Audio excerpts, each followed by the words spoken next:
From Karnataka. Yeah, oh. Right? So, Dr. Sindhu and Prakash Maniji, ये जो side वाला camera है, please be there, because the moment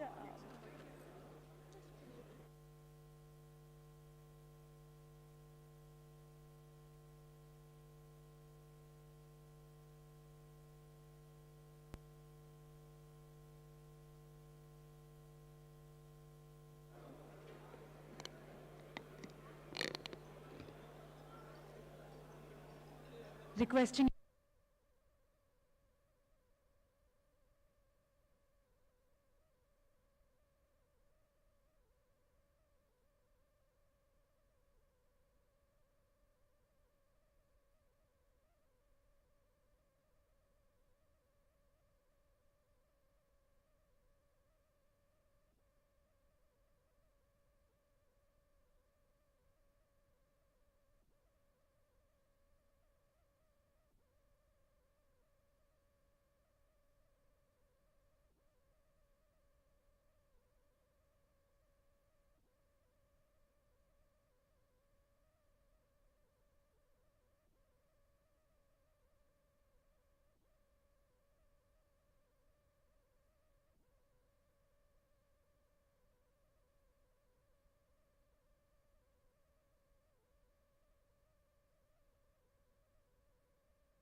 Requesting all the delegates to join us inside.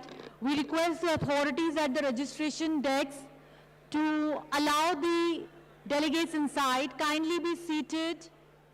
Minister Sir is there amongst us. We are starting with the inaugural session.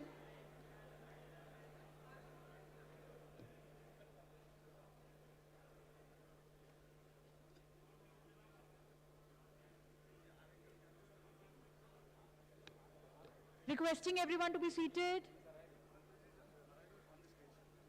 Please be seated. Honorable ministers arriving on the stage. Requesting everyone, please be seated. कृपया बैठ जाइए. मंत्री जी इस समय मंच पर हमारे बीच आ रहे हैं.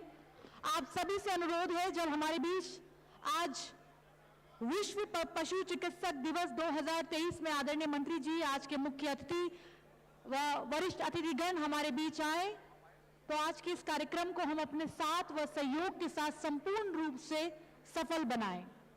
Once again, greetings. Everyone, please be seated.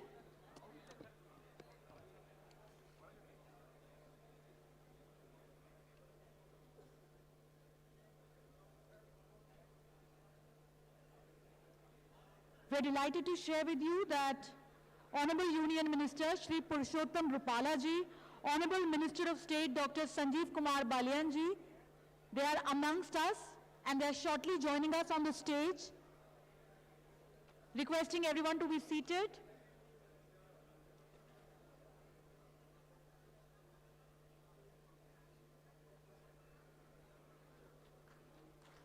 जोरदार तालियों से आइए इस अवसर को, इस लम्हे को हम यादगार बनाएं. हमारे बीच आज विश्व पशु चिकित्सक दिवस 2023 में आदरणीय मंत्री जी श्री पुरुषोत्तम रूपाला जी, आदरणीय राज्य सरकार मंत्री आदरणीय डॉक्टर एस.के. बलियन जी हमारे बीच उपस्थित हैं.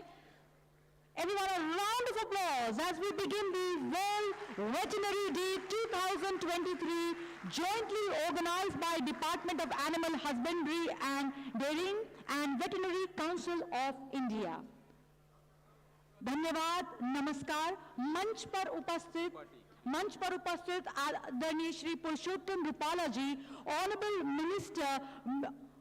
Union Minister, with a round of applause, let's welcome sir.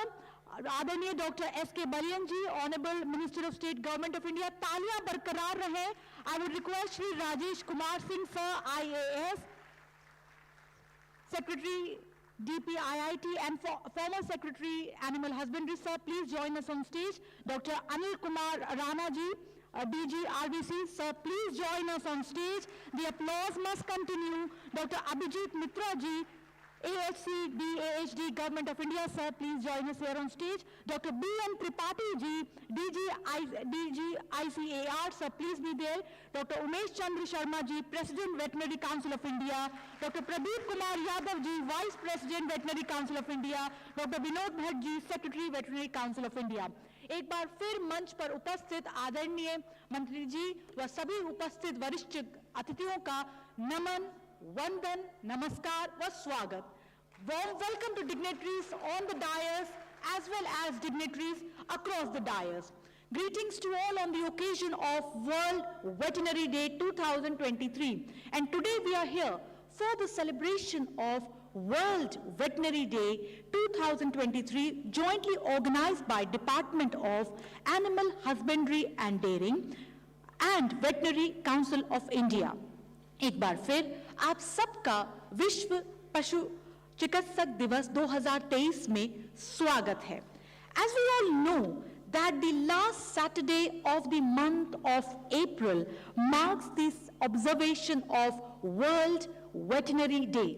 हर वर्ष अप्रैल माह के आखिरी शनिवार में हम विश्व पशु चिकित्सक दिवस को देखते हैं और इस वर्ष का जो एक प्रमुख लक्ष्य है, दैट इज विविधता, समानता और समावेशिता में पशु चिकित्सक के जो महत्वपूर्ण योगदान है, उस पर आज हम वो लक्ष्य पर विचार मंथन करेंगे और इस बेहतरीन लक्ष्य को आगे बढ़ाएंगे.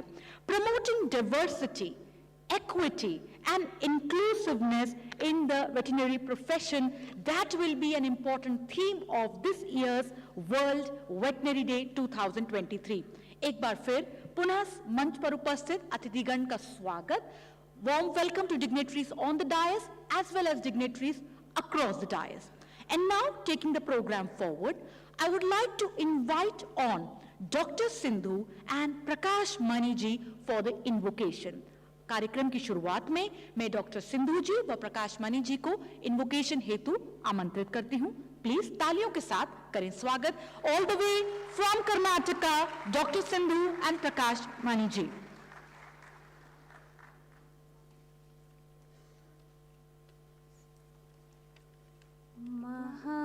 महागणपतिं मनसा स्मरामि, महागणपतिं मनसा स्मरामि, वसिष्ठवामदेवादिवन्दितम्,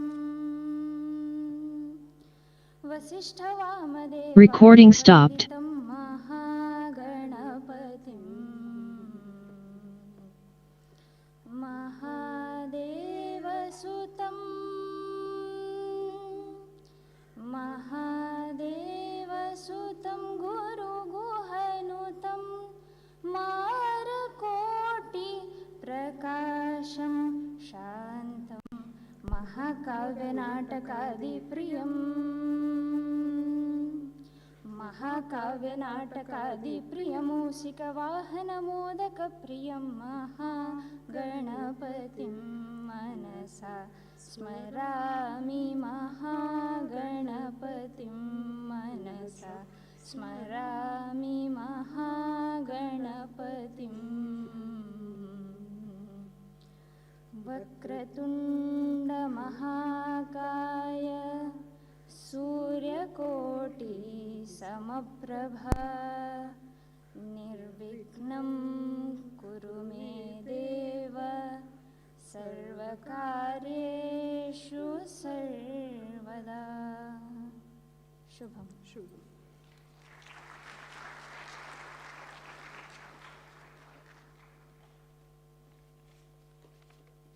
धन्यवाद डॉक्टर सिंधु जी व प्रकाश मणि जी. आपने बहुत ही अपनी सुंदर वाणी के साथ आज के इस कार्यक्रम में प्रभु के आशीर्वाद के साथ शुरुआत करवाई है विश्व चिकित्सा दिवस 2023 की.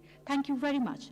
And now to take the program forward, we will be having the lamp lighting ceremony.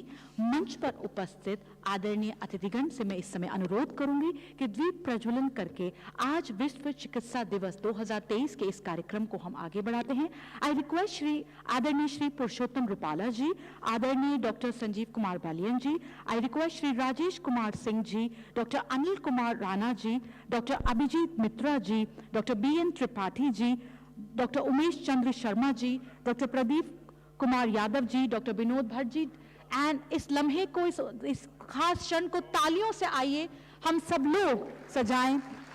विश्व चिकित्सा दिवस 2023, world veterinary day 2023, jointly organized by Department of Animal Husbandry and Dairying and Veterinary Council of India.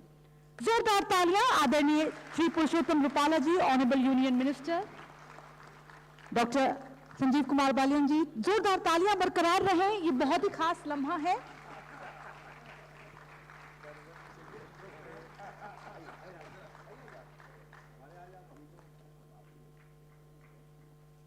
तो बहुत ही सुंदर शुरुआत दीप प्रज्वलन के साथ.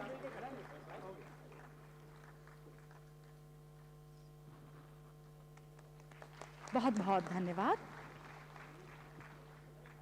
I request the dignitaries to be seated. बहुत बहुत धन्यवाद.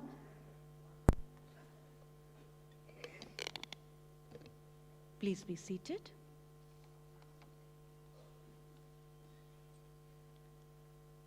इस समय आज विश्व चिकित्सक दिवस 2023 में मंच पर उपस्थित हमारे साथ जितने भी गणमान्य अतिथि हैं, हम उनका इस समय स्वागत करना चाहेंगे. मैं सबसे पहले आदरणीय doctor Umesh Chandra Sharma ji, president veterinary council of India से अनुरोध करूंगी कि आज के कार्यक्रम के मुख्य अतिथि आदरणीय श्री पुरुषोत्तम रूपाला जी का इस समय वो स्वागत करें. Honourable minister of fisheries, animal husbandry and dairying, government of India, respected Purushottam Rupala sir. तो इस समय पुष्प भेंट से हम आदरणीय मंत्री जी का स्वागत करेंगे. पुष्प भेंट, शॉल वो मोमेंटो द्वारा जोरदार तालियां बरकरार रहे. We welcome Shri Purushottam Rupala ji, Honorable Union Minister of Fisheries, Animal Husbandry and Dairying, Government of India. So once again, greetings, namaskar, welcome and many thanks for all your support.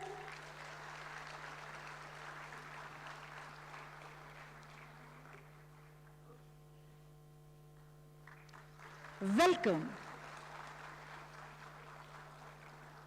I now request Dr. Pradeep Kumar Yadav ji, Vice President, Veterinary Council of India, to welcome Dr.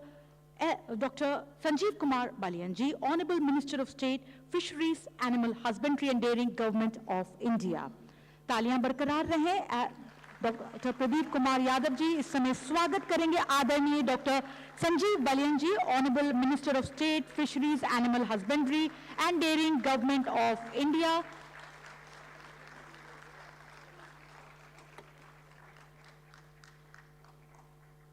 स्वागत sir आपका.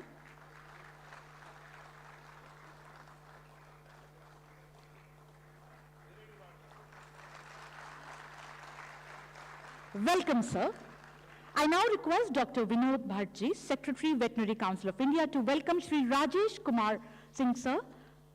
With a round of applause, let's welcome Rajesh Kumar Singh, sir, Secretary, Department of Promotion, Industry and Internal Trade, Ministry of Commerce and Industry, Government of India. And we all know that Shri Rajesh Kumar Singh, sir, has also been ex-Secretary, Department of Animal Husbandry. Sir, namaskar. Thank you so much. Swagat aapka.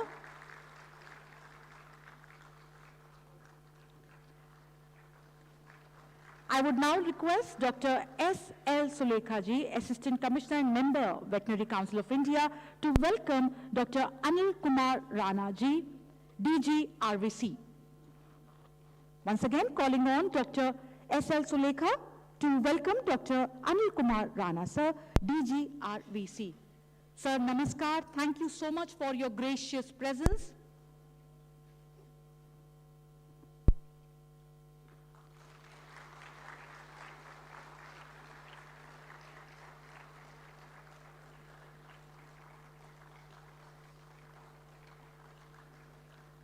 Welcome. I now request Dr. Sandeep Ingle, Member, Veterinary Council of India, to welcome Dr. Abhijit Mitra ji. Sir, please join us to welcome Dr. Abhijit Mitra, AHC, Department of Animal Husbandry and Dairying, Government of India. Dr. Mitra, greetings, namaskar, and a warm welcome.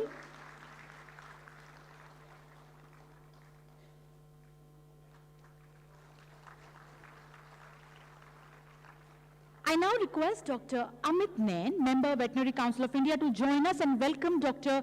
B.N. Tripathi ji, DDG ICAR. Dr. Nain, please join us and welcome Dr. B.N. Tripathi ji. Taaliyan barkarar rahe. Let the applause continue as we welcome our very distinguished dignitaries here on the dais.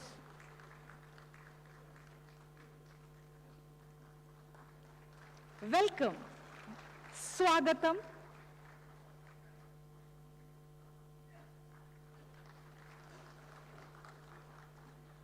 I now request Shri T.P. Singh ji, Assistant Secretary, Veterinary Council of India, to join us here on stage and welcome Dr. Umesh Chandra Sharma ji, President, Veterinary Council of India. Swagat.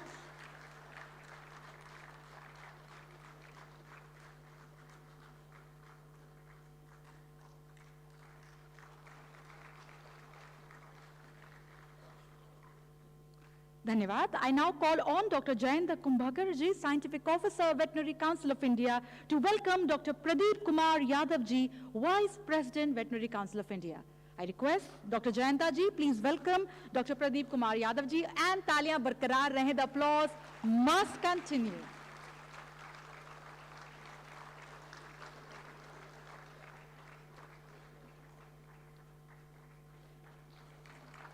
Welcome.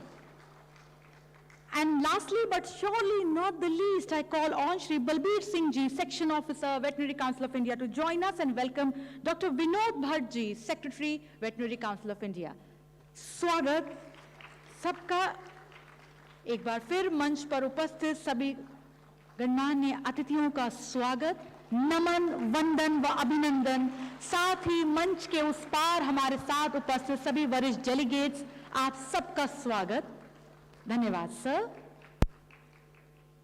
Thank you very much. Once again, welcome everyone. And now to take the program forward, I would now invite on Dr. Umesh Chandra Sharma ji, President Veterinary Council of India, for the welcome address. स्वागत प्रस्ताव हेतु मैं आदरणीय doctor Umesh Chandra ji Sharma ji को आमंत्रित करती हूं. Doctor Sharma, please.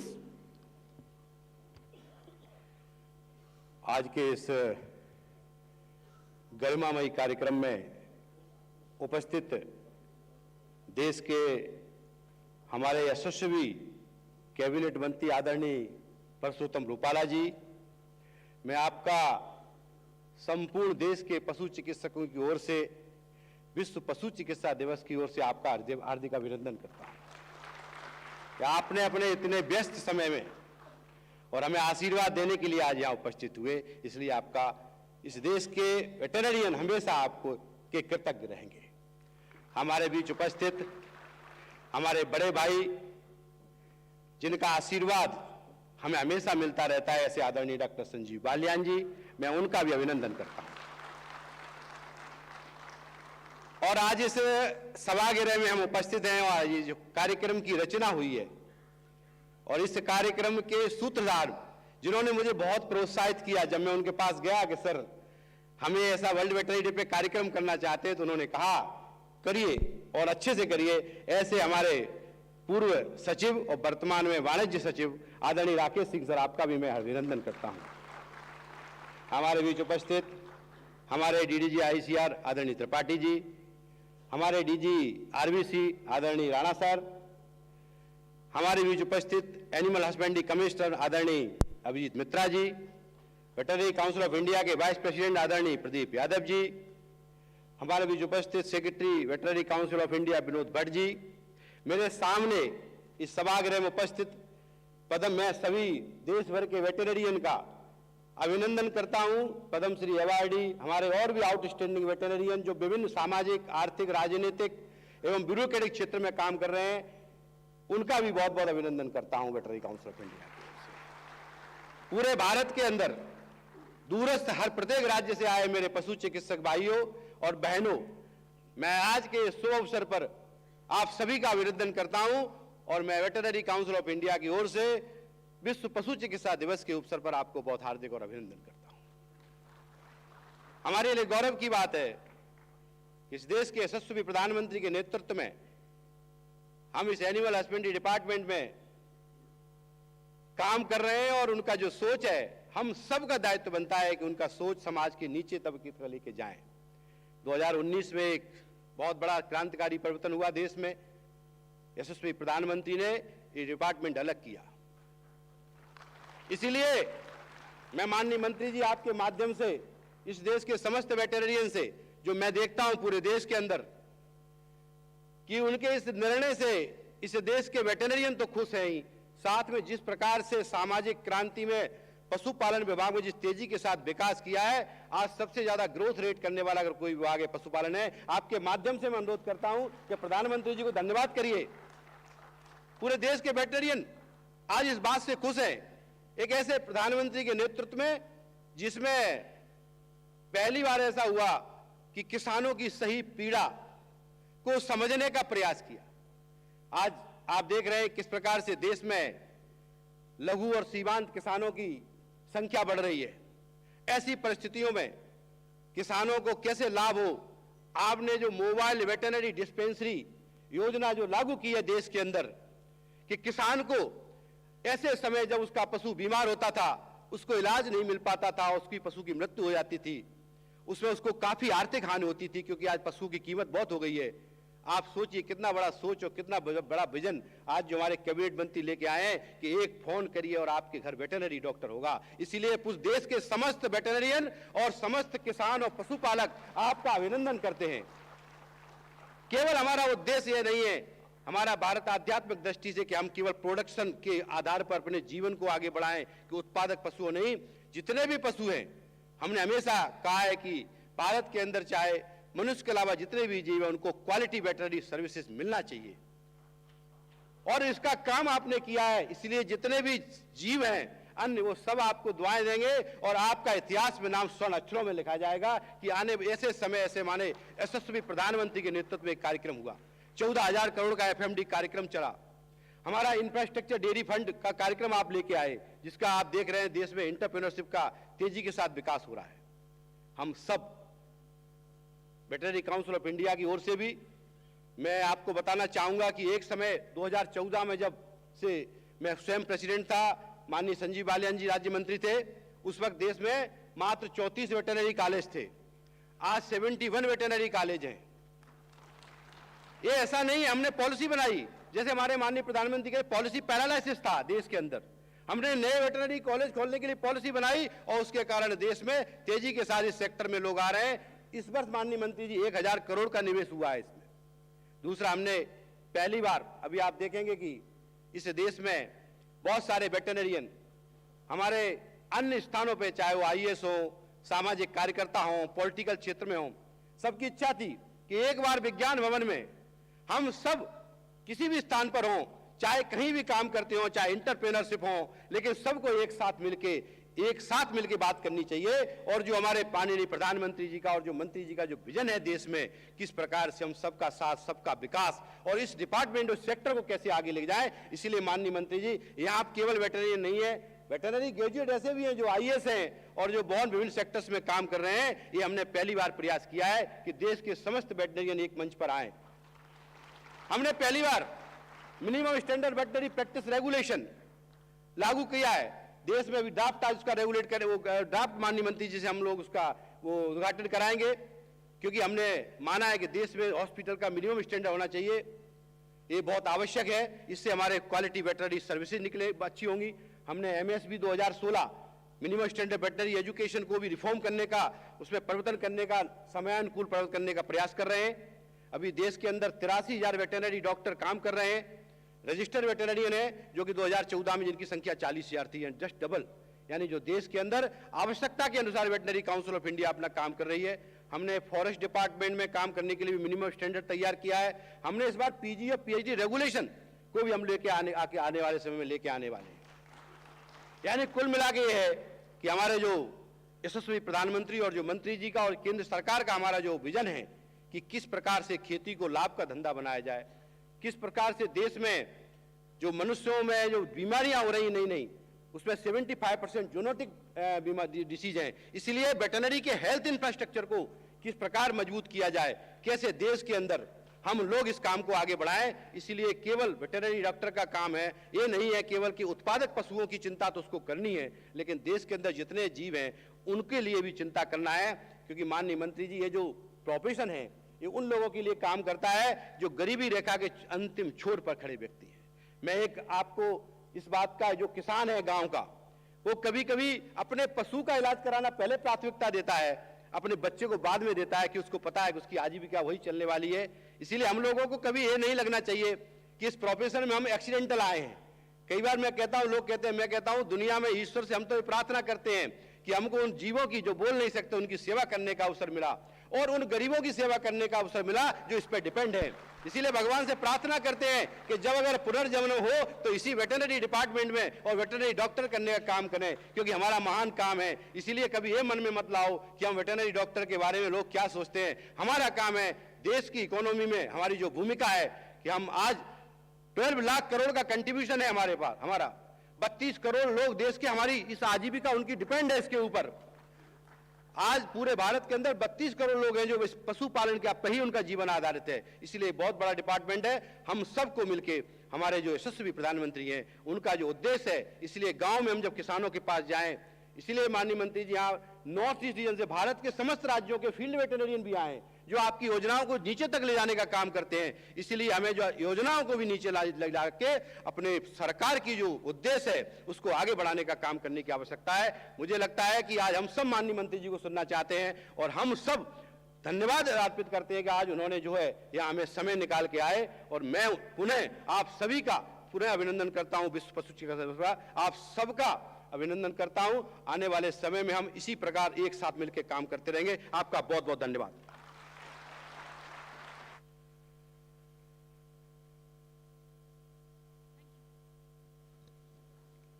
Thank you very much, sir. Dhanyavad.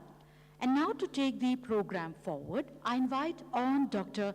Abhijit Mitra, sir, Animal Husbandry Commissioner, Department of Animal Husbandry and Dairying, Government of India. कार्यक्रम में इस समय मैं आदरणीय डॉक्टर अभिजीत मित्रा जी को उनके संबोधन के लिए आमंत्रित करती हूं। तो आइए तालियों के साथ स्वागत करते हैं doctor Abhijit Mitra ji. Doctor Mitra please. सभी को मेरा आदरपूर्वक नमस्कार।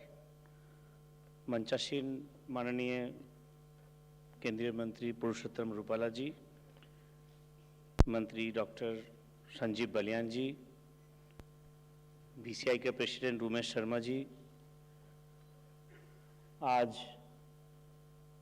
सेवानिवृत्त हो रहे हैं, आज शायद आज का लास्ट दिन है, डीजी साहब, डीजी आरबीसी राणा साहब, डॉक्टर त्रिपाठी, मेरा पूर्व सचिव जिसके साथ मैं डिपार्टमेंट में करीब करीब एक ही साथ ज्वाइन किया था, श्री राजेश जी, बीसीआई का वाइस प्रेसिडेंट, हमारा बीसीआई का सेक्रेटरी, और हमारा सामने उपस्थित बहुत संख्या में एकदम विभिन्न प्रांत से आए हुए सभी हमारे साथी वेटेरियन।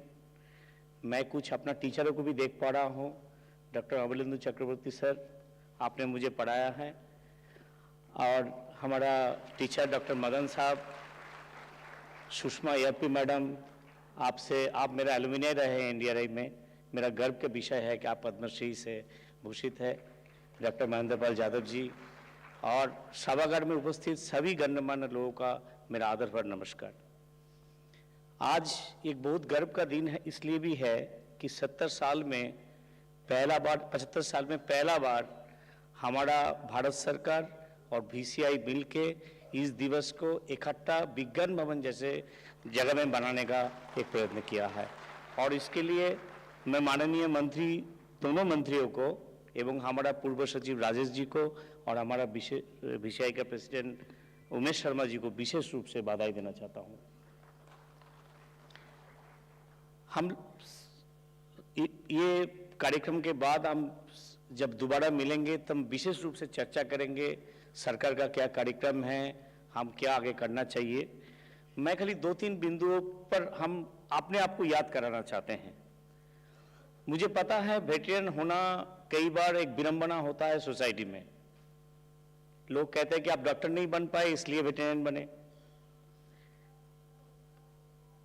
आज के अगर परिप्रेक्ष्य में देखें कि जब भी मैं कहीं भी बाहर में जाता हूं, बाहर वाले से मिलता हूं, सर सभी को एक आश्चर्य ये लगता है कि भारतवर्ष जैसे इतना बड़ी संख्या में जहां पे पशुधन है, हर 5 साल में उसकी जनगणना होना एक अपने आप में बहुत बड़ी संख्या में होना कई देश में नहीं होता है। दूसरा, ये जो अभी वेटेरिनरी मोबाइल वैन का जो करीब 4337 वेटेरिनरी क्लिनिक गया है, इसके बारे में भी WHO ने मुझे स्पेसिफिक रूप से अलग से आया है और वो जानना चाहा कि आपका कार्यक्रम क्या है और कैसे ये संभव हो पा रहा है।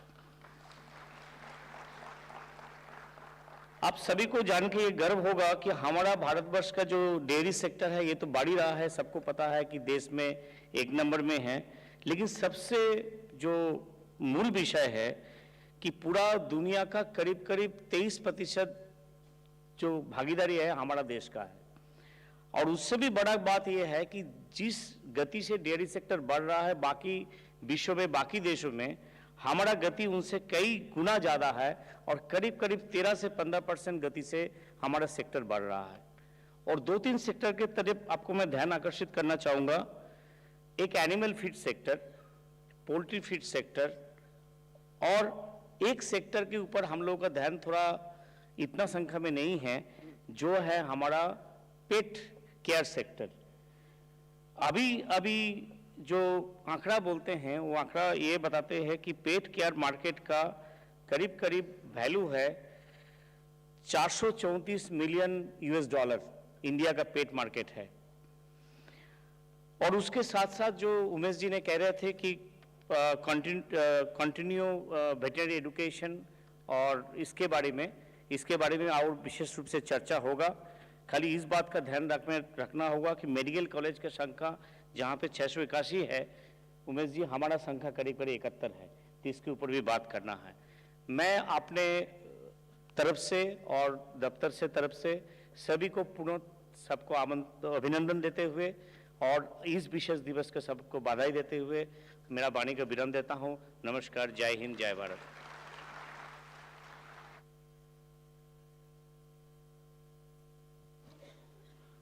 Dhanyavad, sir. Thank you very much. I now invite Shri Rajesh Kumar Singh Ji, IAS, Secretary, Department of Promotion of Industry and Internal Trade, Ministry of Commerce and Industry, Government of India, former Secretary, Animal Husbandry, for the opening remarks. मैं आदरणीय श्री राजेश कुमार सिंह जी को इस समय उनके संबोधन के लिए आमंत्रित करती हूँ। तालियों के साथ आइए हम करें स्वागत श्री राजेश कुमार सिंह जी, IAS Secretary. Sir, please. Good morning, namaskar to everybody. Respected Minister for Fisheries, Animal Husbandry and Dairying, Shri Purushottam Rupala ji. Respected Minister of State for Animal Husbandry and Dairying, Shri Sanjeev Balyan ji. Colleagues on the dais, DG RVC, President, Vice President, Secretary VCI, DDG Animal Sciences from ICAR, veterinarian colleagues from across the country, Padma Shri awardees, All India Service officers, friends. I'm very happy to join you on this occasion, even though I've moved out from this department. I've always had a very soft corner for this veterinary profession. For two reasons. One, that I grew up, in my childhood, my home was full of animals of various types, from dogs to cows to even at one time a deer, and in our ancestral farmhouse, even an elephant. So I've grown up around veterinarians, and I've also grown up reading these books by, I'm sure many of you would have read his books, by a veterinarian from Yorkshire called Alf White, who used to write under the pen name James Herriot. His books, all things great and small, all creatures great and small, all things wide and wonderful, all things bright and beautiful, and there's one more, 4 of these books. If you haven't read them, please read them. They are inspiring and throw a real light on the ups and downs of this profession, the humor, the satisfaction that you get from tending to animals of various types, both livestock as well as pets. That's why when I joined this department in October, I was very happy. People generally think that this is a department which is, not so sought after, one would say, but actually I really, really enjoyed working here. It has a real impact on the lives of people, on health and also on public health, not just animal health, but also on public health. The department is right now, as was mentioned by the President, doing tremendous work in terms of providing vaccination services across the country and doorstep health services through the mobile veterinary units. We've also just managed to get a lot of funding for a concept of One Health, under which we intend to upgrade infrastructure and services of veterinary facilities, as well as manpower across the country over time, and we are negotiating more funds for this for the future. So this profession is going to get more and more important as time goes by. Only a couple of weeks back, there was this very large cover article in India Today, which some of you must have read, about the pet industry and how important it is becoming, how fast it's growing, and that's a profession, that's an area of the veterinary profession which is set to grow, and I'm sure it's going to generate a lot of money and a lot of income for many of our veterinarian colleagues. So I'm happy particularly that the Veterinary Council of India is now up and running in terms of delivering services, whether it is registration on time, whether it is providing basic standards of service, which we are now going to notify today in terms of notifying and approving new veterinary colleges across the country, in terms of giving all of you a sense of belonging and a sense of pride in this profession. I congratulate them for doing this World Veterinary Day in such a grand and befitting manner. I hope we are able to keep this up for the future as well. And I'm sure this profession will rise to new and higher heights in the future, along with the country as a whole. Thank you.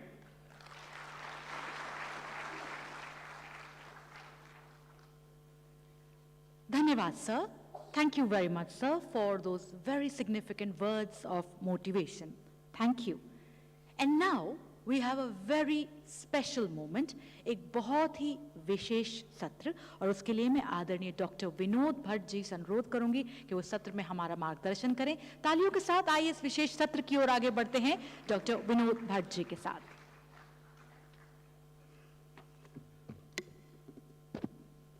सर्वेभ्यो नमः।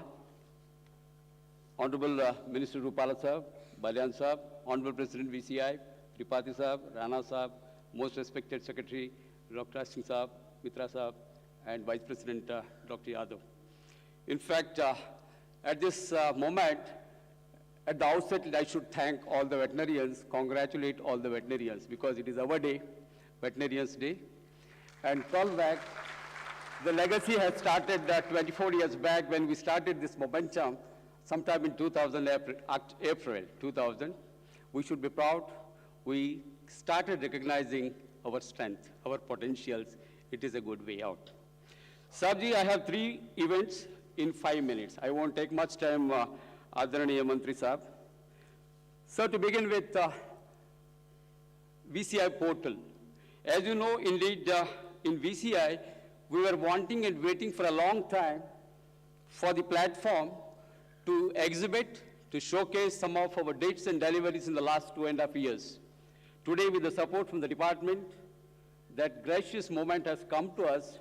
My special thanks to the ministry and to the department for the opportunity given to council and to the veterinarians. Sir, हमारे यहाँ करीबन 85,000 registered veterinarians, plus around 5,000 veterinary graduates every year from 56 colleges. They come out, their registration, their renewal, their transfer, their data update, their cancellation, grievances. These are the area where our state councils as well as Veterinary Council of India spends maximum time and energy. We have been doing still on a physical mode. The digitalization was a need of the hour. We started this, we thought of this, we were supported. I sincerely request Honorable Minister, Union Minister Rupala Sahab to kindly launch this by clicking a remote, please.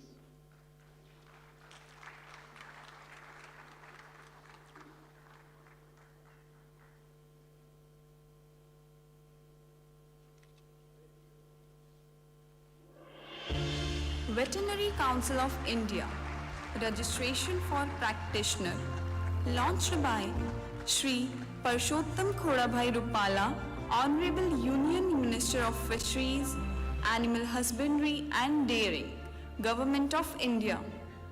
Hello and warm greetings to everyone. It's my pleasure to provide you information about the Veterinary Council of India. That portal serves practitioner registration. The VCI is a statutory body that regulates veterinary practice in India. It is established under the Indian Veterinary Council Act 1984. To access the Veterinary Council of India portal for practitioner registration, please navigate to apps.bisec.co.in/VCI URL on your preferred search engine, which will redirect you to the home page. The VCI for practitioner registration is our primary platform, offering comprehensive information and resources pertaining to VCI.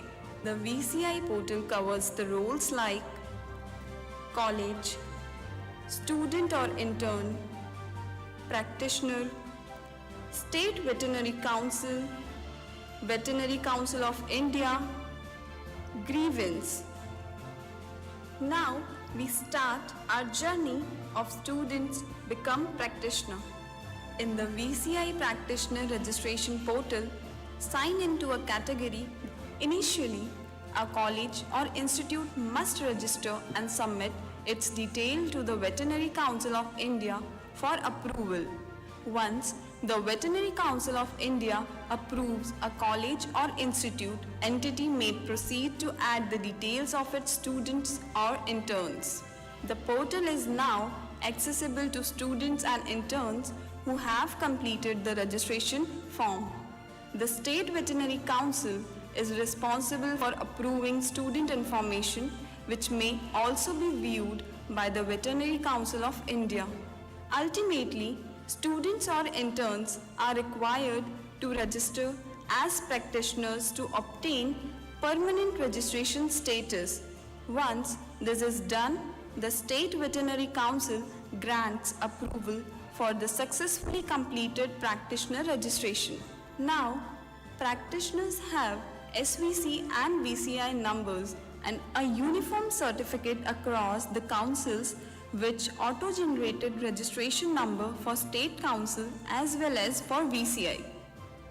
Upon the achievement of successful permanent registration, practitioners are granted access to a different types of modules that include renewable, cancellation, data update, and registration transfer. Thank you. Developed by BISIG N, Ministry of Electronics and Information Technology, Government of India. Thank you, Honorable Minister, for doing this favor to us.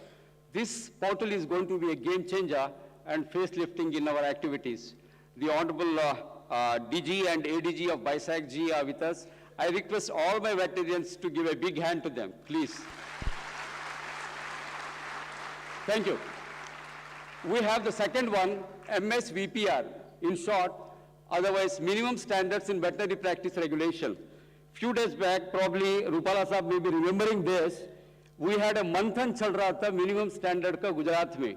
Saab was there kind enough to giving us 5 minutes time. हंसते हंसते साहब ने एक ऊंट वैद की story सुनाया, वो बोल गए होंगे हमें याद है, और बोला हमें स्टैब किया गोल्डन नाइफ से, अच्छा आप लोग अमृत काल की वेट कर रहे हैं मिनिमम स्टैंडर्ड बनाने के लिए. We felt his pulse,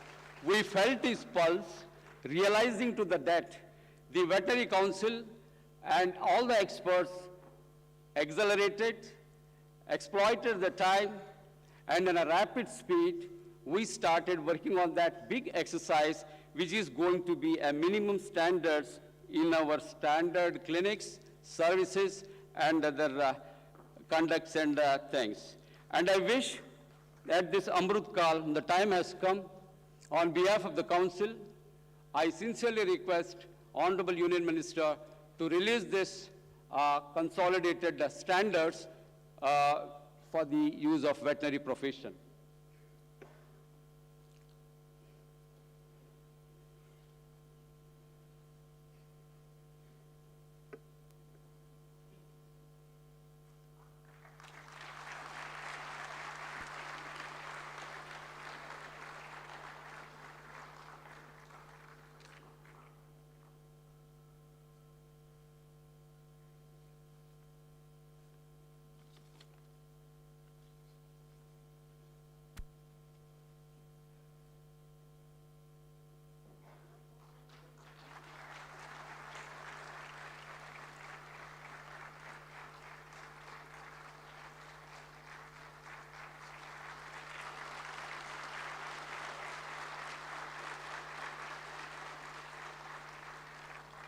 Thank you, Honorable Minister and all the dignitaries. You have set the boundaries for us to work. We commit, we promise, probably my fellow veterinarians and all those in service will stand abide by this. It will be regulated very soon. Last but not the least, the recognition of veterinarians. Mantri Sahab, hamara bahut proud hai. We are very glad to submit to you that there are veterinarians, the creams in our profession. They have in fact occupied and excelled in their positions, occupied, now occupied, and that is a proud moment to we all veterinarians in our community. And we felt if we don't recognize this, who else will do this? Better late than never, we decided and we started working on this. Last 3 months, we had an extensive work reaching out to each and every state and the veterinary institute, seeking their inputs and the interest to be part of this great event. We had a huge number of nominations. The council set a guideline and made a scrutiny, and I am proud today, Saab, we have a list of 49 such veterinarians who are otherwise decorated at many occasions in their respective fields with several number of orders, awards, certificates, regards, and we are recognizing them. And there are people from Padma Shri and other, probably after this I'm going to read out this. I sincerely request most respected Union Minister to kindly release this list and give recognition to our efforts. Please, sir.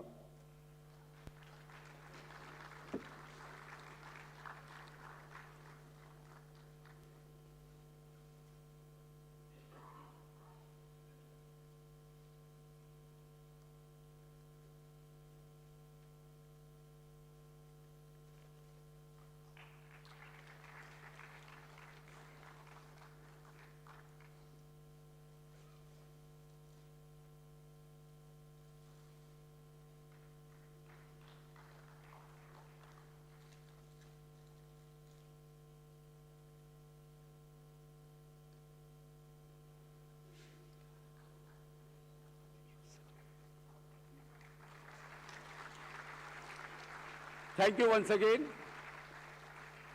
Probably this magnanimity from the minister has a row forward for the young veterinarians, the next generations, how to set their houses. And it would be our continual effort to excel in all departments. If Honorable Minister gives me 2 minutes time, I will read out the names. Baad mein? Theek. Madam, please, thanks for the mic.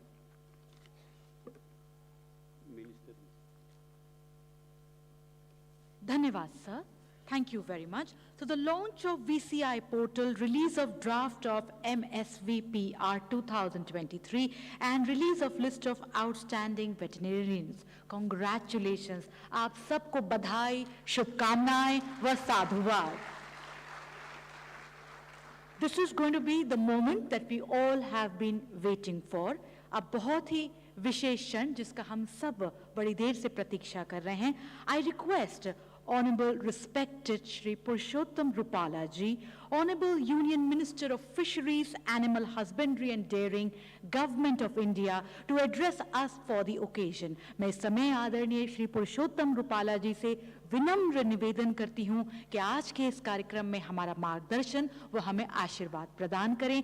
तालियों के साथ आइए हम करते हैं स्वागत इस समय आदरणीय श्री पुरुषोत्तम रूपाला जी, केंद्रीय मत्स्य पशुपालन और डेयरी मंत्री, भारत सरकार. सर नमस्कार, स्वागत आपका. Once again with a huge round of applause, ढेर तालियों के साथ मंच पर स्वागत श्री पुरुषोत्तम रूपाला जी.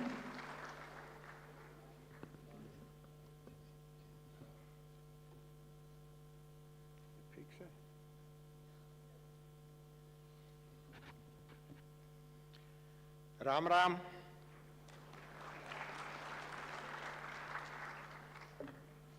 विश्व पशु चिकित्सा दिवस की इस मंगल पर्व की आप सबको ढेर सारी शुभकामनाएं देते हुए मुझे बहुत गर्व हो रहा है.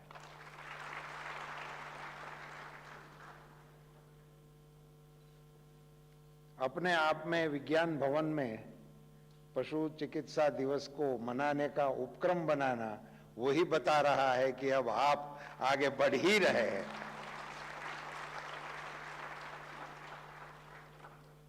पशु चिकित्सकों का कार्यक्रम विज्ञान भवन में होना, इसका कल्पना जिसने किया उसको भी मैं धन्यवाद और बधाई देना चाहता हूं.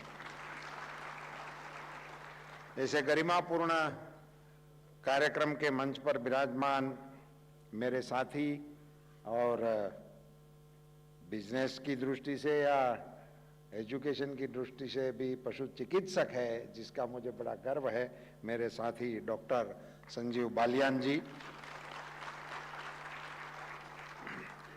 शायद इस कार्यक्रम की परमिशन देने वाले सचिव के रूप में मैं आर के सिंह साहब को भी सेक्रेटरी हमारे थे, वो भी आज मौजूद हैं। इस एसोसिएशन के हमारे प्रेसिडेंट श्रीमान उमेश शर्मा जी, हमारे commissioner Shri Mitra ji, doctor Pradeep Yadav ji, doctor Anil Rana ji DG RVA, doctor BN Tripathi ji DDG ICAR, doctor Vinod Bhatt ji, और मुझे आज के इस कार्यक्रम के रचना के बारे में जब शर्मा जी बता रहे तो बड़ा अच्छा लगा कि वेटरनरियन कम्युनिटी और क्षेत्र में जो काम कर रहे हैं उन सभी को भी इस मंच में बुलाकर इनके साथ इस कार्यक्रम को मनाने का उपक्रम बनाया गया है। इसके लिए मैं इनको धन्यवाद देता हूं और मुझे ये नामोल्लेख करते हुए बड़ा गर्व हो रहा है।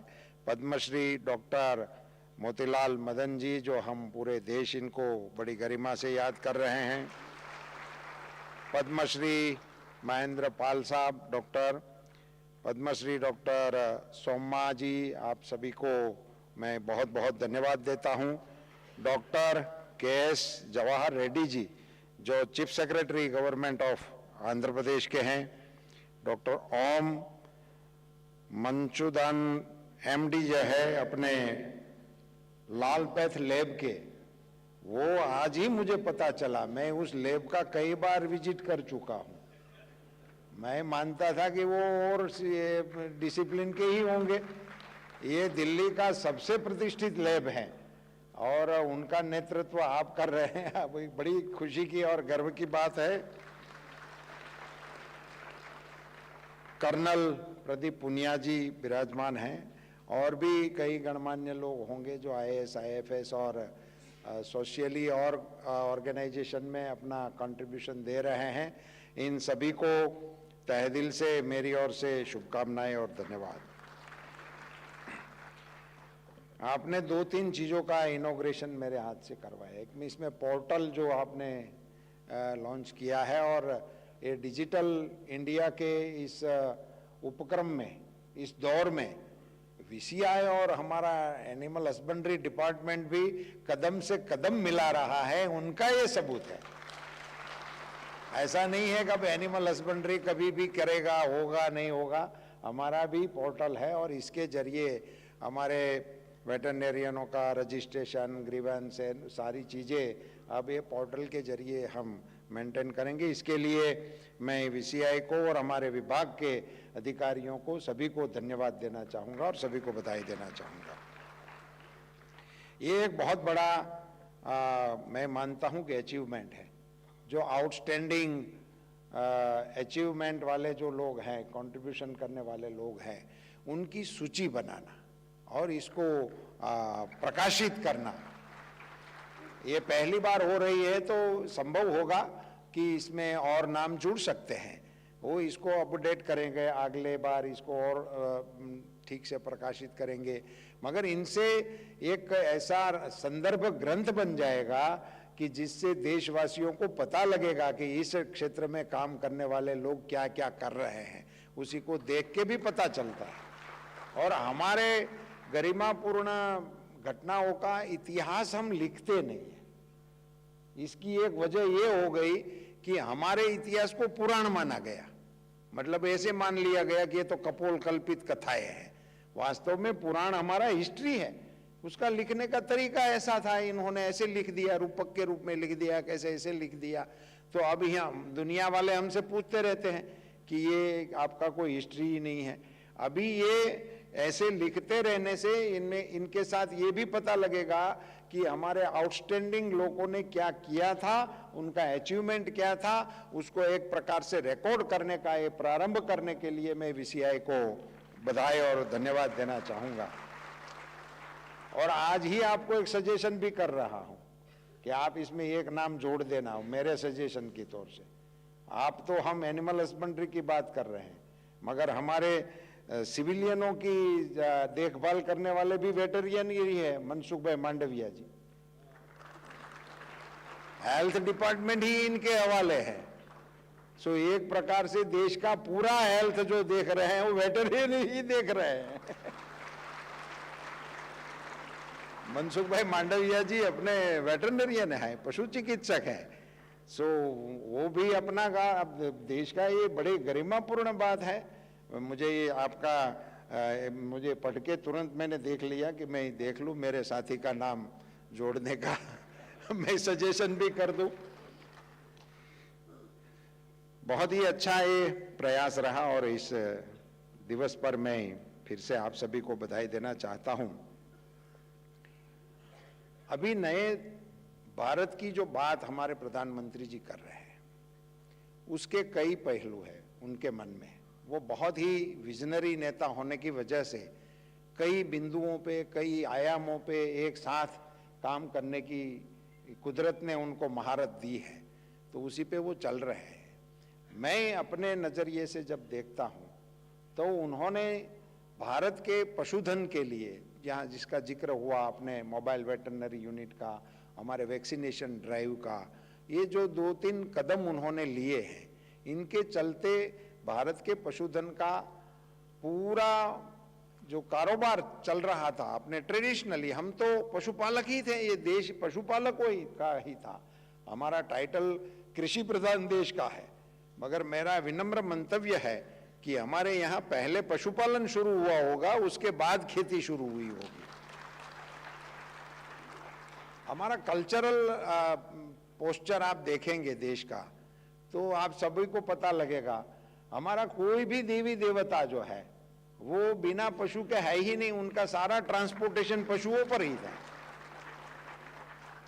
किसी न किसी भी डिसिप्लिन में आप चलो, माता जी के पास जाओ तो शेर लेके निकलेगी, पिताजी के पास जाओगे तो नंदी लेके निकलेंगे, और उनका तो पूरा परिवार आप देखो, उसके घर के सिचुएशन कैसा होगा।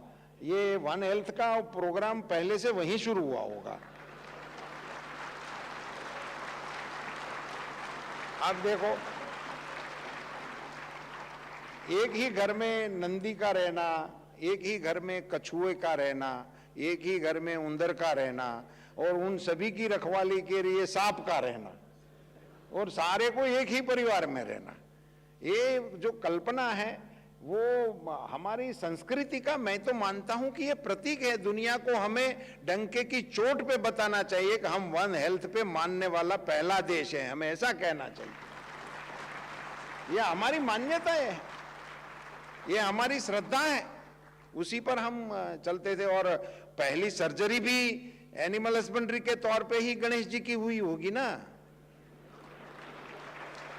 हाँ, आदमी के धड़ पे एलिफेंट का सिर लगा दिया तो वेटरनेरियन के तौर पे शिव जी को भी अवार्ड मिलना चाहिए। वो पहली सर्जरी थी, पहली सर्जरी थी, वो मान्य सर्जरी है। और अभी पूरे हमारा तो श्री गणेश के अलावा कोई होता ही नहीं है, वंदना भी हमारी बहनों ने गणेश वंदना से किया। तो ये अपना है, एनिमल हस्बेंड्री का इतना पश्चात भूमि हमारे भारत की है। और श्री कृष्ण ने गाय माता को जो अपनी मान्यता दी, अपना उसका चराने का खुद ने काम किया और दुनिया को संदेश दिया, इससे अपने दूध का, मक्खन का, उसका जो उन्होंने अपने कार्यकाल के दौरान महत्व बढ़ाने का काम किया, मैं मानता हूं कि आज भी देश दुनिया में सबसे बड़ा दूध उत्पादक देश है। ये हमारी गरिमा है। 9 लाख करोड़ रुपए का, 9 से 9.5 लाख करोड़ रुपए का हमारा प्रोडक्शन है, जो गेहूं और चावल दोनों को मिलाकर जितनी आय है उनसे ज्यादा है। और इतने बड़े जो कारोबार का विषय है। और दूसरे एंगल से भी देखो, अकेला आय, अकेला बिजनेस ऐसा नहीं है। सोसाइटी में कुछ एथिक्स होते हैं, इसका भी बड़ा महत्व होता है सोसाइटियों में। हमारे देश का आप इतिहास कभी भी खंगालेंगे तो हमारे पुरुषों के साथ साथ ही हमारे प्राणियों का इतिहास जुड़ा हुआ है। आप राजस्थान की वीरता का इतिहास पढ़ने जाओगे और राणा के बारे में सोचोगे तो बिना चेतक के उनकी कहानी अधूरी रहती है, हो ही नहीं सकती। इतना अपना उसमें है, गरिमापूर्ण है। और आजकल फिर से हमारे नौयुवानों को और नए पशुपालकों में ये पशुपालन में अभी भी अश्व का नया क्रेज शुरू हो रहा है। लोग अभी नए सिरे से अश्व पालन के बिजनेस में आगे आ रहे हैं। ये सारे आयाम खुल रहे हैं, कई चीजें नई नई हो रही हैं। आप सब इनके बारे में अच्छी तरह जानते हैं। मुझे तो सिर्फ इतना ही कहना है इस पशु दिवस जो अपना है, विश्व पशु चिकित्सा दिवस, उसके उपलक्ष्य में कि आप इनके साथ जुड़े हुए हो। हम सब इनके एक अंग है और पशु चिकित्सक के रूप में अब हमारे सामने चैलेंजेस क्या है, हमारे देश के सामने क्या चैलेंजेस है। हमारा जो एवरेज प्रोडक्शन है ये हमारा चैलेंज है। हम सब मिलकर उसमें क्या कर सकते हैं, कैसे इससे निस्तारा कर सकते हैं, वो हमारा क्या रास्ता होना चाहिए। अब टेक्नोलॉजी में जब भी चर्चा में बैठता हूं हमारे अफसरों के साथ, वैज्ञानिकों के साथ, जहां भी मुझे मिलने का बोलने का अवसर मिलता है तो मैं उसको एक विद्यार्थी की तरह पढ़ने का प्रयास करता हूं। तो हमारे यहाँ IVF का टेक्नोलॉजी हमें हस्तगत है, हमें एम्ब्रियो ट्रांसफर का टेक्नोलॉजी हस्तगत है। अभी पिछले 2 दिन पहले ही मैं गया था करनाल में, तो वहाँ क्लोन बेबी के साथ भी हमारा मुलाकात हुआ। गाय का क्लोनिंग करके अपने ही वैज्ञानिकों ने ये महारत हासिल कर ली है। अब हमारे सामने मुझे लग रहा है कि इन सबको स्केल करने की समस्या है। अब मैं ये मानता हूं कि ये जो मेरे सामने बैठे हैं उन सभी को ये कला हस्तगत होनी चाहिए, इसका कुछ बंदोबस्त करो। ये सभी करने के लिए काबिल होने चाहिए और को ढूंढने की आवश्यकता नहीं है, इन लोगों को ही काबिलियत बना दो। मैं तो मानता हूं कि आपकी इस टीम के साथ हमारी स्कीम को भी जोड़ो, किसी भी तरह से कैसे भी जोड़ सकते हो तो जोड़िए। इसको स्केल अप करना है हमें। ये हमारे सामने ये जो समस्या है उसका नितांत निदान करके उसको हल करने की दिशा में हमारी ये कम्युनिटी काम करेगी तो मुझे लग रहा है कि बहुत ही अच्छे परिणाम हम देश के लिए लाने के लिए काबिल होंगे। अब पशु चिकित्सा के बारे में जो मोबाइल वेटरनरी यूनिट आने के बाद जो बदलाव होने को जा रहा है उसमें मैं मानता हूं कि आर्टिफिशियल इंसेमिनेशन का कार्यक्रम जो है वो सबसे प्रभावी ढंग से अब लागू होने की संभावना हो गई है। पहले क्या होता था, आर्टिफिशियल इंसेमिनेशन तो हम करते ही थे मगर उसमें टाइम गैप का जो मैनेजमेंट था वो सही नहीं होता था। पशुपालक कहाँ लेके जाए अपने पशु को, वहां जाने में समय आना जाना और तब तक पशु का हिट में होना नहीं होना, ये सारी बातें बिगड़ जाती थी। तो फिर इनका सक्सेस रेशियो जो था वो ठीक नहीं था। अब ये मोबाइल वेटरनरी यूनिट का प्रयोग करके आप सब लोग इनको अच्छी तरह से और अच्छे सेक्स सॉर्टेड सीमेन के साथ इनका प्रयोग करेंगे तो हमारे सारे पशुधन में बदलाव लाने का निमित्त हम बन सकते हैं और पूरे देश में मैसेज देने के लिए भी हम सक्षम हैं अभी हमारी इस कैपेसिटी के कारण।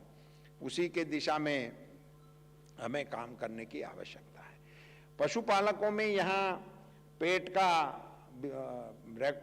कुछ डिटेल हमारे कमिश्नर साहब ने रखे थे, ये बहुत ही बढ़ रहा है। वो कुत्तों और बिल्लियों के लिए, उसके लिए बहुत ये हमारे नई जनरेशन में वो क्रेज हो रहा है और उसके फीड के लिए उसके वो आयात निकास में भी बहुत बड़ा कारोबार चल रहा है। ये जो एनिमल फीड्स हैं उसका एक बहुत बड़ा नया बिजनेस अपने देश में आकार लेने वाला है। अभी कुछ साल पहले का आप समय देखेंगे तो मेरे को स्मरण है कि पानी की बोतल की कोई बात करता था तो हम ही इनके प्रति हंसी करते थे कि बोतल में कहीं पानी होता है। पानी के तो हम प्याऊ लगाते हैं, मुफ्त में लगाते थे। हर गांव के किनारे पे इस समर सीजन में प्याऊ लगते थे और वहां किसी को बिठा देते थे, वो पानी पिलाते रहते थे, लोगों को आते जाते थे। अब ये बोतल ऐसी बन गई है कि बिना बोतल का है तो आंखें घुर्राने लगती है। बोतल नहीं है क्या? इतना बदलाव हमारे देखते देखते हो गया है। ऐसा ही एनिमल में भी है। एनिमल को चारा देना वो किसान या डेयरी फार्मर वहां तक ठीक था, बाकी के लोग कुदरत पर आधारित थे। उनको चराने ले जाते थे या तो छोड़ देते थे, वो अपने आप में घूम घाम के चर के आते थे। उनकी संख्या भी बहुत बड़ी है। तो इन सारी चीजों में अब बदलाव आ रहा है और इसके लिए prepared food, ready to eat का जो है बैलेंस फूड है, वो सगर्भा पशुओं के लिए अलग हैं, दुधारू पशुओं के लिए अलग हैं, बच्चों के लिए अलग है, उनके ग्रोथ के लिए अलग है। इन सारी इतनी वैरायटी इसमें आ गई है कि तो देख के आश्चर्य बनता है। और इन सारों का अरबों खरबों का बिजनेस आने वाले दिनों में आने की संभावना है। उन सबका नेतृत्व ये मेरे सामने बैठे हुए लोग कर सकते हैं, उसी को हमें संज्ञान लेने की आवश्यकता है।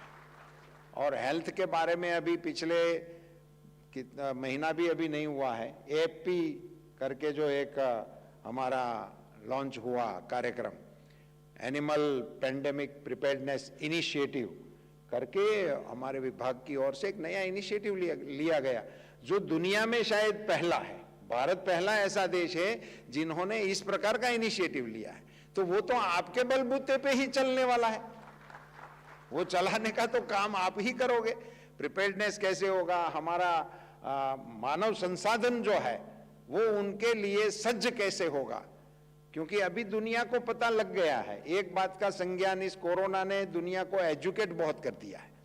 उसका नुकसान तो बहुत हुआ, मगर उनका एक पॉजिटिव जब वे में हम सोचते हैं तो उन्होंने दुनिया को एजुकेट बहुत कर दिया। खान पान, हाथ को साफ रखना, नहीं खाना, क्या खाना, अपना इम्यूनिटी करने के लिए क्या रखना। और उसी में सबसे बड़ा बेनिफिट हमारे डिपार्टमेंट को हो गया, हमारे गाय के दूध का महत्व बढ़ गया पूरी दुनिया में।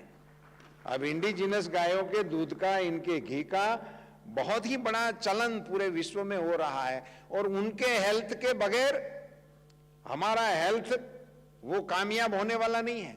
सो वन हेल्थ का जो कॉन्सेप्ट दुनिया में डेवलप हो रहा है और भारत इसका नेतृत्व कर रहा है, ऐसे कालखंड में आप लोग वेटरनरियन के रूप में काम कर रहे हैं, ये बड़ा सौभाग्य की बात है।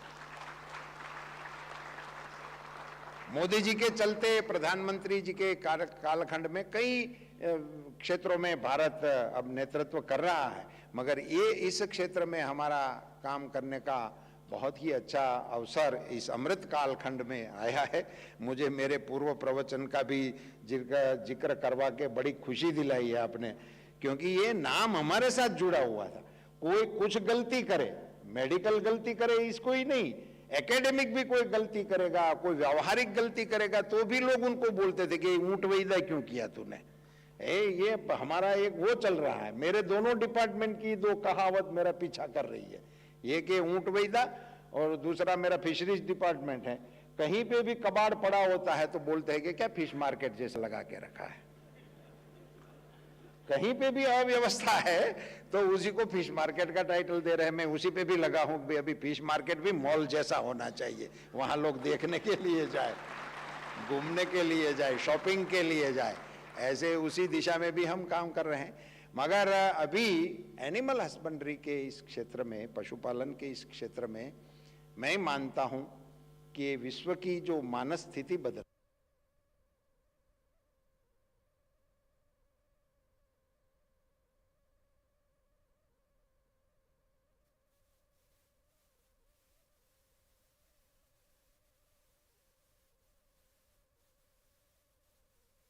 बातों की वजह से ये हो रहा है। हमारा जो डेयरी क्षेत्र है उनके साथ पशु नहीं जुड़े हुए।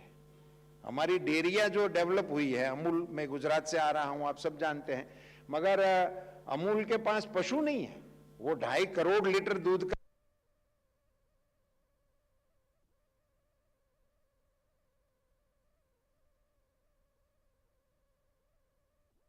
दुनिया में जो डेयरिया है उनके साथ पशु जुड़े हुए हैं।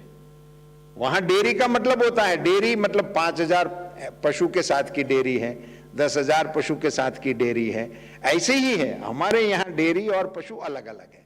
दूसरा हमारे यहाँ ये रहा कि ये डेयरिया अद्यतन डेवलप हो गई, मगर वो पशु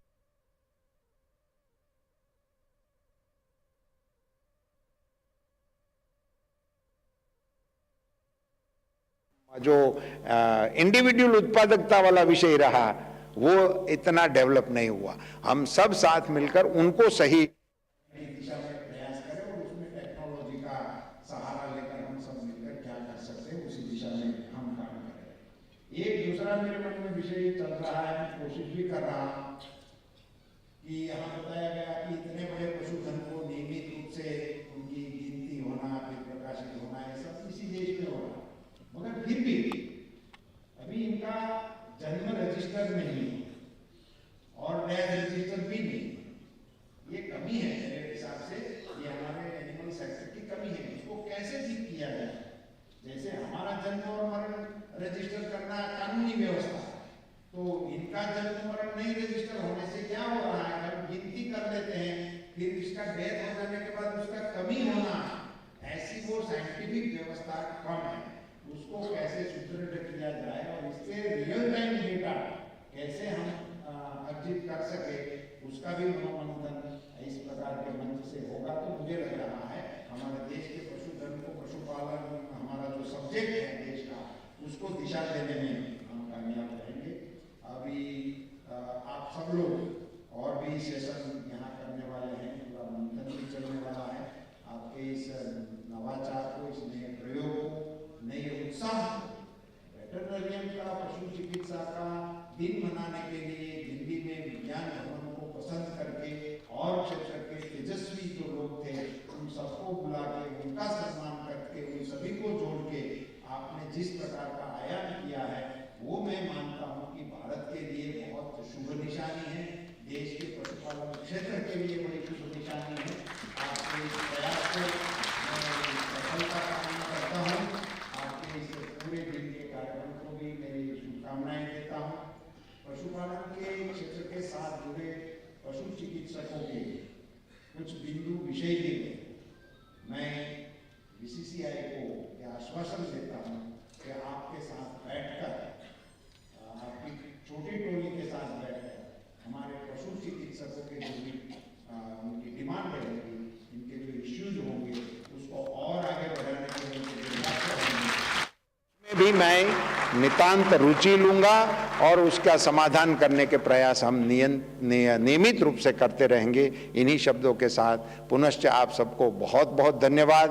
आप आगे बढ़ें, देश के पशुओं को स्वस्थ रखें, देश के पशुधन को स्वस्थ रखें, देश के पशुधन का मान बढ़ाए और इसी मान बढ़ाने के काम से अपना मान भी बढ़ाने का और प्रस्थापित करने का यश आप सबको मिले। ईद की शुभकामना के साथ बहुत बहुत धन्यवाद।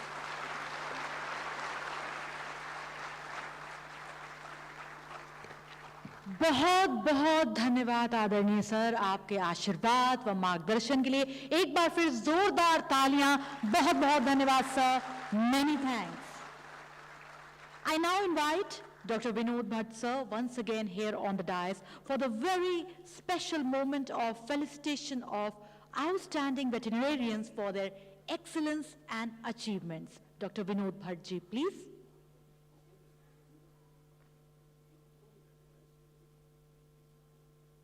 तो एक बहुत ही विशेष सत्र जहां पर इस समय हमारे बीच उपस्थित होंगे doctor Vinod Bhatt ji. We have another half an hour's time of the Union Minister with us, so we have to take best use of it. Before Dr. Bhawan Sahab would address us and Honorable Ministers will felicitate our awardees, I will read out the list quickly in 2 minutes because there are hundreds and thousands of veterinarians across the country curious to know this. They have been asking me again and again. With the kind permission of the chair, we start the list with Dr. Mohan Bhagwat. He doesn't need any introduction. Dr. Sanjeev Kumar Balyan, our proud veterinarian, MOS, sitting on the dais. Dr. Nitish Bharadwaj, Krishna Paramatma, who saved probably several lives, running his episode 2 during Corona. That is one part of his journey. Second, he is a member of parliament and our proud veterinarian. Dr. Kushal Kanwar, the Padma Shri awardee, K.K. Sharma ji. Dr. Motilal Madan, Dr. Padma Shri, once again. Dr. Mahendra Pal, Padma Shri awardee. Sosama Aipe, madam is here. She is again a Padma Shri. Deep Kumar Alawat, VSM, and he is the Arjun awardee. Dr. K.S. Jawahar Reddy, IAS Chief Secretary, sir is here. Dr. Subhash Chandra, IAS Secretary Water Resources, sir is here. Dr. Manmohan Singh, former Special Secretary from Tirupati, from Hyderabad. Dr. D.V.R. Prakash Rao, Again, a chairman and managing director from the business tycoon. He, sir, is here. Lieutenant General Narayan Mohanty, former President VCI and Director General of RVC2. Professor Aditya Kumar Mishra, A.K. Mishra ji, sir is with us. Ex-chairman ASRB, lifetime awardee of the SSR, Jawaharlal Nehru Award, and many other feathers to his cap. Dr. Lajja, consultant in Indian meat export industry. Dr. Amalendu Chakraborty, former dean. Dr. Shesh Paul White, Director General Police, DGP, and he topped international commanders programs at Police Staff College in Uttarakhand.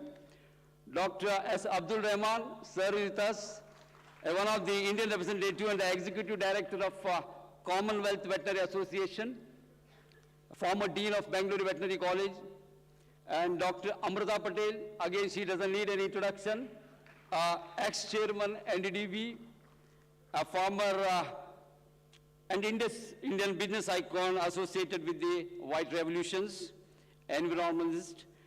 Dr. Gadam Ranjit Reddy, Member Parliament, and Limca Book Awardee. Dr. Ajay Vishnoy, MLA from Madhya Pradesh. Dr. Indrajit Singh, sir is here. Vice Chancellor Gadwasu, ex-director AHP Punjab, as well as Singh was instrumental in drafting the dairy roadmap for the state of Punjab. Dr. Ramanuj Banerjee, Chief Scientist F and Member Secretary with the Chief Minister's Award to that. Dr. B.N. Tripathi, he is on dais. We know him, a dynamic officer, DDG Animal Science, ex-chief editor of IJVP and president of IAVPX. Dr. Subhash Chandra, IPS, Special Director General of Police. Dr. V. Gnan Prakasam, former VC, Tamil Nadu. Dr. Vijay Ramachandra Tijari, General Manager, Venkis. Dr. Professor Mohammad Hafiz, ex-Vice Chancellor and Director of Research, ex-Eminent Sunnis ICAR. Dr. G.K. Mann Memorial Awardee also. Dr. Awad Bihari Srivatsav, ex-Director, School of Wildlife Forensic and Health. Dr. Shivaji Rao H. Dange, an IAS cadre, and he worked as a Commissioner GST in Gujarat. Dr. K.M. Bujburgar, former DDG, ICAR, and Vice Chancellor also remained, and he was Harit Ratna and Best Vice Chancellor Award from AAISA, ICAR. Dr. J.L. Vegad, former Dean, for his Lifetime Achievement Award from CLEFMA. Professor Dr. M.R.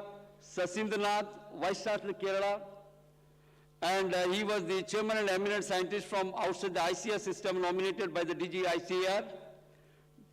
Dr. Sangeeta Punia, scholar at the University of Saskatoon, Canada, University of Saskatchewan, Helmix Award. She has few more awards to her credits. Dr. K.G. Umesh, and he represents India for Asian Society, one of the well-known clinical system, and he is the clinician with the expertise in dermatology field, and he has made several lectures both in India and outside India. Dr. Sangeeta Venkasar worked as a research assistant, observer, University of Pennsylvania, and she started the Samaj Europe Cardiac Center in Mumbai. Dr. Vishwanath Reddy, he is not here, one of the well-known veterinary practitioner till up to the age of 70, probably. The states in Karnataka, the neighboring states in Tamil Nadu, Andhra, they say hats off to this gentleman, and we'll feel probably proud of that. Dr. Ram Kumar V, Founder Secretary VCI, sir is here. Dr. Lakshmi Srinivasan, for her contributions in private practice, one of the proud lady veterinarian who is in the front line. Dr. O. Manchan, and he is the Managing Director and of Lalpat Lab. Probably most of us may not be aware of this. Harvard Business School graduate with the IIM. Sir is here with us. Thank you for time. Dr. Ambalgam IAS, and he was Assistant Collector, Solapur and Karad, and many other positions, and this thing he has held. Dr. Durga Prasad Pradhan, Additional Director, Poultry Development Scheme.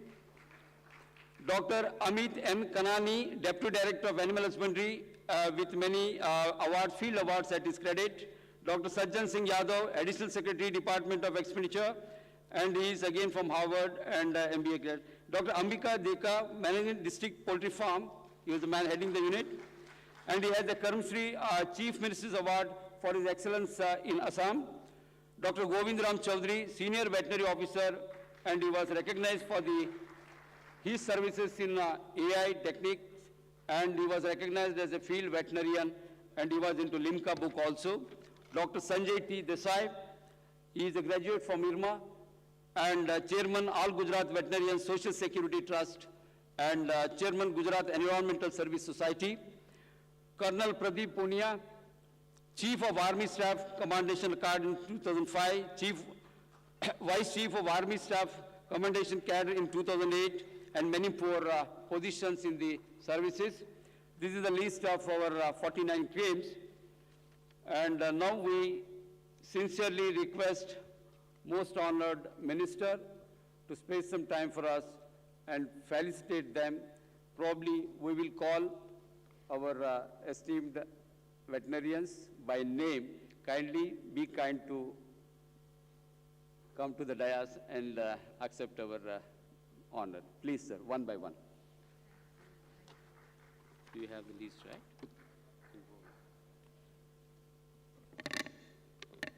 Thank you very much, Dr. Bhatt, for leading us through the very important list. And now I would request Adarni Purushottam Rupala ji, Adarni Dr. Sanjeev Balyan ji, and dignitaries on the dais to do the honors for felicitating outstanding veterinarians for their excellence and achievements.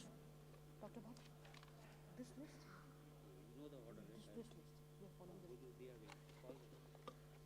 So with that, moving ahead with the felicitations. Let's join our hands together as we felicitate Dr. Sanjeev Kumar Balyan, Honorable Minister of State of Fisheries, Animal Husbandry and Dairying, Government of India.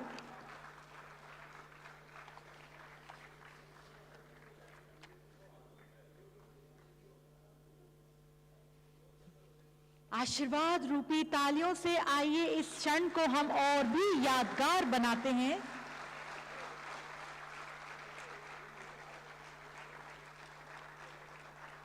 बहुत बहुत शुभकामनाएं, बधाई व हर नेक प्रयास के लिए साधुवाद।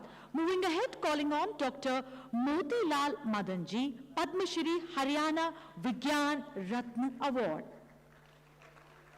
Dr. Motilal Madan, Chairman Livestock Subgroup, Haryana Farmers Commission, Mahendragarh, Haryana.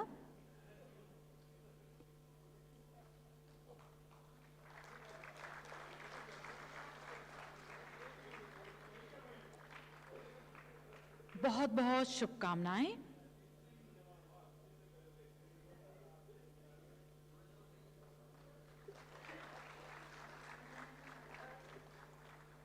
Moving ahead with the felicitation and inviting here on stage Dr. Mahendra Pal ji, Padma Shri. Dr. Mahendra Pal, founder and managing director of Narayanan Consultancy and Veterinary Public Health and Microbiology, Bharuch, Gujarat. जोरदार तालियों के साथ मंच पर इस समय हम सम्मानित कर रहे हैं doctor Mahendra Pal ji.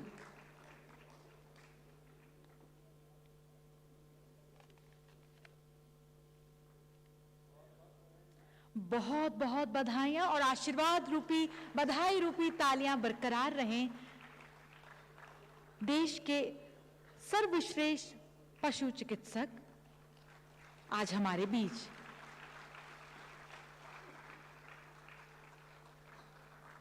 Inviting Padma Shri Dr. Susuma IP, Managing Trustee at Vechur Conservation Trust, Indira Nagar Street, Kerala.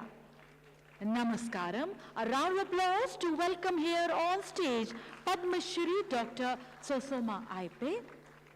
Namaskar, ma'am, and many congratulations.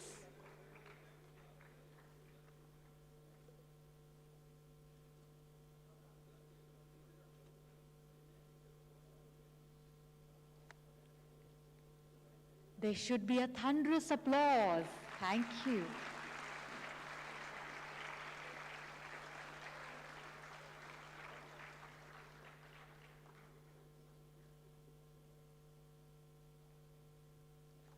Next, once again, congratulations.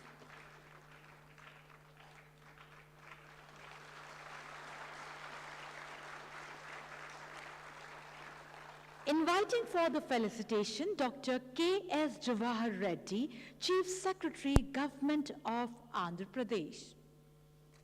The applause must continue. Many, many congratulations, sir. Dr. K.S. Jawahar Reddy ji, Chief Secretary, Government of Andhra Pradesh.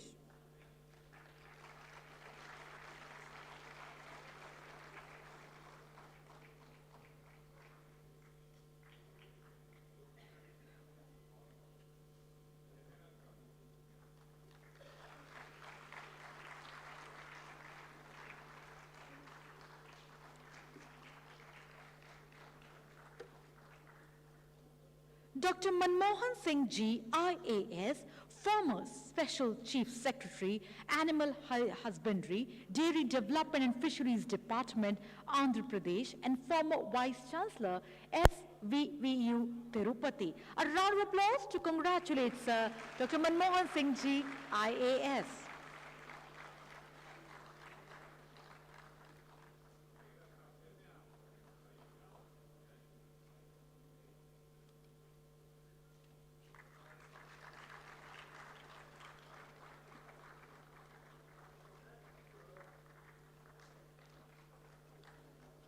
Congratulations.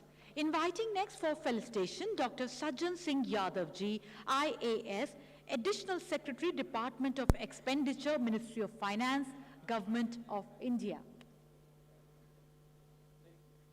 Inviting on Dr. Subhash Chandra ji, IAS, Secretary, Water Resources, Secretary, Transport, Government of Goa, Panji, Goa. A round of applause to congratulate Dr. Subhash Chandra ji. Congratulations, sir. बहुत बहुत शुभकामनाएं.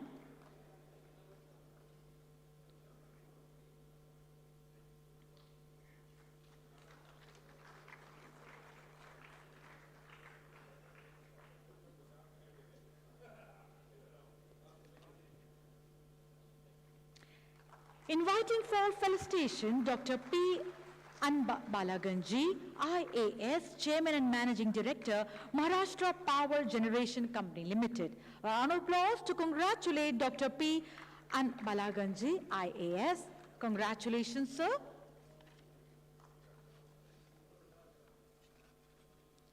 बहुत बहुत शुभकामनाएं.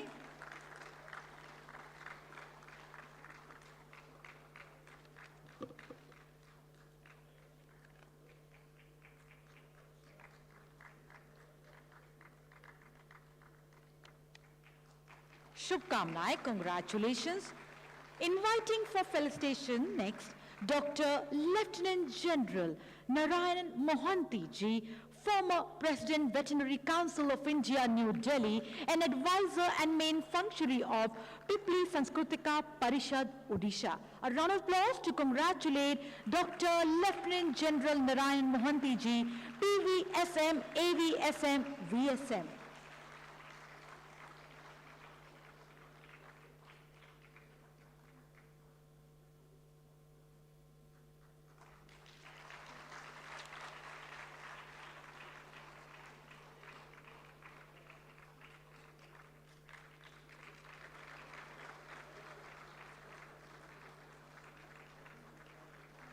Inviting for felicitation next, Dr. Shivaji Rao H. Dange ji, IRS, Commissioner, GST, Gujarat.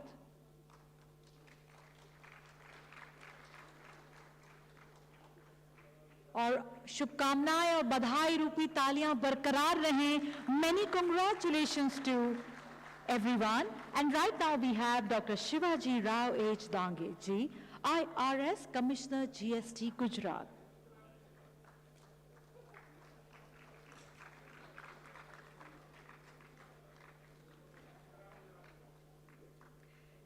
Inviting for felicitation next, Professor Aditya Kumar Misra Ji, ex-chairman ASRB.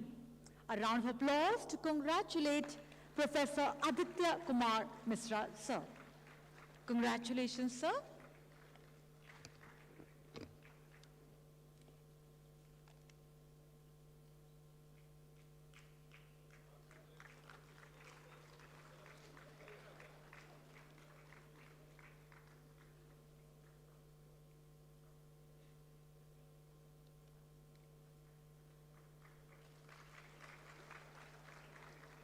Graciously inviting for felicitation, Brigadier Dr. Deep Kumar Elavaji, VSM Arjun Awardee, Asian Games medalist, Additional Director General, Renowned Veterinary Course, RBC Center and College, Meerut Can, Uttar Pradesh.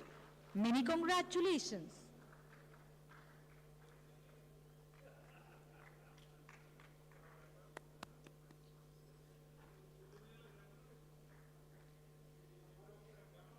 The applause must continue, everyone. बहुत बहुत धन्यवाद. Thank you.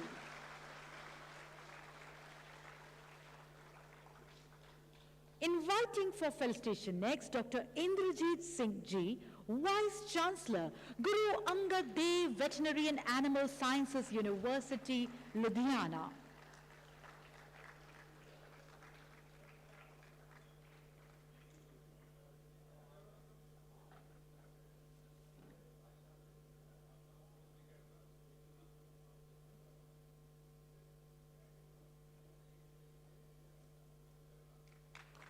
A round of applause.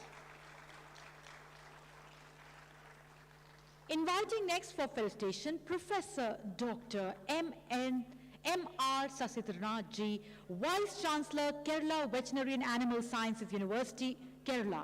A round of applause to congratulate Professor Dr. M.R. Sasitranath Ji. Congratulations.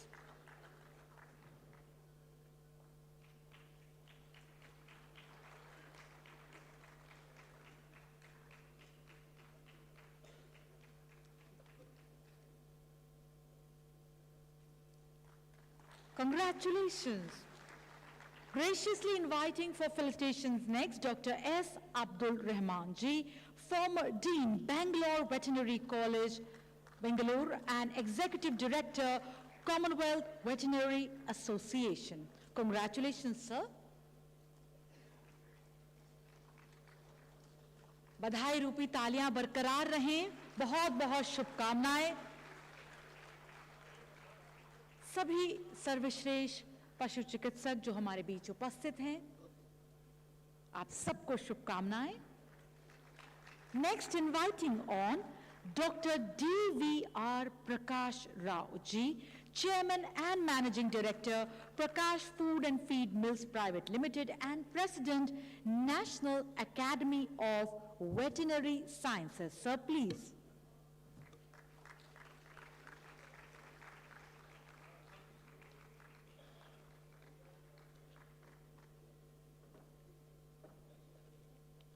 बधाई रूपी तालियां बरकरार रहें. बहुत बहुत धन्यवाद.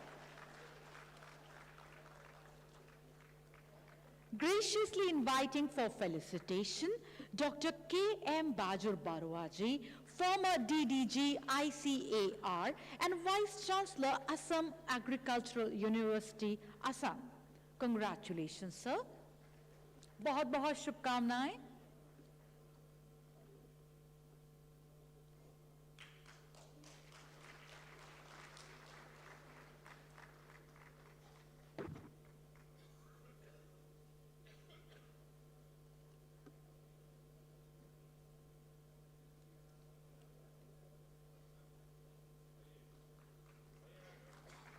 Many congratulations.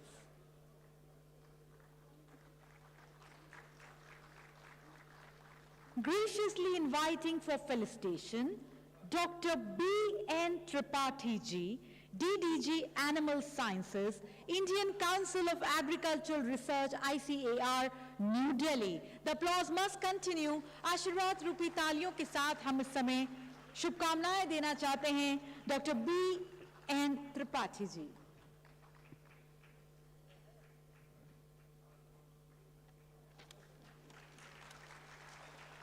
Congratulations.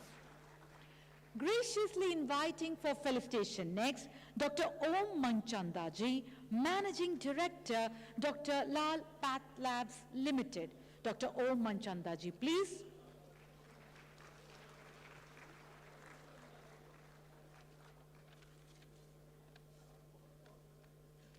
बहुत बहुत शुभकामनाएं, बहुत बहुत बधाइयां.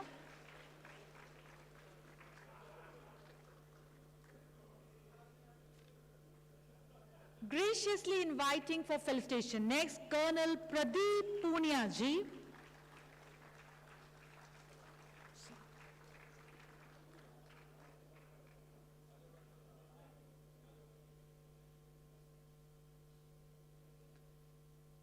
Inviting for felicitation here on stage, Colonel Pradeep Punia ji. A round of applause, everyone.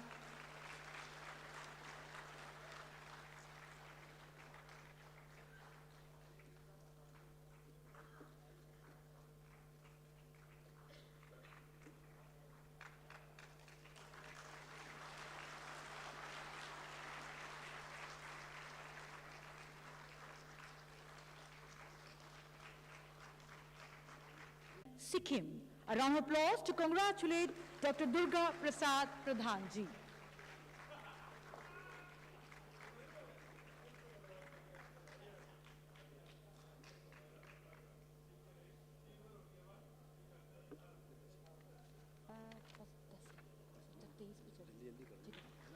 Inviting Dr. Amit N. Kanani ji, Deputy Director of Animal Husbandry, Office of the Director of Animal Husbandry, Intensive Care Development Project, Ahmedabad, Gujarat.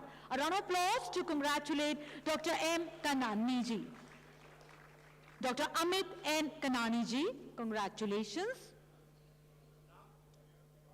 Yeah. Inviting next Dr. Amalendu Chakrabarti ji, former Dean, Veterinary University, Kolkata.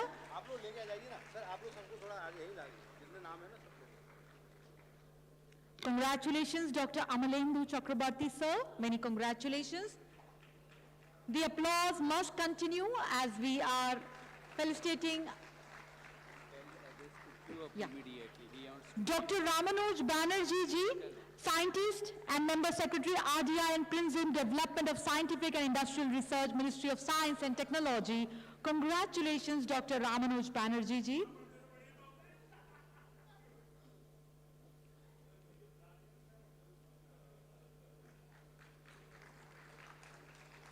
Congratulations, Dr. Chakrabarti. Dr. Ramanoj Banerjee, please. Next, requesting Dr. Ambika Deka ji, Manager, District Poultry Farm, Assam. May I request Dr. Ambika Deka ji?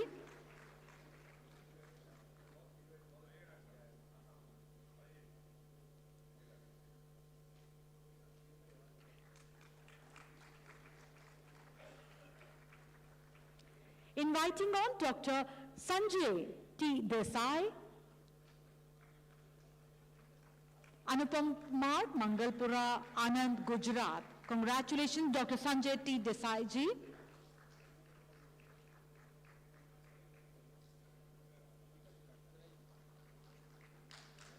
Dr. Sanjay T. Desai, congratulations. Inviting Dr.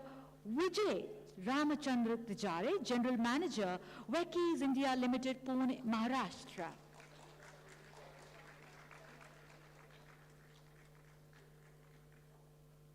Congratulations, Dr. Vijay Ramachandra Tijare ji. Congratulations.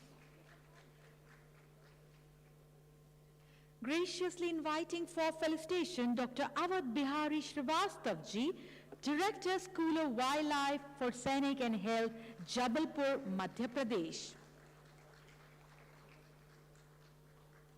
Once again, many congratulations, Dr. Awadh Bihari Srivastav ji. Congratulations.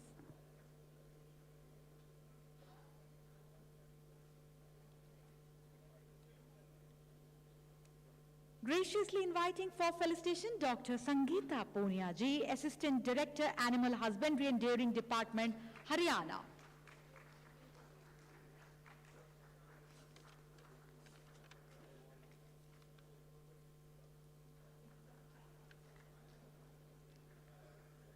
Many congratulations, Dr. Awadh Bihari Srivastav ji. बहुत बहुत शुभकामनाएं, Dr. Sangeeta Punia ji. Graciously inviting for felicitation, Dr. K. G. Umesh ji, Small Animal Consultant, Bangalore. Congratulations, Dr. K. G. Sumesh ji.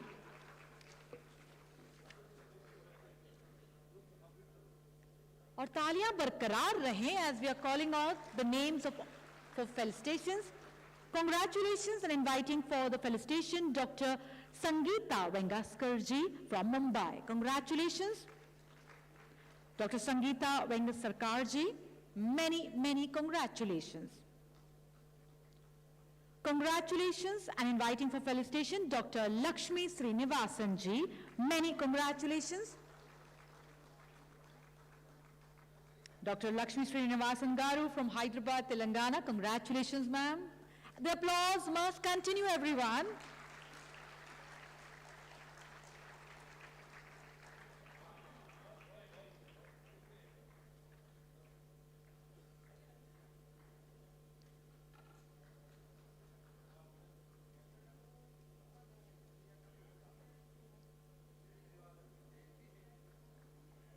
Once again, congratulations, Dr. Sangeeta Vengasarkar ji, Dr. Lakshmi Srinivasan ji, many congratulations.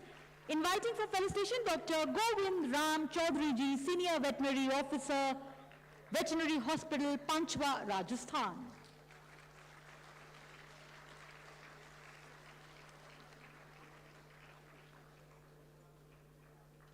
And as we come to the end of the felicitation round, once again a thunderous applause. एक बार फिर बधाई, आशीर्वाद व शुभकामनाएं रूपी तालियों से देश के सर्वश्रेष्ठ पशु चिकित्सकों को बहुत शुभकामनाएं, बधाई व साधुवाद। पशु सुरक्षा, पशु स्वास्थ्य को लेकर आपकी निष्ठा निसंदेह प्रशंसनीय है। Many congratulations.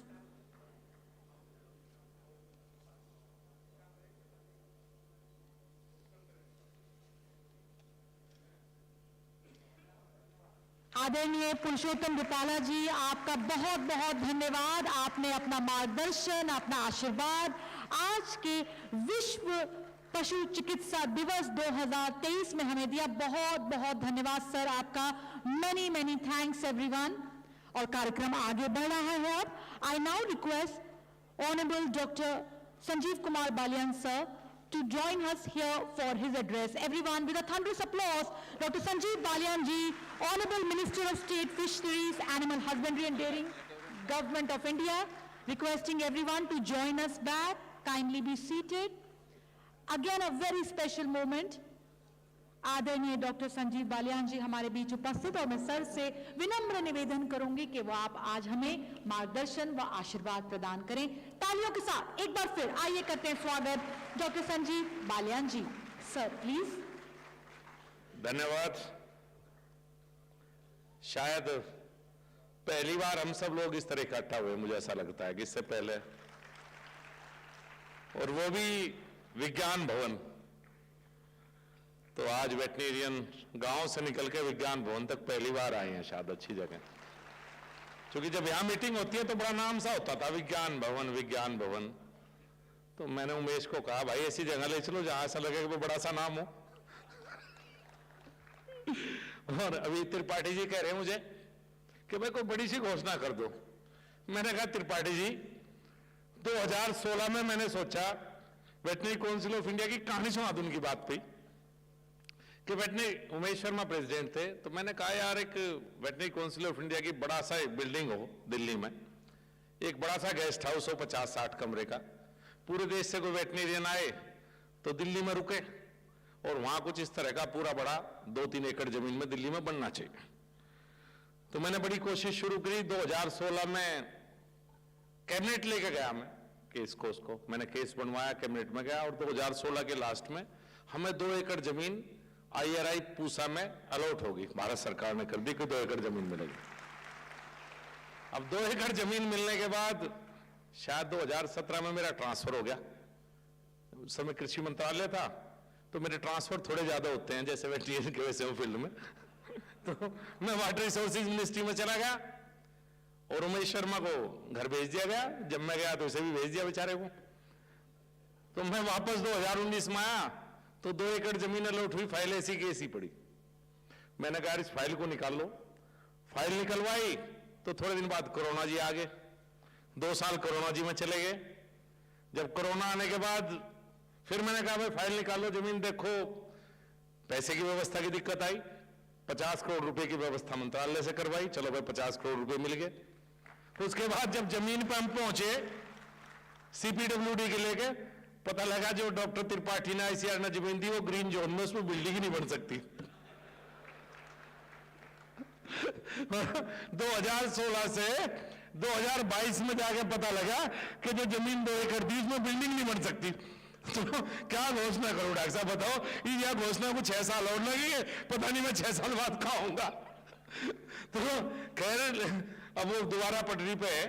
शायद अगली बार जब हम और आप लोग सब मिलेंगे तो वेटरनरी काउंसिल के एक अच्छे से दफ्तर, एक बड़ा सा गेस्ट हाउस, शानदार गेस्ट हाउस जहां पूरे देश से वेटरनियन आकर रुक सके। मुझे उम्मीद है कि अगले ज्यादा दिन नहीं लगाऊं, चूंकि राजनीति का कोई भरोसा नहीं, तो मेरी इच्छा है कि कम से कम मेरे समय पे इस टेन्योर में बनने की शुरुआत हो जाए, फिर 2-3 साल में बनता रहेगा।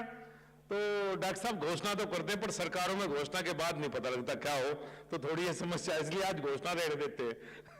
तो बड़ा अच्छा लगा आप सबसे मिलके। और जब मैं समय राजनीति में हूं मेरी 2 स्ट्रेंथ है, मुझे हमेशा लगता है। पहली स्ट्रेंथ तो यह है कि मुजफ्फर से सांसद हूं, तो मुजफ्फरनगर के लोग साथ हैं तो शायद दिल्ली तक का रास्ता है। और दूसरी मेरी बड़ी स्ट्रेंथ यह है कि मैं इस देश के किसी भी हिस्से में जाऊं, आज तक ऐसा नहीं हुआ, पिछले 9 साल हो गए मुझे कि मैं देश के किसी भी एयरपोर्ट पर उतरा हूं और जिस एयरपोर्ट पर मैं उतरता हूं और वहां के लोकल वेटरनियन मेरे से मिलने ना आए, ऐसा आज तक संभव नहीं हुआ। नॉर्थ ईस्ट हो, मेघालय हो, मिजोरम हो, अरुणाचल प्रदेश हो और बाकी नॉर्थ इंडिया में तो कोई दिक्कत ही नहीं। कभी भी मुझे ऐसा नहीं लगा कि इस देश के किसी हिस्से में कोई मेरा अपना नहीं है। कम से कम मेरे साथी, मेरे दोस्त वेटरनियन तो मेरे साथ हैं, चाहे मेरा परिचय हो ना हो, चाहे मैं उनके लिए कुछ कर पाऊं ना कर पाऊं, लेकिन ये एक भावना है जो आपसी प्यार की भावना है। ये भावना कितनी स्ट्रांग है, एक बार शायद 2018 की बात है, तो मोहन भागवत जी शामली में आए थे।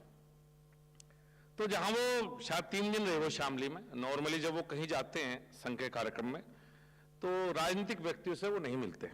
उनका एक रहता है कि भाई राजनीतिक व्यक्तियों से मिलने का अलग समय होना चाहिए, उससे आपस में थोड़ी सी वो रहती है। तो मैं मिलने चला गया। तो जब मैं मिलने गया तो वहां कई मेंबर पार्लियामेंट, प्रदेश सरकार के कई मंत्री, काफी लोग वहां थे जो कम से कम ये पूछने के लिए आए थे क्या मिल सकते हैं। तो मैंने भी पता भिजवाया, तो बाई चांस उन्होंने मुझे बुला लिया अंदर। तो मैं और वो आधा-पौना घंटे बैठे। तो आधा-पौना घंटे बैठने के बाद जब मुझे छोड़ने के लिए बाहर निकले तो बाहर उन्हें देखा भाई तो गड़बड़ होगी, यहाँ तो कई मंत्री और बैठे हैं, कई मेंबर पार्लियामेंट हैं, कई प्रदेश सरकार के मंत्री हैं और राजनीति में रूमर बहुत फैलते हैं। तो उन्हें सोचा, उन्हें लगा कि भाई ये कम से कम ऐसा रूमर ना फैल जाए कि संजीव बालियान ज्यादा नहीं इकट्ठे। तो उन्होंने कहा भाई बुरा मत मानना, ये मेरे एक ही बिरादरी के हैं दोनों, इसलिए मैंने बुला लिया। राजनीति के मामले में नहीं बुलाया, हमारी इसकी बिरादरी एक है। तो बात यह है महत्वपूर्ण कि हम और आप राजनीतिक भाषा में कहते हैं एक ही बिरादरी है। देखो बिरादरी प्रोफेशन से होती है, जन्म से नहीं होती, मेरा ऐसा मानना है। तो हम सब, कुछ मेरे सीनियर हैं, बड़े भाई हैं, कुछ यहाँ मेरे छोटे भाई बैठे हैं। और देखिए हम जिस प्रोफेशन से हैं हमारा जन्म ही कॉम्प्लेक्स से होता है। जब हम 12वीं करते हैं तो पहली ट्राई एमबीबीएस की हो, जिसका एमबीबीएस में नहीं होता वेटरनरी में, तो पहला कॉम्प्लेक्स हमारे अंदर यही घुस जा कि भाई हमारा एमबीबीएस में एडमिशन नहीं हो पाया। दूसरा कॉम्प्लेक्स नौकरी में आने के बाद एट पार विद मेडिकोज वाला में चलता है। तो एक कॉम्प्लेक्स में हम रहते हैं हमेशा। जब मैं इस मंत्रालय में आया 2014 में, जब ये कृषि मंत्रालय था, राधा मोहन सिंह कैबिनेट मंत्री थे और मैं राज्य मंत्री था, एक ही थे हम दोनों, एक ही राज्य मंत्री था मैं अकेला उस समय। तो मैंने देखा कि भाई उसका कृषि मंत्रालय का एक हिस्सा था एनिमल हस्बेंड्री, डेयरी और फिशरी। तो जब शुरू में जब नए नए बनते हैं तो बहुत कुछ दिनों में तो पता ही लगता है भाई क्या करना क्या नहीं करना। तो थोड़े दिन बाद में समझ में आया कि बहुत ज़्यादा काम हमें नहीं है, काम तो स्टेट गवर्नमेंट करती हैं, हमारा काम तो फंडिंग का है। उससे पहले नहीं इतना आइडिया था। तो मैंने देखा कि कृषि मंत्रालय के जो हिस्सा था एनिमल हस्बेंड्री डेयरी फिशरी, इसका बजट उस समय शायद 1200 करोड़ रुपए था मात्र, जिसमें एनिमल हस्बेंड्री भी थी, डेयरी भी थी और फिशरी भी था। मात्र 1200 करोड़ रुपए का बजट था। बड़ा दुख हुआ, छोटे छोटे फिर स्टेट गवर्नमेंट्स का बजट पता लगा तो पता लगा स्टेट गवर्नमेंट में तो सैलरी के अलावा कोई विशेष बजट ही नहीं है। जो थोड़ा बहुत भारत सरकार देती है वो चला जाता है स्टेट गवर्नमेंट में अलग, उसका अलग। तो वाकई बड़ा दुख भी हुआ। मैंने कहा ऐसा तो नहीं होना चाहिए, थोड़े प्रयास शुरू किए और 2014 में ही 2015 की बात है शायद मेरे विचार से कि 2015 में ये सोचने की बात है कि भाई नई नई टेक्नोलॉजी क्या आ रही है, इनके ऊपर काम होना चाहिए। तो मेरे याद है मैं पहली बार पीएम साहब के पास गया तो उस समय बात आई थी, मुझे भी पता लगा था नया नया कि भाई सेक्स सीमेन पर काम होना चाहिए, आईवीएफ पर काम होना चाहिए, एम्ब्रियो ट्रांसफर टेक्नोलॉजी में काम होना चाहिए। ये थोड़ा सा उसी समय पता लगा, क्योंकि मैं पहले इसलिए नहीं पता लगा कि पढ़ते टाइम में बहुत ब्रिलियंट स्टूडेंट था, मेरे कई टीचर यहाँ मौजूद हैं, तो पहले मुझे ज्यादा नहीं पता लगा। एक बात और बताऊं, आज जिंदगी में पहली बार मुझे कोई अवार्ड मिला नहीं, मैं तो बैक बेंचर था, सबसे पिछली सीट पे बैठता था, मेरा नंबर कभी नहीं आया किसी चीज में। हमारा नंबर कभी किसी अवार्ड में या किसी में मेरा नंबर तो नहीं आया। आज देर जब ये उमेश शर्मा ने दिलवाया तो मुझे बड़ा अजीब सा लगा कि भाई ये कम से कम पहली बार स्टेज पे आके कुछ तो मिला, नहीं तो पीछे ही बैठे रह गए हम तो बैक बेंचर जो होते। तो इन पर काम की शुरुआत की तो पहली बार लगा, मेरे आज भी याद है पहली बार भारत सरकार में बजट में अनाउंसमेंट में अरुण जेटली वित्त मंत्री थे, शायद 2016 का बजट था, पहली बार 850 करोड़ रुपए एक साथ एनिमल हस्बेंड्री सेक्टर को 850 करोड़ रुपए पहली बार अलग से दिए गए बजट में। बड़ा बदलाव था। उसके बाद पॉलिसी चेंज हुई कि हमें तो भाई क्रॉस ब्रीडिंग बहुत होगी, बहुत लोगों की राय थी क्रॉस ब्रीडिंग। दो एक थॉट साथ चलते थे जब हम पढ़ते थे उस समय, तो एक थॉट चलता था भाई क्रॉस ब्रीडिंग है जिससे दूध का प्रोडक्शन बढ़ेगा, लेकिन एक बड़ा सेक्शन ऐसा था जो कहता था भाई इंडिजिनस ब्रीड पे ध्यान देना चाहिए, हमने शायद गलती की।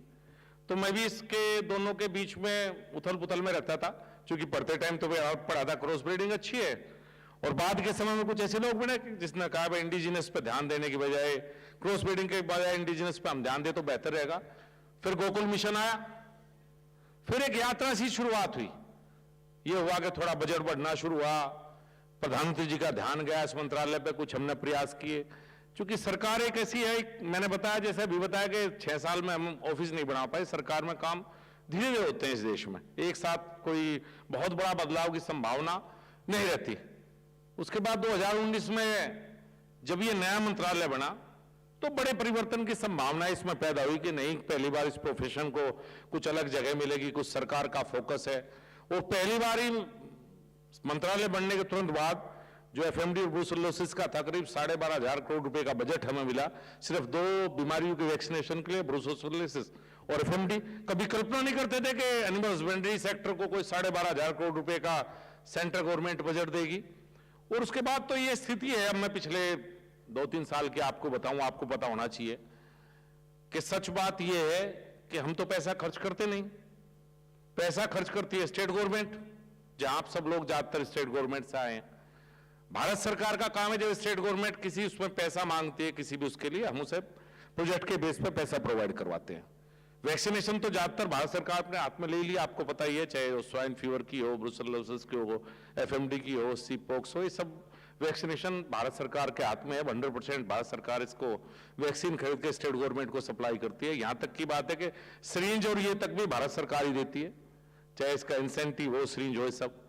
लेकिन एक बहुत बड़ी दुख की बात क्या है कि पिछले 2 सालों से जो हमें पैसा है, हमारे पास अब इतना पैसा है भारत सरकार के पास कि मुझे दुख होता है कि स्टेट के जो एनिमल हस्बेंड्री डिपार्टमेंट हैं उस पैसे को खर्च नहीं कर पाते। और सच बात यह कि हर साल हमें पैसा सरेंडर करना पड़ता है, बड़ी दुख की बात है हम सबके लिए।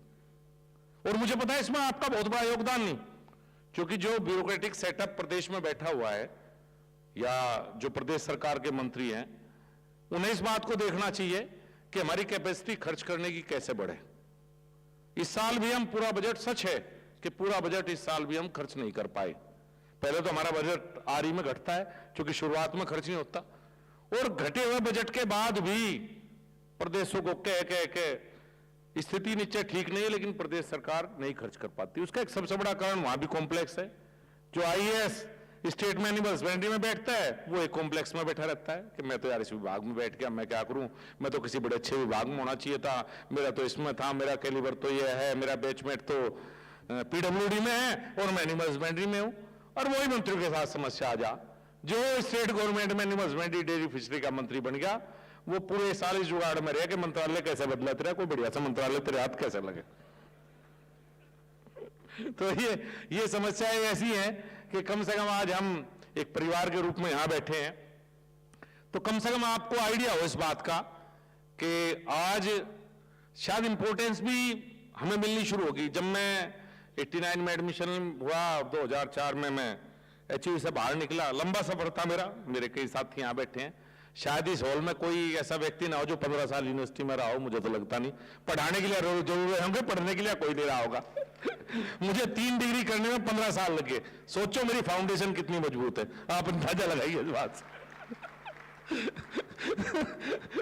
मुझे 3 डिग्री लेने में जो 10 साल लगने चाहिए थे, 5, 2, 7 और 3, 10, उसके लिए मैंने इतनी मजबूती से पढ़ा कि मुझे 15 साल लगे उसे काम करने में। तो लंबा सफर मेरा यूनिवर्सिटी का रहा है, छात्र जीवन का।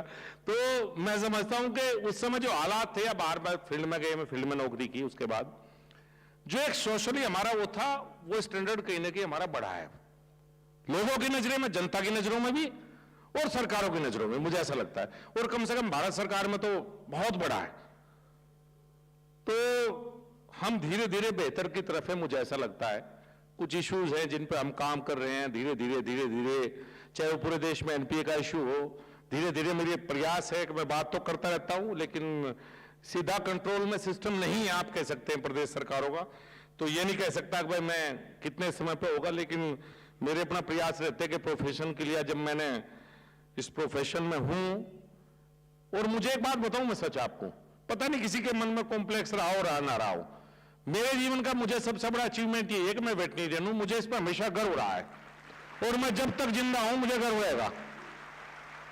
और जब मैं कभी वेटरनरियन से मिलता हूं, वो मुझे कहते हैं ना कि बड़े खुश होकर बताते हैं, मैंने कहा क्या कर रहे हैं बच्चे, कहने वो बेटा एमबीबीएस में है, तो मुझे बड़ा बुरा सा लगे। और जब मुझे कोई कहे मेरा बेटा भी वेटरनरियन, तो मुझे बड़ी खुशी हो, बहुत अच्छा लगता है मुझे। तो वाकई मैं तो अपने आप को उनसे बेहतर मानता हूं। अब कई एमबीबीएस डॉक्टर हैं हमारे सेंट्रल गवर्नमेंट में, हमारे एमपी तो कितने ही हैं, हमारा तो नंबर कम लगे, कोई नहीं जानता। कम से कम संजीव बालियान वेटनरी, सब देश जाने वेटनरी है भाई, वेटनरी डॉक्टर है।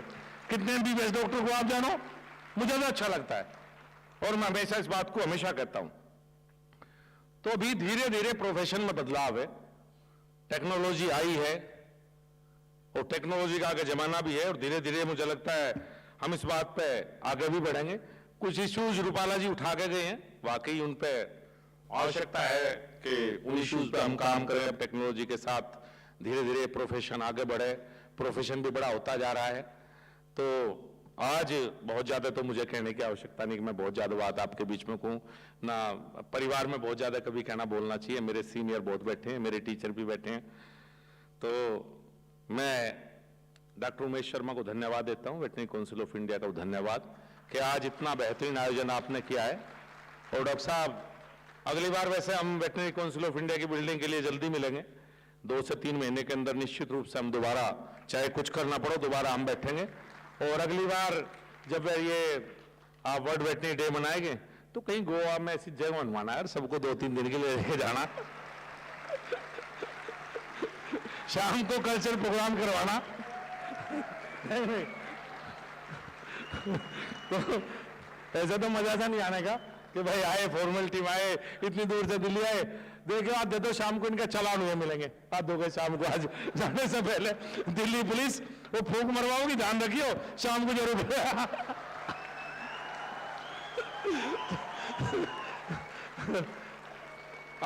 अब ये बैक बेंचर है ना मेरे जैसे, इन्हें सीटी हमारी नहीं समझ में आ गया, मैं भी तुम्हारे जैसा ही था सीटी वाला। चलिए, बहुत बहुत धन्यवाद।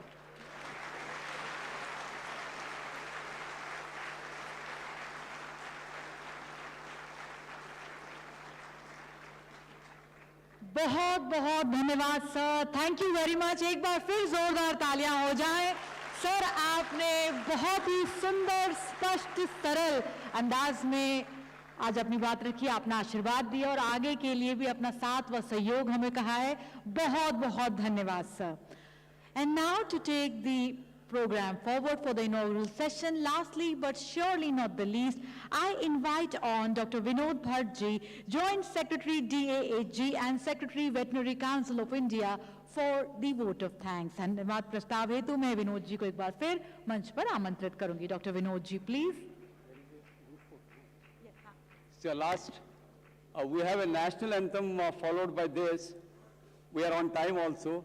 And to begin with, I'm most privileged to thank the Honorable Ministers, Rupala Sahab and Balyan Sahab for the time and making this moment very gracious for us. And their advice is well taken. On behalf of the Council and all the delegates here, I honestly, sincerely thank them. Followed by the awardees. Really, in spite of short notices, you have accepted our request, made yourself physically present. Probably it is our bona fide duty to extend cordial thanks, wholehearted thanks to all of you and giving us an opportunity. Same time, on the dais, we have other senior officers, Mitra ji, Tripathi Sahab, Rana Sahab, my colleague Dr. Pradeep. For them, we are thankful for the time. Apart from that, we had President, Registrars and Office Bearers of all the state councils, Vice Chancellors, Registrars, Deans and faculty members from the veterinary universities and colleges, Directorate of Animal Husbandry and the staff, representatives from ICR institutions, representatives from the RVC, SSB, BSF, and the professional bodies, and members of the Veterinary Council of India. Of course, we are the host. Faculty and students of veterinary colleges and delegates from other delegates from India and outside. I'm proud to say we have a couple of veterinarians working in US, Canada. They also took time and they were kind to join us. Apart from that, from the industry side, from IMV, that's one of the companies which is a long time associated with the veterinary institutes and the veterinary profession. They were kind to join us. From Brook India, again, with every activity of ours, they take a major keen interest, and I thank them. Nevertheless, all the senior officers, dignitaries, retired, in service, invitees, in the audience, no time to take name. And last but not the least, the Vigyan Bhawan for their arrangements, horticulture for the flowering, and ITDC probably for the food. We are going to check now, and event managements. Apart from that, my colleagues in the department, in the VCI, probably I have taken names of all. They are thanked for the time and effortless. Last but not the least, BISAG, I repeat, the young team, in a record time of 6 months, they did our requirements into realities. And that is the reason probably we will work in close with them to see that the portal comes to our dais and our students, the students will get the certificates sitting at home, and college to councils, it is going to connect. That portal was our dream. Once again, on behalf of the council and the esteemed department, we thank all the veterinarians. Initially, we had a fear, pura hamara hall bharti hoga ki nahi. Till up to 9, really we had an apprehension. I think I could count the great seat. That shows our real keen commitment, interest, and consideration for the profession. I once again thank all the dignitaries on the dais and all invitees in the audience for your time, patience, and joining us, making this occasion momentous, memorable. Thank you one and all.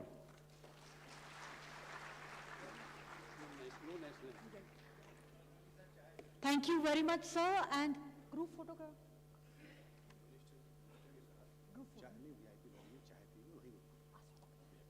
So we invite you all to join us for tea. कार्यक्रम समापन की ओर। इस समय चाय का समय है और मैं आदरणीय मिनिस्टर सर से भी अनुरोध करूंगी, sir please join us for and yes, we have the first technical session coming up at 11:45. So requesting you all to be there at 11:45 for the first technical session, and all the awardees are requested to join for a group photograph at the lounge area. Once again, all the awardees are requested to join at the VIP lounge area for a group photograph.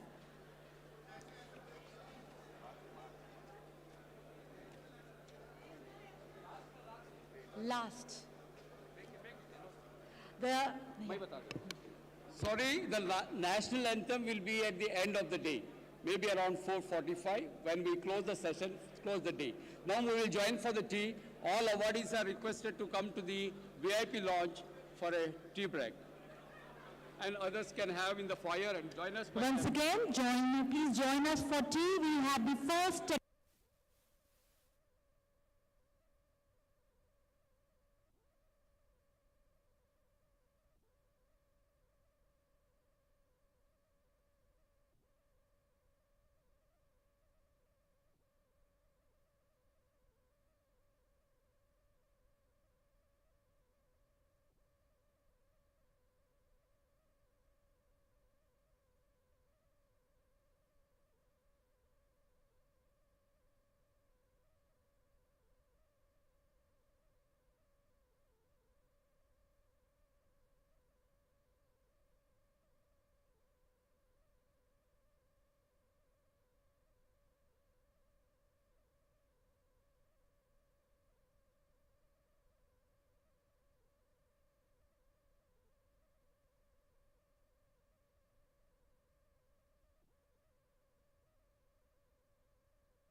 check, check, hall check,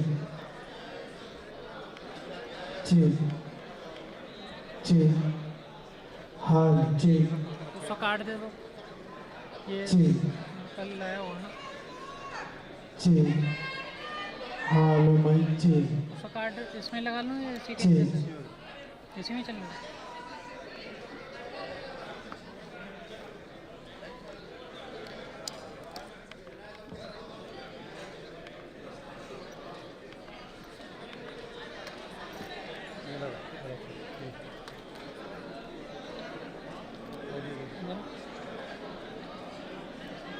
वो hello hello कर रहा था कहाँ गया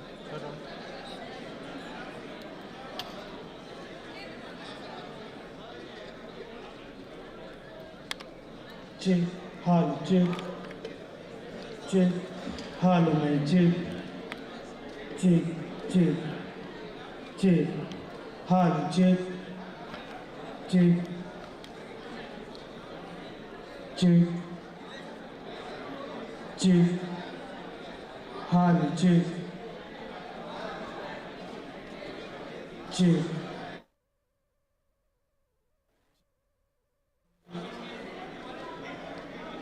check, check, check, हाल check, check, check, हाल check, check, check, हाल check,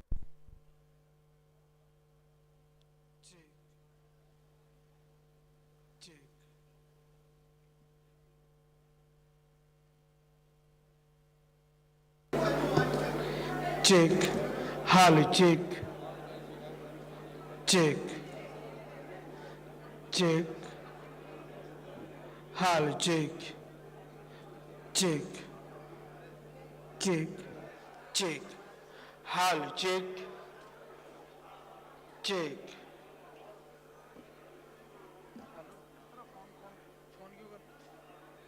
hello अरे phone कर रहे थे उसमें मिक्सर पे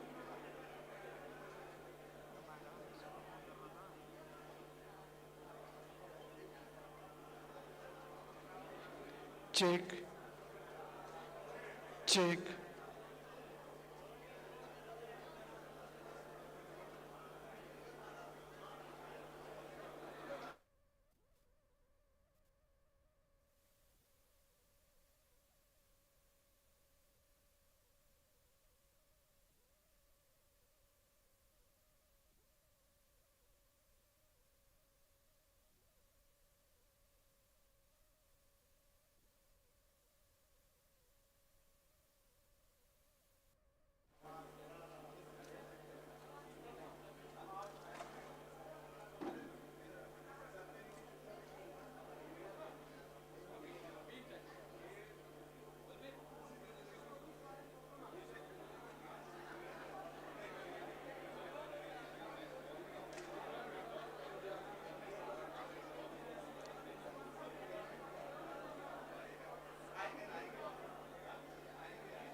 आई क्यों કેમ થી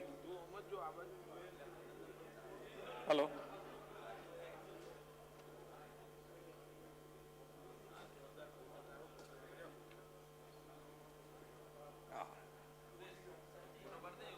આ તો ઘરે ઉભો એવું લાગે આજો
Welcome back, everyone. Please be seated. We are beginning with the technical sessions.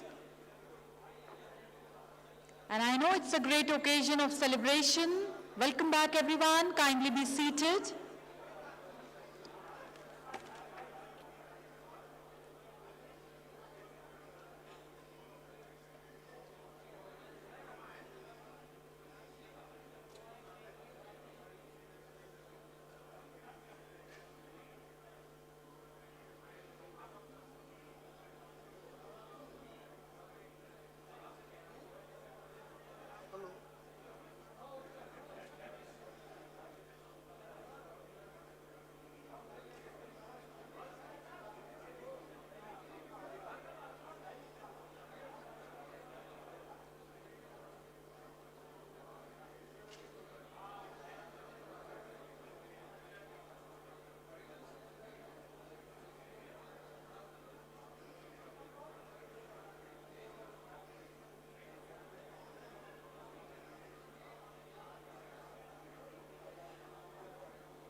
Yeah.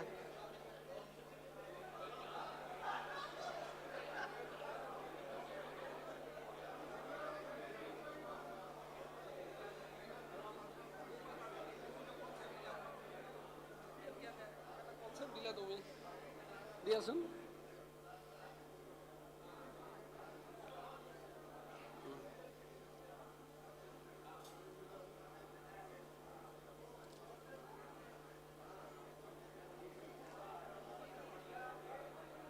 Thank you.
एक दो निकाल दे।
Greetings, good afternoon, namaskar. Please be seated. We are beginning with the first technical session.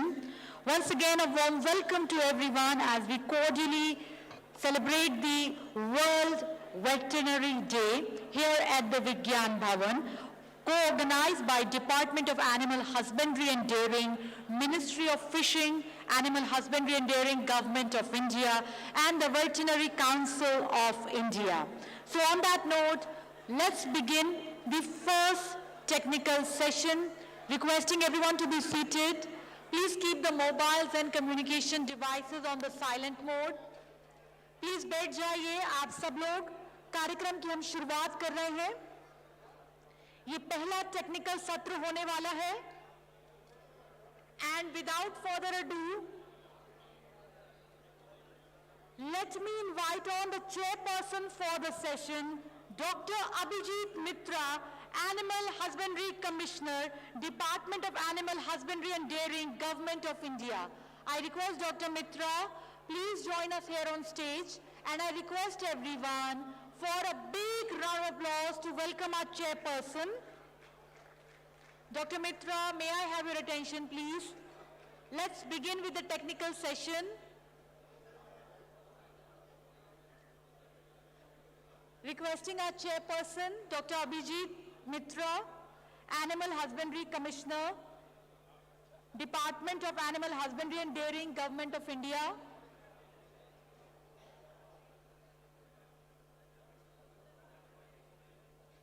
Our chairperson for the session, inviting on our Deputy Chair, Dr. Inderjit Singh Ji, Vice Chancellor at GADVASU, Ludhiana.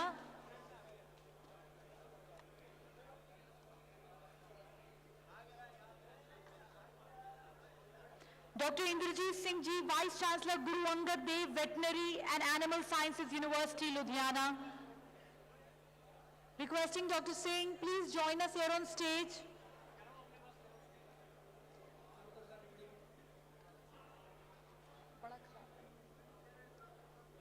Dr. Mitra, Dr. Abhijit Mitra, requesting you to please join us here on stage. Dr. Inderjit Singh Sir, Vice Chancellor, Guru Angad Dev Veterinary and Animal Sciences University, Ludhiana. Please join us here on stage.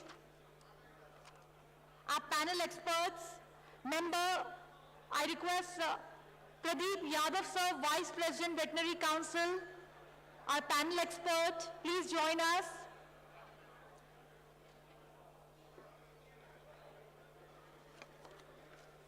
Requesting Mr. Anurag Kumar, your wallet is there with us. Calling for Mr. Anurag Kumar, your wallet is there with us.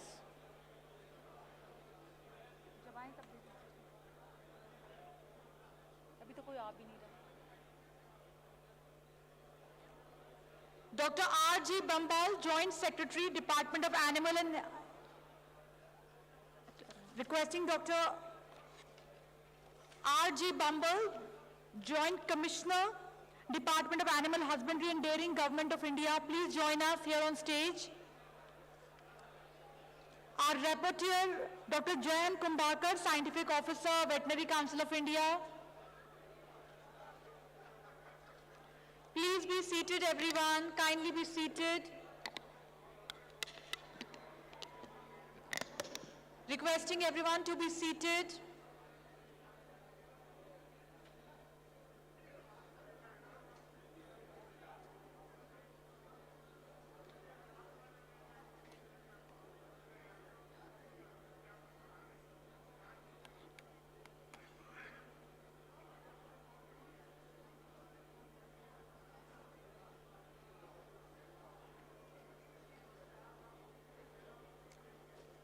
Once again, welcome back everyone. Kindly be seated.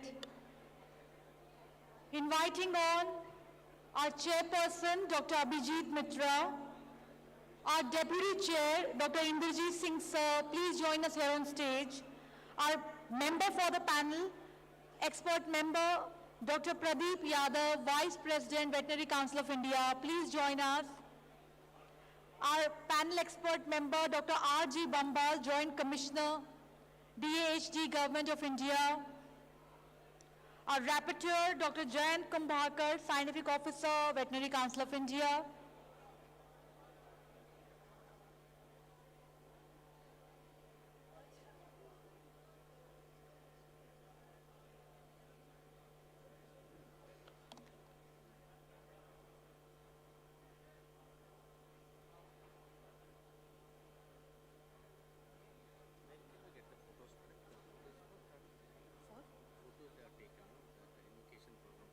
Yeah, I'll tell them.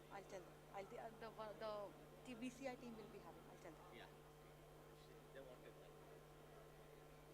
Once again, good afternoon. It is not audible outside. It has to be announced outside. So the volunteer.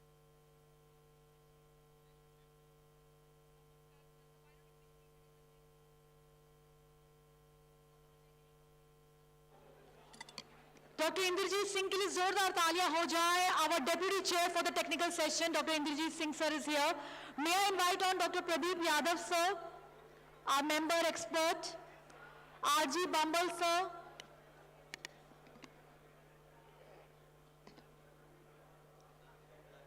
तालियां हो जाए to welcome Dr. R.G. Bambal, Joint Commissioner, DAHD, Government of India, our expert panel member, our rapporteur, Dr. Jayan ji, Dr. Jayan Kumbhakar ji, Scientific. May I request Dr. Abhijit Mitra sir, Namaskar, good afternoon. Once again, please join us here on stage.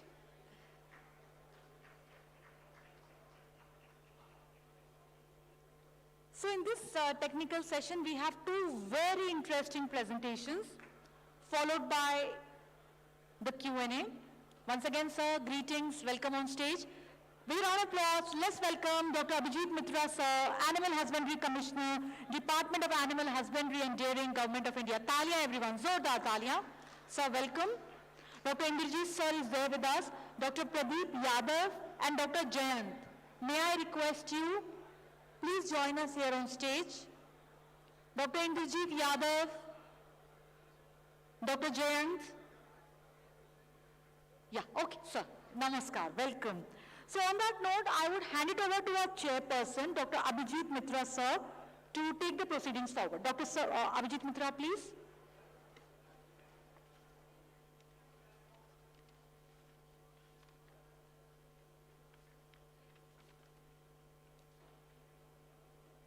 So in this session, we have two important presentations. Yes, sir.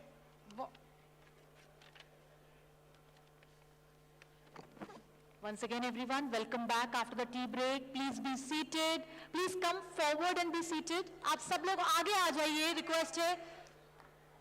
आप सब लोगों से request है, आगे आकर बैठ जाइए, please.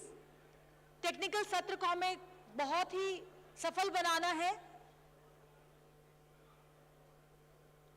And I would request Dr. Mitra. Sir, I hand it over to you. Sir, please.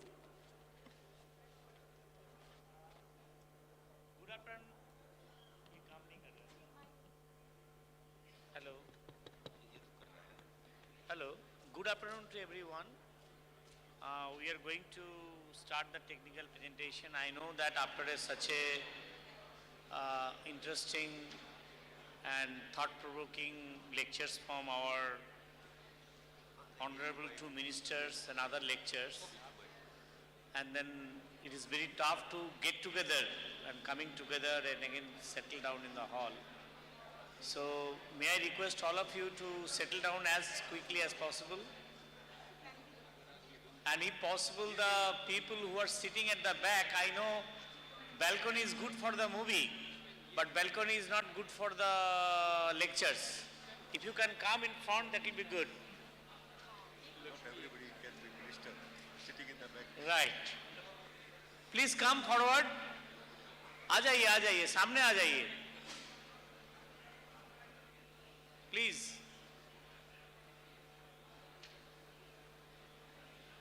बहुत जगह है, आप सामने आइए.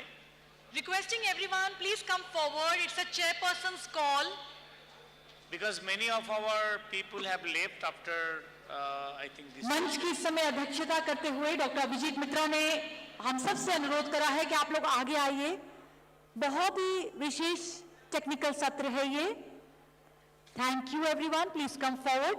Dr. Mitra will be having two speakers, sir, for this session. With your permission, May I request Dr. Parag Nigam and Dr. H. Rahman to come to the stage and sit here so that you can make the presentation. I think Dr. Rahman, I could find he was in the lobby. Rahman sir नहीं है. अच्छा वही Rahman sir नहीं है, right? Oh sorry. Dr. Parag Nigam.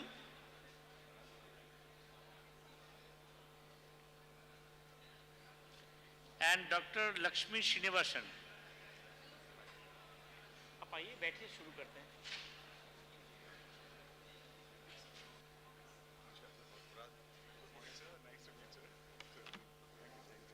Dr. Parag Nigam, Scientist G and Head Department of Wildlife Health Management, Dehradun, please be there with us. Dr. Lakshmi Srinivasan G, Animal Care Clinic, Hyderabad. I invite ma'am also to be there. Yeah, over to the chairperson. Once again, जोरदार तालियां हो सकती है. Technical सत्र की हम शुरुआत कर रहे हैं और आइए अब विचारों के साथ आज के वर्ल्ड वेटरनरी डे 2023 को हम आगे बढ़ाते हैं. Over to our chairperson doctor Abhijit Mitra sir. Doctor Parag Nigam ji जो साइंटिस्ट जी है, head of the department of wild life and health management, मैं वो उनको स्वागत करता हूँ. और अभी जो वन हेल्थ का there is a movement in the country for one health and the world. I'll just remind all of you that in the morning also our honorable minister mentioned that almost 3 out of 4 diseases which we encounter in human are of animal origin, and many of those are actually zoonotic diseases are wildlife origin. Last 100 years, whatever the pandemics we have seen, all the pandemics are having the animal origin one or the other. And recently we have listened the case of monkeypox. Then few days ago there was some news in South America that fungal infection as a zoonosis coming from cat to human. So the importance of wildlife is becoming very important. And when we talk about wildlife, one of the important issue is their conservation and management. So instead of spending more time,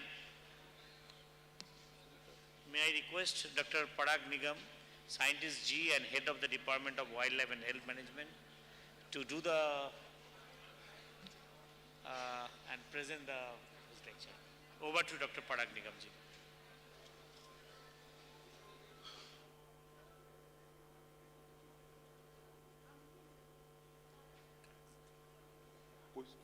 slides को move करने के लिए बोल रहे हैं. On कर दें presentation. या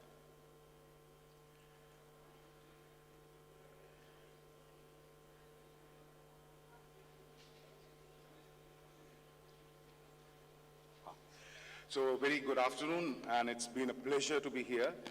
I'm Dr. Parag Nigam. I'm heading a division of wildlife health management at Wildlife Institute of India. And to be speaking in this August gathering is a great thing. So I really feel privileged to be really talking on a World Veterinarians Day. And I would really like to thank the chairman the co-chair, the panel experts, distinguished guests. We've come all the way through, and we're going to be talking about wildlife. It's a very different field altogether, but definitely getting into the mainstream of animal husbandry as such. So I really feel privileged to be part of it and representing the community of wildlifers. And I would be giving you a brief about what basically goes into conservation and then how we can become relevant through this whole field. So thank you so much for the invite, and I would be starting on. I would like to dedicate my talk basically to a very famous doctor, field veterinarian, Dr. V. Krishnamurthy, and the man known as Elephant Doctor, or Dr. V. So this is something which we really eye for. What we are into veterinary sciences and wildlife has a big role of these professionals who were part of this when there was no glory, no fame, and then they started from a scratch and further moved beyond. And then we had a lot of people getting on, and the whole list becomes very vast. And now you have a lot of people who have been contributing effectively, and even Padam Shri given to a veterinarian, Dr. K.K. Sharma, when he was basically working on wildlife. So I'm really privileged to become representing community as such. So dedicating this talk to Dr. Krishnamurthy, very reverend person, and many of you have been knowing also.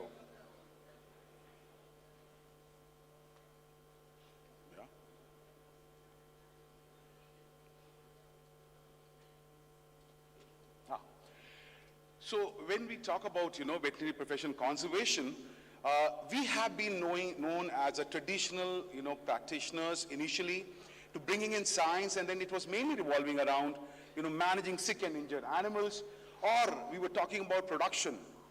And that's how a veterinarian was termed with. And now the role of veterinarians have really diversified, and we have a lot of activities being done, and wherein we are quite relevant in this field.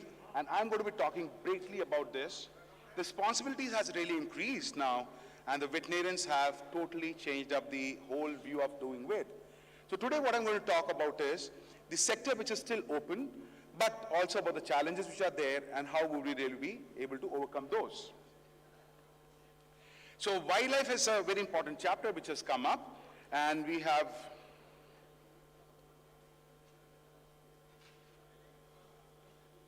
there's some issue with this. Okay, so to give you a broad brief about what India is all about, we are one of the 12 mega biodiverse countries in the world, and with quite a good representation of species, and that would be from the flora to fauna to everything which encompasses the biodiversity. When you look into the entire, structure of protected areas, which is basically area where you conserve, and therein you'll find we have something like, it's a little old, 2-year-old data, but then represents 900 plus protected areas which have wildlife sanctuaries, national parks, conservation reserve, community reserves, and almost 21% of the country has forest, but protection is only for a 5% area. And therein lies the biggest challenge of how to really manage wildlife. And here when you talk about the different parks in the in our country, we have of those, distinguished. If you talk about, if you see the middle part, which is around 500 to 1,000 square kilometer, we have few, but majority of the parks are between 100 to 500 square kilometer. Now these are small parks, and therein you have every other challenge which you have to deal with. So when we talk about the average size of a park being 300 square kilometer, the pressures become big, immense. You talk about Kruger National Park, which is 25,000 square kilometer, and how wildlife is being managed, and wherein we have small parks mainly, where we are managing our wildlife with all the pressures inbuilt, everything intact, and still we would like to have wildlife. You talk about wildlife as a reason for conservation, wherein we would like to have certain values attached, and that's how we have been really protecting them, and Government of India is spending extensive money to conserve all this wildlife. So just give you a brief. So this is just a map of saying that red dots are basically protected areas, and these are those small pockets where you have your animals, you have your plants, and then you have both inside and outside our villages with limited veterinary cover, limited medical resources, limited development, and therein you have a play of a lot of diseases and other aspects which become very, very relevant in the present time. And you all have gone through and understand what diseases do. So when we talk about Indian scenario, which you talk in a very broad sense, we have people and animals together. And something like 500, 600 million people live in and near the forest resources, and they are, majority of them, dependent on the resources. There is exploitation happening in. you venture into the parks, you venture into areas, and then the interface starts on. And that's what I will be talking today, basically of how interface is coming up as a big challenge for us to be managing our wildlife. At the same time, our safety, human safety is also dependent on that. 60%, 5% of the PAs are inhabited, 100 million tribal and 64% rural population depends on the forest, and this is based on the records as such, which are available. And when you talk about, this is what our wildlife is all about. You talk about Incredible India, and it's basically selling tigers, peafowls. You just go on the website, and then you see Incredible India has a tiger on the way. And these species are very limited numbers. We had something 50,000 plus 2 centuries back, and now we have just 3,000 plus animals left. These are endemic to our Indian setup. A single disease comes in, everything goes off. If you all remember, in our courses, we spoke about Serengeti National Park and having an outbreak of canine distemper when we lost our wildlife. 1,000 or 3,000 lions died of canine distemper, which was a species which was basically for canids jumping over to felids, and that's how the disease came. We said, can that happen to Indian context? Yes. We've had recently in Gir landscape, Asiatic lions dying of canine distemper. So these are different stretches we are coming up, and once our main species go off, it becomes very difficult. Talk about Asian elephants now. We have the EHV, which is an elephant herpes virus, which is becoming a havoc now with the young generations going off. And therein again, we need to be conserving. There are a lot of issues which are basically unnatural deaths happening, mortalities, extreme mortalities happening across the system. What you see on the right corner is the hard ground Barasingha, a small population Kana Tiger Reserve.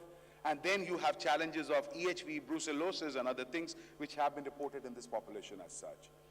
So now, do we want wildlife is a big question. So what we would talk about is, when you have a wildlife, there's a value attached to it. That means we think it's an economic gain. The tourism starts with wildlife. The major economy gets in. Employment, everything is basically, you want these species, not for their survival alone, for us also to really sustain further. And that's it, you will talk about. Say one-horned rhino, just specific to our country and the Southeast Asia, that is all. So they are limited small animals, small pockets, and a single disease happens, they can just go off. And as I said, there are a lot of instances wherein the interactions would be very high and can result in a lot of problems as such. So you have almost all diseases which are reported on, quite common. Conspecific, sympatric species, everybody jumping on. The pathogens jumping between species as such. And we get cases both in captivity and free-ranging system. You all heard about the Sambar Lake mortality, wherein 18,000, 25,000 birds died of botulism in Rajasthan 2 years back. So we have been having regularly some of the other outbreaks happening. Right? FMD coming up in Gaur population in South India, in Central India. FMD as a regular thing. And this is a big challenge, and can we lose species like this? Our populations are small. They are certain populations which are inbred. And just imagine the kind of disease which can play a big role into all these kind of setup. So we have seen almost all kind of reports which are prevalent in our system. Okay, so today I will be focusing basing on the interventions and disease and interface, which is again important, and then talking about how veterinarians need to be prepared, what can be done for them, and that's how we become relevant in a system. So far, basically, if you talk about, there are very few veterinarians who are trained to be talking about wildlife, to be practicing wildlife. It's basically based on their passion, interest. They would build up certain things, and then we just end up that way. System has to be geared up to have veterinarians who are really trained to be dealing with species. Just to give you a simple example, when we buy in, there's a lot of craze for exotic animals coming up now. Every zoo, if it has an exotic animal, there's a lot of tourism, money. Every individual wants to have a pet now. Pet industry is becoming big. And if it's exotic, more the better. Now therein lies a problem. So when you have these exotics coming in, again, that's an issue which we'll be talking about. So all those factors, I'll just flag out briefly. I understand you all know about these factors, but just trying to push in and flag out things in a very clear manner. So the most common thing which a normal vet would do would be managing animal distress. And that's basically, when you get a sick and injured animal, that's basically our oath which we have taken to be conserving, preserving, and taking care of every animal which is there. But sometimes in wildlife we say, you are not gods. Certain natural processes have to be part of system. You can't be, don't like if it's captivity, very important. Every animal is important. When you talk of free ranging, that's part of the natural cycle. the infighting has to be there. You know, animals have to die. They have to get diseased. For example, in Rwanda and Botswana, the hippo population is only controlled by anthrax. There's no predator for them. So you don't control disease. Sometimes you would use disease to control a population also. They are natural predators, and basically biological agents would control population, and that's how we have been to be surviving on. So a lot of things which are involved into it. So we get a sick and injured animal, yes, we have to be treating, especially for captivity. When these animals are there, free ranging, we would take a decision based on if the species has a high conservation value, and our intervention are going to compromise welfare of that animal, we definitely intervene. Orphaned animals, again, very important, very critical. You get in even for, you know, when you talk about livestock and pet, very difficult to meet demands of the young animals, and same thing happens in case of wild. People get in orphaned animals, and therein you to really manage. And veterinarians have played an important role. But when I would say there's such a huge animal with so much of value, the amount of effort onto training a veterinarian is minimal in the country. I'm really thankful to the Veterinary Council of India. They took an initiative and really supported and pushed things forward. And Madhya Pradesh Forest Department has trained their field veterinarians into giving them orientation on wildlife. Uttarakhand Forest Department, through their funds, provided support for 125 veterinarians who have been now trained to deal with this. So we need to now push in those factors of saying that's an added responsibility. And most of you, those who are in the field, would definitely have a chance to be handling wildlife or maybe interacting with them. You get animals which are basically trapped, snared, or displaced. Again, very important for us to be handling it. Then you have confiscated animals, which are important, which is basically in trade. And that's the biggest challenge again. It's not just the quarantine system wherein you have these species, but it's beyond that. And then managing human-wildlife conflict. And when I said by confiscated animals, it can be native or it can be exotic. New pathogens coming together and then moving out. That's a very typical thing, and therein veterinarians become very important when you are dealing with what's quarantine or health screening system in case of wildlife as such. XC2 management, which is conservation, is again important for our zoos and rescue centers. You'll find a lot of efforts going on, from husbandry and healthcare to nutrition and welfare. Population management, which is coming as a big thing. Conservation breeding, we have small threatened population, the animals are going off. So a lot of effort done by the government of India to support 72 species which are almost threatened, and therein they are putting an effort to see that we conserve these species. And veterinarians have a very key role. And you will find very successful programs with pygmy hog in Assam, to GIB, which is going on in Rajasthan, to crocodiles being managed. So a lot of these efforts going across the country to really ensure these animals have specialized needs, and you need specialized veterinarians. So it is, we initially had veterinary science with different departments. Now within the wildlife, we still want specialization to be handling these kind of things depending on a species, which may vary from a turtle to a giraffe. So therein you need to be, you can't be everything. So we are now talking about having specialization in this field also. So definitely the populations have to be managed. This is the biggest challenge which the country is facing is animals in conflict. Your populations are going high. There are 14 species in conflict, and you need to have efforts very clearly spelt with of how do you control those populations. There are different techniques which have been tried outside. There are some small programs going on in the country also, but so far we need to get in prescriptions which should really define as to what we really look for. The broader issues have been really touched with. Genetic management, inbred populations, very important. So now how do you plan breedings and all, that is also again a veterinarian's role becomes very relevant. And management of non-native species, which is becoming a big, big thing, with exotics coming into trade, exotics being brought into system illegally or legally, and therein we need to be managing on. Okay, so conservation projects. Now this is something which has brought in the wildlife veterinarians working in wildlife into a big scene. There's been a big contribution of veterinarians from the animal department. And these people have really brought in a change of really moving animals, and that is expertise which has been developed. From bringing tigers to Saraska and Panna Tiger Reserve, big role of field veterinarians, and they were the foundation of everything. Two, like recently we have been also doing part of the goat translocation from Kana to Bandhavgarh.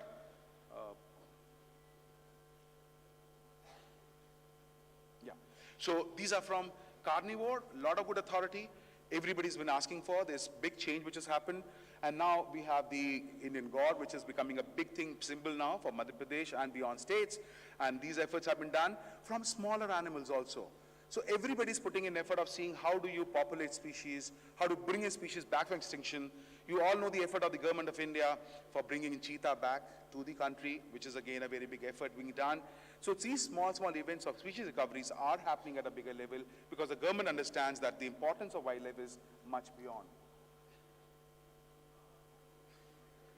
But these are just 2 slides which I'll be talking mainly on the issues which are really emerging for the time being, and I understand a lot of speakers are going to be talking about One Health and the drivers of disease emergence, but definitely when you talk about everything has a wildlife angle to it. Like see, if you talk about, you all have been visiting Delhi, like 20 years back it was very different from what it is now. You see the urbanization which has happened up in Gurgaon or Noida, which was initially a crop field, and now with all structures coming through, you have everything part of it. Now we have urban wildlife, which is very, very important for us. To macaques, to rodents, everything getting into human habitation. Every day you get a report of animals visiting some or the other home. You even have tigers visiting some of the areas in Madhya Pradesh. So these are challenges which are coming up with, we want development, but at what cost is a big challenge. And you have again a role of a veterinarian who would be definitely part of the policies from the very start. Normally veterinarians were taken as they would only capture animal, treat animal. Now they are part of the policy making, and wherein they have to make a dent at every sector. Climate change and rising system, which is again becoming big. We have done some small studies where we've seen the malarial parasite moving along with the birds, along the tree line, high on the Himalayas. So everything is changing. The water table changing, the watersheds, the floods coming in, the whole change of topography, disease is emerging as a big thing, and then everybody says it's all wildlife. You all know about corona, which was there, and the only thing initially it started with, it's all from the wildlife as such. You talk about rabies, difficult to demonstrate, but he says it is from the wild to the urban system. So you have so much of diseases which are definitely been incriminated to be from wildlife, and we need to be really talking about how to address them. Human ecology, moving of animals, like when he said, people moving across the world in 80 days, and now you have, within 8 hours, you're crossing the world. You're moving animals. When you're talking about wildlife trade, which comes again further, wherein you'll find animals of different areas brought to wildlife markets. As per the Wildlife Protection Act, wildlife trade is banned. We don't have trade. It's all banned. But do you know that we have markets across system? We have in Delhi, we have in Katni, we have in Meerut, we have in Bombay, we have everywhere. You name a species, you might get in. So we need to be seeing how these animals from different areas are coming together into those small areas, and then we buy it as consumers, and these diseases are further moving out. And that's how new diseases are coming up, and we've had cases of new diseases being following into our system, and we need to be really addressing on. With another important thing is increased demand. We have all this antimicrobial resistance being developed, production being enhanced, the quality of animals going off. So it's a big challenge. Just not veterinarians have to be dealing only with food security here. It is much beyond, and therein our role also comes in. So every disease, as you all know, has an angle of host, pathogen, and environment. But when you talk about hosts, there are a variety of hosts which are still available. We could stamp polio because the plethora, the entire forum was less. It was basically primates and non-human primates. But the moment you have multiple species involved, very difficult control. And that's a challenge. Wildlife can be acting as a reservoir for infection, and that's a very, very important thing. So veterinarians have a greater role with the increasing recognition of importance of addressing animal diseases and health issues in conservation programs, which is very, very relevant. And they would assist in many of the conservation projects now, which will require their services, and that's very, very important to be addressing on. But just to come on the reality front, what we have real issue is, we have limited knowledge, definitely. You talk about a veterinarian should be knowing what a giraffe eats to saying what a turtle should eat. Or, we are still working on to cattle, livestock. And then now it's expected, a zoo veterinarian is expected to be knowing everything about its welfare, housing, management. We need to be building upon. And there's a lot of information available, but now it has to be really structured and brought into a bigger level. You limited human resources to meet the demand. There is enough demand, but then only thing is we need to really have the professionals who are going to be dealing with such important, expensive animals. They should be number, and the quality has to be good, and that's what I want to talk about. Infrastructure logistics, very poor if you talk about the veterinary sector also. We have now improved over the years with our sitting spaces, our hospital and dispensaries. In wildlife, it's coming up as a new setup with a lot of support getting by the Forest Department, and they are starting on at a bigger level to really ensure that we have basics, but you need to be really working on at a bigger level, which is important as such. Minimal coordination between, organization, very, very important, and then limited systematic wildlife health research, which is again a challenge of how to improve. We have so much of regulations of our handling of animals to holding up becomes very, very difficult for us to be really working on animals. So whatever opportunities we get, we try to get in samples and do, but this is again requiring a field wherein people have to have a confidence that a veterinarian would be able to handle such important species. But just to give you a small difference between what human health and domestic health and animal health is all about, wildlife health. So when we talk about biology and ecology, we are very well clear with the humans and domestic animals, but for wild, very poorly, highly variable. Our disease ecology is poorly known for wild. Then we talk about effective disease control, there's hardly much of effort. You have a disease, outbreak, go off, and then we prepare for the next. And then lastly, saying professional longevity, it's very, very recent. So if you talk about other, it's very, very high. And when you compare with Western system, they're much, much beyond. Okay, so what the need is, I would say definitely developing a capacity to deal with such cases, of really having a lot of investment done on, and this is a very important area which has to be worked for. So it all started long back when we started talking about wildlife health. There was a cooperative called Indian Wildlife Health Cooperative with centers across the country, and this was a program done with the USFWS, and therein there was a training of coordinators, and luckily we have few of the coordinators who are still there working effectively in India as such. And therein you have, they were trained to deal with wildlife, a lot of investment done. But those centers which are working now have definitely capacities, but the faculty who was part of it or the professional part of it need to be invested upon. We have opened up a lot of veterinary institutions, I would say in colleges, departments of wildlife sciences, but there's minimal investment on the teachers as such. So if your teacher would not be trained to deal with, how would you expect the students to be really dealing with? So it's very important that the training of trainers, the teaching staff, the faculty, institutions, there's a lot of investment required at the veterinary front, which would be, that was one example, and this was a long project, but then after this project got over, some of the universities have taken over. For example, Chennai Veterinary College has a very full-fledged department to Center for Wildlife Forensic Health in Jabalpur, and even in Hisar there was center, Anand there was center, and in Guwahati, they're also going at a certain level of improvement. We at WII are also involved. We are basically funded by the Government of India to really develop capacities in the area of wildlife health. And our clientage, our clientage would start from forest officers to biologists to managers to even you have the veterinary professionals. So regular trainings have to be done, and we have very specialized trainings which we organize and provide basic orientation of how to deal with wildlife. And we have Umesh Chandra Saab, the president of the Veterinary Council of India, very thankful for supporting that initiative of pushing in people to say, let's train veterinarian into this area, because that's again an open area which we'll be able to invest further on. So that was a very good initiative which has been part of. We do a lot of small research also, but definitely it calls for the veterinary institutions and veterinary schools should have system wherein they should now open up for a very good systematic research that would involve on diseases or population management. To any of those aspects, everything is open. There's a lot of money into it. Then we also play advisory role to department and governments, and this is basically kind of work which we would normally do at the same level.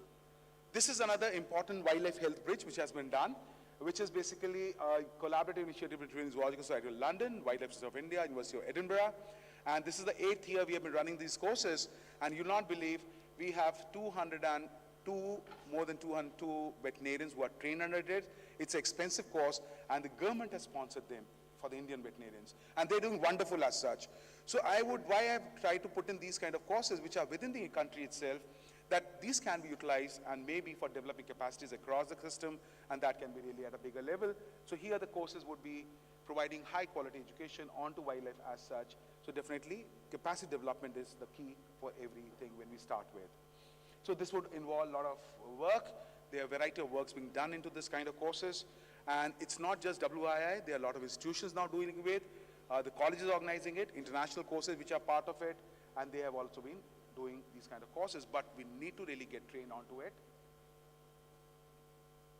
So ultimately, it's basically developing education, knowledge, all this stuff for veterinarians. 2, infrastructure, which is, as I said, is important as such. Clarity in ecological issues for diseases, so that's basically on research part which can be done, and specialized laboratories. Now, with the One Health concept coming in, whenever we have discussion, wildlife is only taken as a source for samples. Beyond that, it is nothing. So now even the wildlife system department, our Ministry of Environment and Forests, have now put up efforts of having a national referral center, where it will be something on wildlife disease referral center, which is coming up, so that we collaborate with others also and get in information for our use. So these are kind of efforts we've done. International collaborations are much important and required in the system to really ensure that veterinarians really contribute. And you'll not believe, veterinarians are being respected a lot now with the kind of efforts being done at every level. So with this, I'd like to close my talk and just like to thank everyone from the Department of Dairy and Husbandry, Ministry of Fisheries, Animal Husbandry, Health and Family Welfare, Environment and Forests, Veterinary Council of India, ICR, and these institutions, IVR and WI, for really putting in this effort to see that such a nice thing to have wildlife at a veterinary forum. So thank you so much for that, sir. Thanks a lot. I'm sure, sir. Thank you, sir.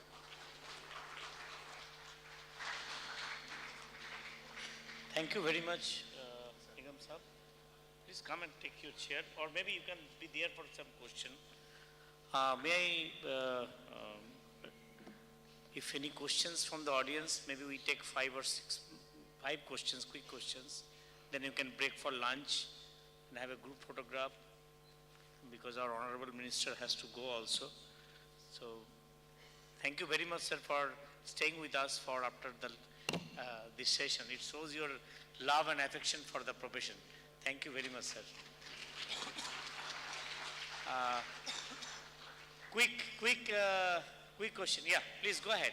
Please tell your name. Please tell your name and mic है? Mic दे दीजिए.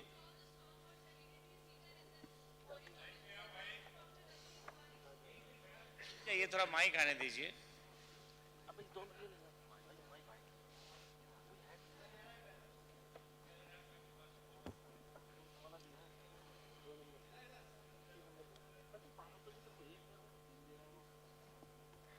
Good afternoon to all the stalwarts seated in this esteemed auditorium. Myself, Dr. Nandini Kumari from Ranchi Veterinary College, Birsa Agricultural University, Department of Animal Breeding and Genetics. So, sir, your lecture was outstanding and it fascinated me because I have taught the students 512 and 513 according to old course, sir. And, sir, I just wanted to know about that thing, sir, population control. You discussed that there are several measures which are being taken at times when needed. Apart from conservation, there is another side of the coin which deals with the population control whenever it is in excess. So could you please throw some light? And second, sir, how do you foresee the scope of wildlife in India, overpopulated nation like India, whereby, as you said, there is a lot of constraints because of the overburden of population on the forest and deforestation going on. So isn't there policy intervention needed strictly to stop this? 2 questions. Yeah. So very importantly, when you said it makes sense to it, for your second part, definitely with a growing need, but then with a growing need, there's a growing demand, there's a growing exploitation. So therein efforts have to be really dealt with to really manage these at a holistic level. So veterinarian is one sector.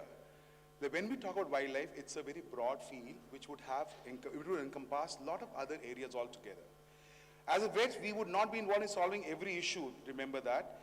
Wherever you can provide the technical expertise, that will make a difference. When you said about, overpopulation and how do they deal with, there are a lot of efforts being done. But like if you see in Western countries, they've tried different options from, using hormone therapies to surgical interventions to immunocontraceptives being used. But the biggest challenge now, there also they have found it, drug delivery was a big challenge. How do you manage your population-free system? You can develop a vaccine, but how do you deliver? Just imagine a nilgai in front of you and you dart the animal. Second time, you don't get any one.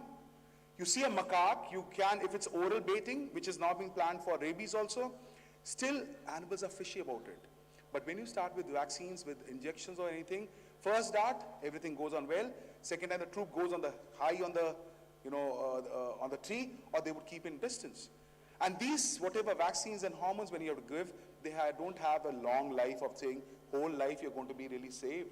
You need booster doses. How do you ensure that? So the biggest challenge with this whole of this purpose is we can develop system and procedures available, but to ensure the drug delivery is a big challenge. There's a lot of effort done by the Himachal Pradesh Forest Department, the Uttarakhand Forest Department in monkey sterilization. There are 9 to 11 units in each state to be sterilizing these animals. But that's been happening for the last 20 years. And we know that unless you have 80% of the females which are sterilized, then only have some change in the population. So these are issues which are coming up, but we need to be talking about these areas today. Otherwise, culling is the best option, but that is not being practiced for. So we are also into it. WII had taken a small project, but there also we've not been able to successfully really so far finish off. But yes, these efforts have to go at a bigger level. Using contraceptives, even IVRI had really planned up. Assam Agriculture University had planned up to really have these kind of initiatives being done in. So population management has become not only an issue of free ranging, also in captivity. We can still manage captivity, but free ranging, biggest challenge is how to have those drug deliveries done to ensure that you have a repeated system. I think, yeah, thank you. Mantri ji, please. Doctor साहब वैसे तो मैंने पूरे 1 घंटे का lecture आपका सुना और मैंने अपनी पढ़ाई के दौरान कभी 1 घंटे का पूरा लेक्चर अटेंड नहीं किया लेकिन आज भी मेरा मन कह रहा था मैं उमेश को कह रहा था उमेश बाहर घुमा तो इसने कहा नहीं इमेज खराब हो जाएगी आज इमेज बिल्डिंग का आज तो आप फ्रंट रो में बैठे हैं पूरा 1 घंटा डॉक्टर साहब आपकी क्लास में नहीं बैठा 1 घंटा पूरा इनकी क्लास में बैठ गया वाले सीट में बैठ के सर और आज सामने वैसे बैठा दिया बड़े संकट डॉक्टर साहब कहीं वाइल्ड लाइफ दिखाने लेके चलो कहाँ लेके चलोगे किस जंगल में बताओ पहले तो Any time, sir. नहीं कहाँ अच्छे कहाँ हैं मैं ज्यादा जिम कॉर्बेट जाता हूँ अगर आप आएंगे तो हर जगह अच्छा ही होगा सर नहीं आप बताओ कहाँ लेके चलोगे आप साथ चलना पड़ेगा आपको So we have a lot of parks which are really providing very good service. बहुत अच्छे parks हैं and it basically depends on आप जा रहे हैं आपको नहीं दिख रहा है पर एनिमल को दिख रहा है ये तो नहीं डॉक्टर साहब मुझे तो मैं जिम कॉर्बेट जाता हूँ और ऐसी हालात है कि जब मैं वहां रुकता हूँ अंदर गेस्ट हाउस है तो बाहर एक बार तो मैं इतना दुखी हो गया 3 दिन में मैंने बोला ये टाइगर है कुत्ता है क्या है बाहर निकलूं बाहर बैठ जाऊं तो मुझे खूब दिखाई देते हैं आप बताओ अच्छी जगह कहाँ लेके चलोगे like we have a very good project which we are dealing with in Maharashtra in Tadoba Andheri Tiger Reserve. आज आप बिलीव नहीं करेंगे it's only because of veterinarian का जो strength की वजह से we have this project which has been running for last 10 years. We are studying tiger population. कितने 5 जनरेशन तक what happens to tigers. So that's a heaven for tigers, sir. Ranthambore Tiger Reserve बहुत पास में है. That's again heaven for tigers. जब भी जाएंगे you are bound to see. The densities are very very high. Kana Tiger, I'm just coming of Kana, sir. Morning only I reached back. So Kana is another place which is really booming. Bandhavgarh Tiger Reserve, Madhya Pradesh. So many of these reserves are providing lot of opportunities. और tourism आ रहा है sir. Tiger को हम रख रहे हैं कि tourism मिलेगा, employment मिल रहा है. So there's a selfish motive of conserving these species. And now with a lot of protection by the government as such, so we have been really saving. This number has increased. And if you see recent one with the Prime Minister releasing the document also, we have now had an increase of the population of tigers also. Doctor साहब 2 बात थी एक तो wildlife के courses मैंने पहले भी कहा था डॉक्टर उमेश शर्मा को कि वाइल्ड लाइफ थोड़ा हमारे इसमें बड़ा होना चाहिए वेटरनरी एजुकेशन में VVSC एंड एच के अंदर थोड़ा वाइल्ड लाइफ का पोर्शन बड़ा होना चाहिए कम से कम बेसिक नॉलेज सबको पता नहीं उस पर कितना काम हुआ मेरा एक आपसे आप लोग बात करके उस पर कम से कम वाइल्ड लाइफ कितने कोर्सेज हो कि हम वाइल्ड लाइफ पे कुछ करना चाहिए तो हमें बेसिक नॉलेज वाइल्ड लाइफ की होनी चाहिए एक दूसरी आप मंकी की स्टरलाइजेशन की बात करते ये वाकई बड़ी प्रॉब्लम है क्या इसमें कोई पहले कहीं हुआ है काम या ये हो सकता है क्योंकि ये बड़ी प्रॉब्लम है देखिए कलिंग हिंदुस्तान में अलाउड नहीं हो सकती कभी भी किसी भी एनिमल की एक हमारी जो सोसाइटी है उस तरह की लेकिन एक यही तरीका है कि स्टरलाइजेशन से कुछ हो सकती है बातें जहाँ बहुत ज्यादा पॉपुलेशन है क्या ये कर सकते हैं हम ग्राउंड पे सर अगर मकाक से बात करेंगे तो काफी एफर्ट हुआ है जो लास्ट पर हम चाहते हैं इनको विद इन नेक्स्ट 2 साल में हमारे पर रिजल्ट आना है दिस टेक्स इन टाइम मैंने जैसे बोला सर 80% एनिमल्स आपको स्टरलाइज करने हैं चाहे सर्जिकल हो whatever the females have to sterilise surgical के अलावा भी कोई तरीका है डॉक्टर साहब सर्जिकल में immunocontraceptive delivery is a issue captivity में कर सकते फ्री रेंजिंग में सर टू नहीं बाहर जो है मैं तो उनकी बात कर रहा कैप्टिविटी किनका सर जो मंकी है मान लिया किसी गांव में बहुत ज्यादा पॉपुलेशन है कुछ शहरों में बहुत ज्यादा पॉपुलेशन है सर बहुत इंपॉर्टेंट फर्क आया है हिमाचल में आप स्टडी देखेंगे हमारे वेटरनरियन से doctor Sandeep Ratan was there and now you have again a very good team again उनके टारगेट सेट इन और उसमें उन्होंने किया, तो आज पॉपुलेशन प्रॉब्लम्स कम हुई हैं इन शिमला। पहले तो आप चल नहीं सकते थे रास्ते में, हर समय जम बन रहे। तो क्या उन्होंने सर्जिकल किया? सर्जिकल किया कैसे? पूरा surgical sir, it's a laser, hardly 1.5 minute लगता है sir, small incision and they cauterise everything and that's a laser surgery, but and they have a target 5,000 animals to 10,000 animals to be done. Same thing has been replicated by Uttarakhand Forest Department, wherein they have now monkey sterilization center from Chidiapur to Haldwani, हर जगह centre करे हैं, और आज आप population long run में बंद करने का है। नीलगाय वाला एक इशू है sir, which is really difficult. These animals are not easy to be. हाँ, नीलगाय का बहुत बड़ा इशू है। ब्लैक बग का था, बट सर ब्लैक बग में आज टेक्निक आ चुकी है, कैप्चर करके उनको कहीं और भी पॉपुलेट करने की, काना में किया गया, सो ब्लैक बग को लेके गए हैं। जंगली सुअर एक अनदर प्रॉब्लम हो रही है, which we have to be really dealing with. But these are areas which really require effort, but nobody wants to touch because success बहुत कम मिलता है सर इसमें। मतलब you would say we would like to have a system in place, but on the practical front it is little challenging sir. बल्कि मैं तो हमारे doctor मित्रा बैठे हैं, अभी कल परसों जागरण ने एक स्टोरी भी की है स्ट्रे डॉग के ऊपर। ये बड़ा इशू होने वाला है, क्योंकि सुप्रीम कोर्ट का भी एक नया डिसीजन आया कि भाई नहीं, उन्हें भी अधिकार है, और मैं भी इसको सपोर्ट करता हूँ कि सुप्रीम कोर्ट का जो आया है कि जहाँ स्ट्रे डॉग है उसे नहीं, वैसे हटाकर दूसरी जगह नहीं जाना चाहिए, उसका अधिकार भी, लेकिन इनकी पॉपुलेशन कंट्रोल जरूर होनी चाहिए। और हमने स्थानीय निकाय के ऊपर छोड़ रखा है, और मुझे नहीं पता एनिमल वेलफेयर बोर्ड की भी कुछ इसमें वो है कि भाई एक उसके लिए इतने पैसे लगेंगे या वो है, कुछ हम शायद एजेंसीज भी उसमें वो करते हैं। तो इसके लिए हमें कोई पूरे देश के लिए एक बनाना चाहिए, बातचीत करके। हम ये कह के हम छोड़ दें कि भाई ये स्थानीय निकाय की जिम्मेदारी है, वो तो एक बड़ा आसान सा तरीका है, इस पर हमें सोचना चाहिए। डॉग्स, स्ट्रे डॉग्स के ऊपर भी इनकी पॉपुलेशन कंट्रोल रहे, इससे आगे ना बढ़े, जो है उन्हें तो अच्छी तरह रखा जाए, लेकिन कंट्रोल हो, इसमें कुछ नियम में जैसे भी है, हमें इस पर काम करना चाहिए डॉक्टर साहब। Thank you.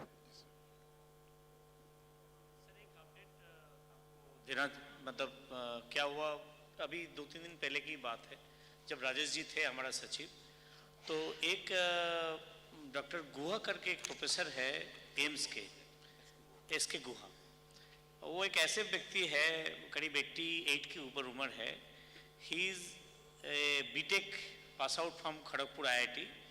उसके बाद उन्होंने विदेश गया, डिग्री करके आए, एम्स का प्रोफेसर थे, तो उनको लगा MBBS कर लेना चाहिए, तो उन्होंने MBBS भी कर ली। उन्होंने एक डिवाइस बनाया रिशुक बोल के, RISUG, वो ह्यूमन के लिए बनाया था, और ह्यूमन में कुछ लिमिटेड ट्रायल भी दिया है, और कॉन्ट्रासेप्शन के लिए बोथ मेल फीमेल दोनों के लिए अच्छा काम करते हैं। अभी उनके एक प्रपोजल अभी कल परसों ही हमारे पास आया है, वो डॉग और मंकी में यूज़ करना चाहते हैं, तो हम डिपार्टमेंट की तरफ से उनको थोड़ा सपोर्ट करेंगे ताकि वो रीपर्पसिंग हो जाए। तो अभी जो प्रोसीड्यूर है, अभी हम क्या करते हैं, डॉग को लेके आते हैं NGO के पास, सर्जिकल ऑपरेशन करते हैं, 2-3 दिन बाद उसको फिर उस इलाके में छोड़ते हैं, तो पूरा 5 से 6 दिन का टाइम लग जाता है, थोड़ा टीडियस है। ये प्रोसेस में 10 मिनट के अंदर खड़ी सीरिंज से एपिडिडाइमिस में और फीमेल में आपको एक पर्टिकुलर जगह में इंजेक्शन कर देने से वो लाइफ लॉन्ग के लिए उसका स्टेरिलाइजेशन हो जाएगा। वो हम प्रयास, आपको मैं डिटेल्स आउट बताऊंगा जब मैं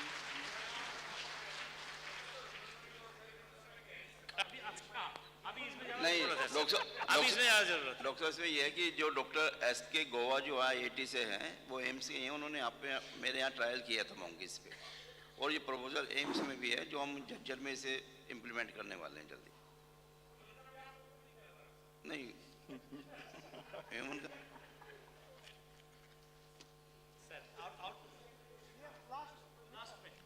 एक मिनट हाँ बोलिए, माइक दे दीजिए भाई उनको, मैडम को माइक दीजिए।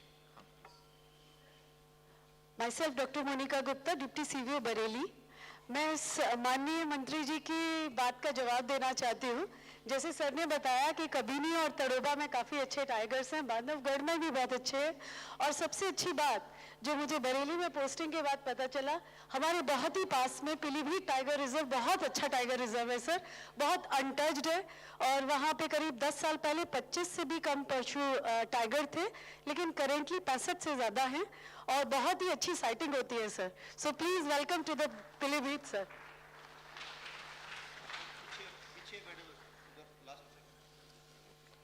हाँ बोलिए। Miss doctor Archana Jain. अब मेरा सवाल सर से ये है कि सर BVSC में बहुत कम पढ़ाया जाता है, जो मंत्री जी ने कहा।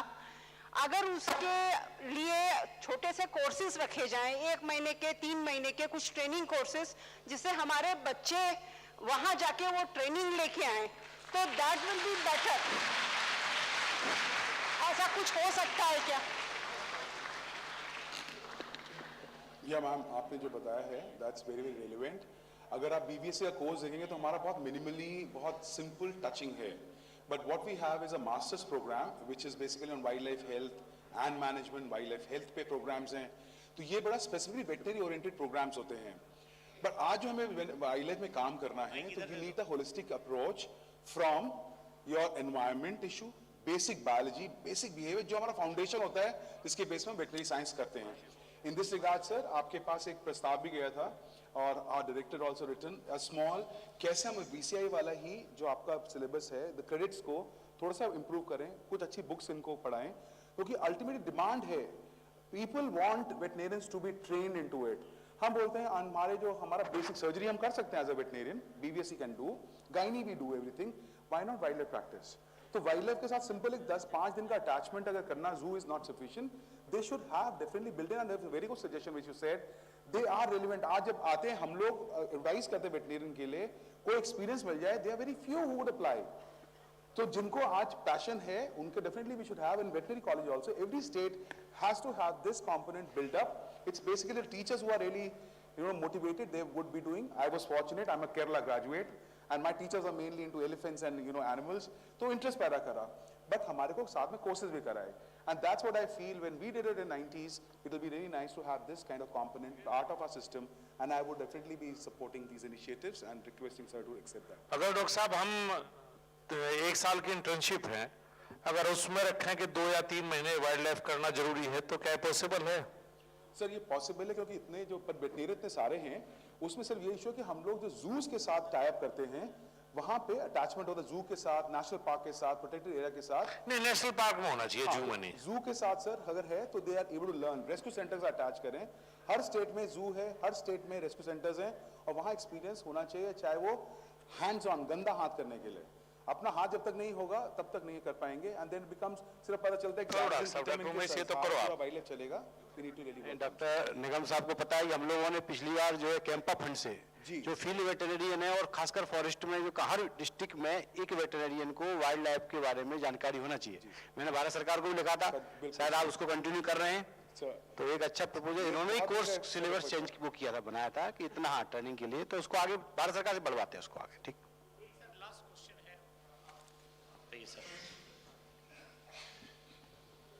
I am Dr. R.K. Chandolia, Dean RPS Veterinary College, Mahendragarh. Actually, VCI has listed this course under LPM, the wildlife. We are teaching this course, but basically this has become a theoretical course. So I want to know whether you have developed some videos, and it will be better if you can develop some videos for teaching purpose for these students, because this course is not becoming effective now. Because teacher goes, he has some slides, teach all this, students are not getting any knowledge. Since you are working in this area, so if some videos can be available, so that can be used for teaching purpose, I think that will be effective. Thank you. That's right. Thank you, sir. Definitely that makes sense. Thank you. Thank you. I think, thank you, Nigam साहब. आपने 2 काम किया. एक तो सबको थोड़ा सोचने में मजबूर कर दिया, और मंत्री जी भी उनका ही भाषा में कि पहले बार फास्ट बेंच में बैठ के 1 घंटे का लेक्चर सुन के आप हमारे लिए मुश्किल हो जाएगा कि काल से उन्होंने जरूर कुछ काम हमें पकड़ा देंगे।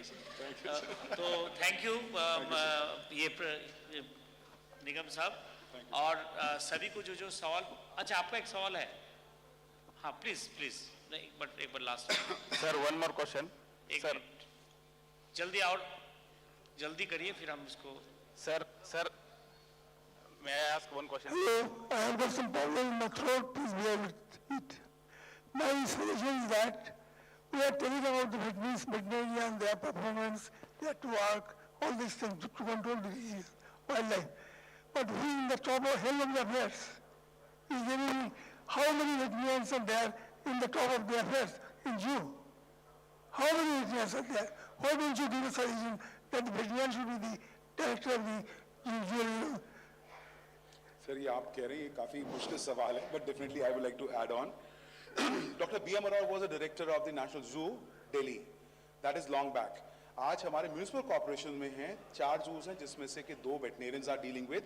For example, Pune Zoo is being headed by. My question is that we should think of the top. If the top is not in a position, not having visa or vision, how can you say that the veterinary surgeons will do? Who will monitor the performance? Animal science people cannot monitor this subject. We'll discuss separately, sir. We'll take care of that, probably. And अभी मैं ऐसे करता हूँ कि सबको पहले तो निगम साहब को बहुत बहुत धन्यवाद देता हूँ और मैं पहला क्लिप तो मैं आपके पास मैं ही लगा रहा हूँ क्योंकि एक बार मुझे आना पड़ेगा और सभी को धन्यवाद। ऐसे करते हैं अभी मैं आमंत्रित करता हूँ भारत को अगले वाला कार्यक्रम का जो लंच ब्रेक से पहले जो कार्यक्रम है वो बता दीजिए। Sir I got one question. मिलेंगे। धन्यवाद निगम साहब। Thank you. No sir I got one there is a question. small confusion I find. We have one more session by Dr. Lakshmi before our lunch break. And before proceeding to lunch, it is a request with all the awardees to kindly be here in the hall. There is a group photo along with the Honorable Minister Sahab with his kind permission. Please, sir. So next session probably chair would call. We'll do the next session after lunch. Now photograph only. आपको photograph. अभी only photograph. We'll do the photograph and then we'll break for lunch. Thank you. Lakshmi का बात ठीक है lunch के बाद ठीक है ठीक Requesting the winners, the felicitators who've been the veterinarians who've been felicitated today, please join for a group photograph. और lunch के पश्चात we have Dr. Lakshmi Srinivasan, Dr. Anush Sharma, Dr. Anil Rana ji, Dr. A.K. Sinha ji. All the outstanding veterinarians जिनका आज felicitation हुआ है, आप लोगों से विनम्र निवेदन है ग्रुप फोटोग्राफ के लिए शामिल हो। All the awardees, please join us for a group photograph. All the awardees, please join us for the group photograph. Honorable Minister Dr. S.K. Balyan ji, Honorable Minister of State Government of India is there with us. All the awardees, please join us on stage for the group photograph.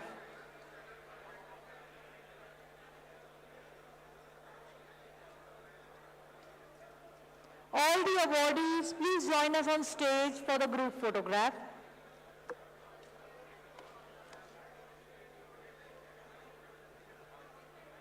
Once again, all the awardees, please join us on stage for the group photograph.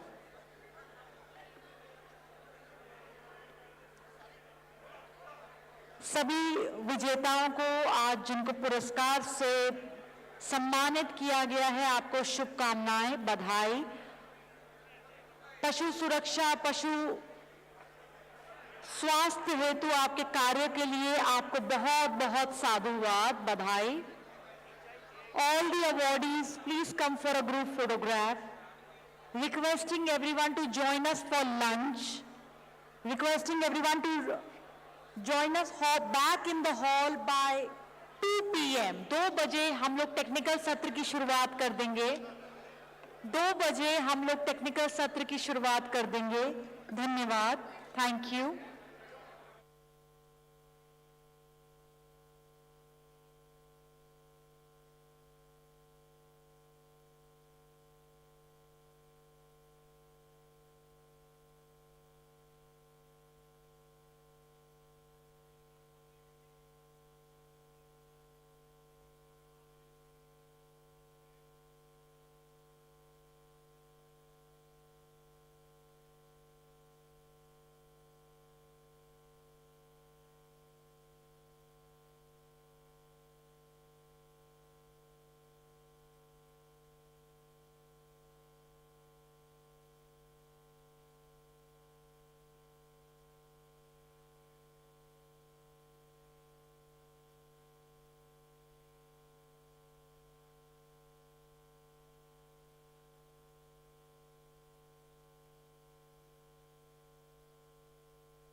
the delegates may be kindly note that there are two venues for the lunch at two different halls.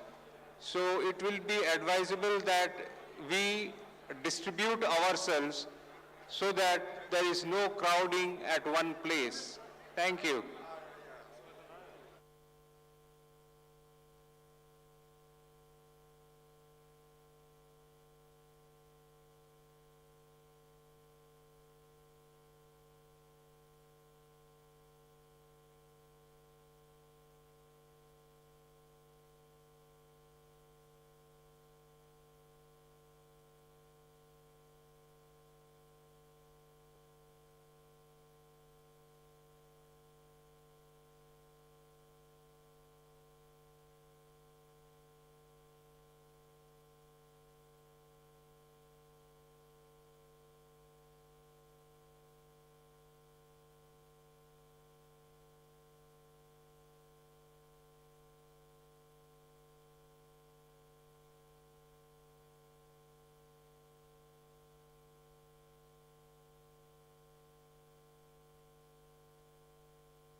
Good afternoon, namaskar, welcome back.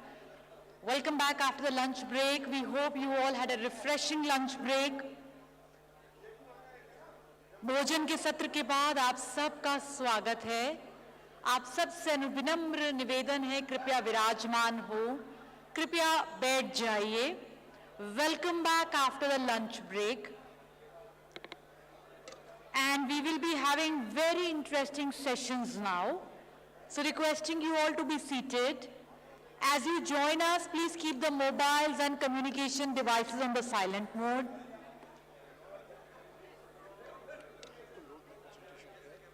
So technical team will help. एक बार फिर नमस्कार सबको, greetings, good afternoon, welcome. And let me invite on our chairperson, Dr. Abhijit Mitra. Please join us, sir. Our deputy chair, Dr. Inderjit, sir. Please join us here on stage. Our expert panel member, Dr. Pradeep Yadav, Dr. R.G. Bumble, Dr. Jayant Kumbhakar. Please join us on stage. Requesting everyone to join us. We are beginning with the session.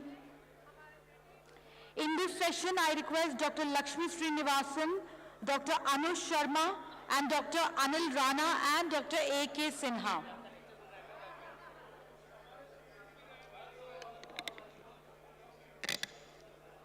Once again, welcome, greetings everyone. Welcome, greetings everyone. Please be seated. Please be seated everyone.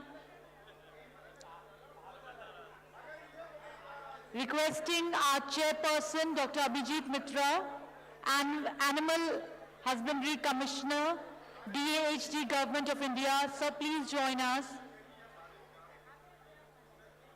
Our Deputy Chair, Dr. Inderjit Sir, Vice Chancellor, GAD, VASU, Ludhiana.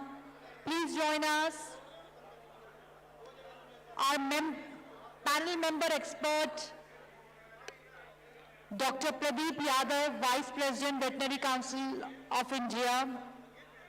Dr. R.G. Bumble, Joint Commissioner, Department of Animal Husbandry and Dairying, Government of India. Dr. Jayant Kumbhakar, Scientific Officer, VCI, please join us. Let me also request the speakers. Dr. Lakshmi Srinivasan, ma'am, Animal Care Clinic, Hyderabad, ma'am, please join us. And let the applause be there. Let's welcome Lakshmi ma'am with a round of applause. Lakshmi ma'am, please join us. Dr. Anush Sharma, sir, Senior Technical Officer, AMRP CHO, WHO Country Office, New Delhi. Dr. Anush Sharma. Dr. Anush Sharma. Dr. Anil Rana, Director General, RVS. Dr. Anil Rana. Dr. A.K. Sinha, Commandant Vet Sahasra Seema Bal, Ministry of Home Affairs. Dr. A.K. Sinha, sir.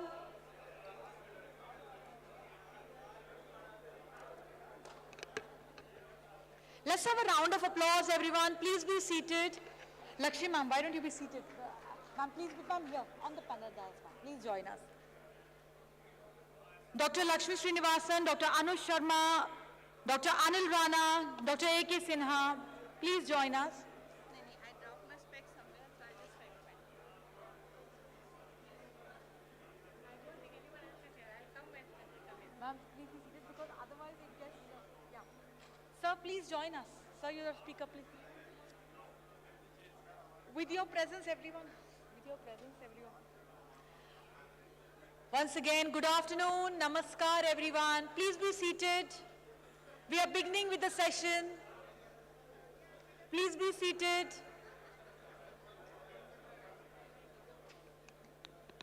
Kindly be seated.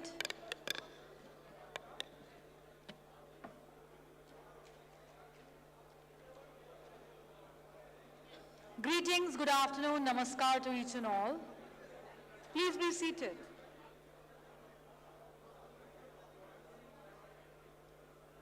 Yeah, please be seated.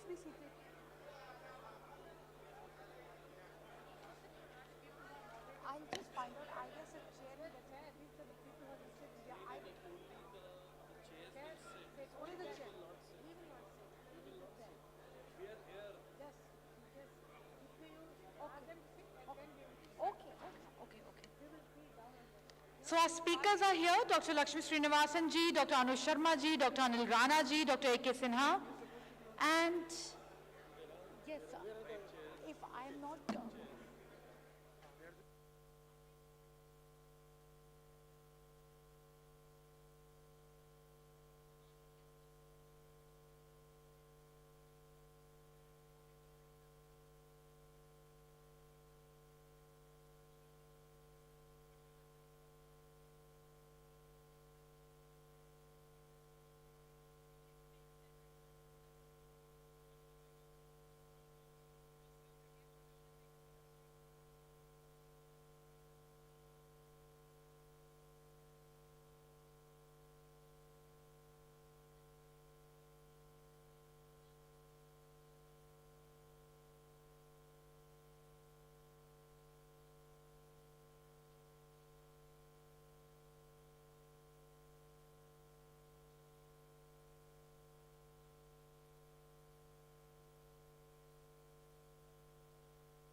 Requesting everyone to come forward, kindly be seated. The post-lunch break session is over. So the post-lunch break session is on. The lunch break is over, so please join us. Once again requesting Dr. Abhijit Mitra sir, please join us on stage. Dr. Indrajit sir, Dr. Pradeep Yadav, Dr. R.G. Bumble, Dr. Jayant Kumbhakar. Sir, please, welcome. I request our speakers also to be seated. Dr. Lakshmi Srinivasan, Dr. Anush Sharma, Dr. Anil Rana, Dr. A.K. Sinha. Please be seated. Ma'am.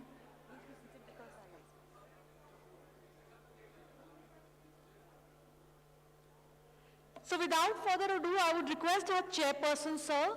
Sir, greetings. Welcome back after the lunch break. आपका स्वागत है sir भोजन सत्र के पश्चात। Sir, मैं आपसे अनुरोध करूंगी कि बिना किसी विलंब के आज के सत्र की कार्यवाही को हम शुरू करते हैं। सर, हमारे साथ 4 स्पीकर्स हैं, डॉक्टर लक्ष्मी श्रीनिवासन जी, doctor Anuj Sharma ji, doctor Anil Rana ji, doctor A.K. Sinha ji. हम चारों स्पीकर्स का स्वागत करते हैं। कुछ तालियां हो सकती हैं कि आप सबकी ओर से? Everyone, a round of applause. बहुत बहुत धन्यवाद, बहुत बहुत धन्यवाद। और इन ऊर्जावान तालियों के साथ I hand it over to our chair, Dr. Abhijit Mitra sir, to begin the proceeding. Sir, over to you. Thank you very much. I think it is a most difficult session after lunch. Everybody will feel a little bit sleepy after a nice lunch. I could see many of you. May I request, without spending much time, may I request Dr. Lakshmi Srinivasan ji.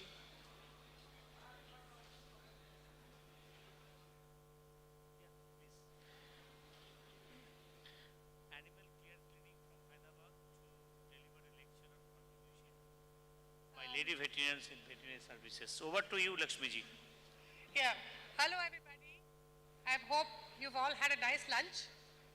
And I hope this presentation of ours, women, the Shakti presentation, put some energy back into all of us. Thank you for being here. And I'm here to present about women veterinarians. Okay? So, yeah. So, we have strength, resilience, knowledge and skill, power. Okay? Shakti.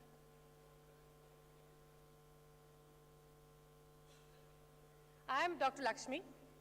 I have always wanted to be a vet since the age of 4, I'm not class 4 actually. And I run a private practice. I've been running it for the past 31 years, 24 hours practice. That's it, all 24-hour facility. I am a surgeon I am also a founder of a couple of NGOs, and we started the ABC program in 1991. So I'm really into animal welfare. So everyone knows the contribution of women and the pillar that we are in the society, and especially women vets. We are here making a change to the world. World over, there's a change that's happening. The hitherto, male bastion of veterinary science, which started off as, farmhands doing castrations, not a place for women, they would say. There would be blacksmiths, farmhands, and the main activity was castration. In those days, they would feel that, women doing castration, it was something that, people would say it's not a place for a woman to be. And of course, as with history goes, when the colleges opened out for women, Ms. Pasatine and Paul Stefani Kuzeka were the first women in veterinary profession. And for us in India, we had Dr. Sakubai and Dr. Kalyani from the Madras Veterinary College, which started taking in women. And that's in 1952. And I'm sure at that time there were the only 2 women in the entire college. And even when I joined our college, there were about maybe 5 women in our senior batches. But in our batch, there were more. But it's a fast-changing scenario at this point of time.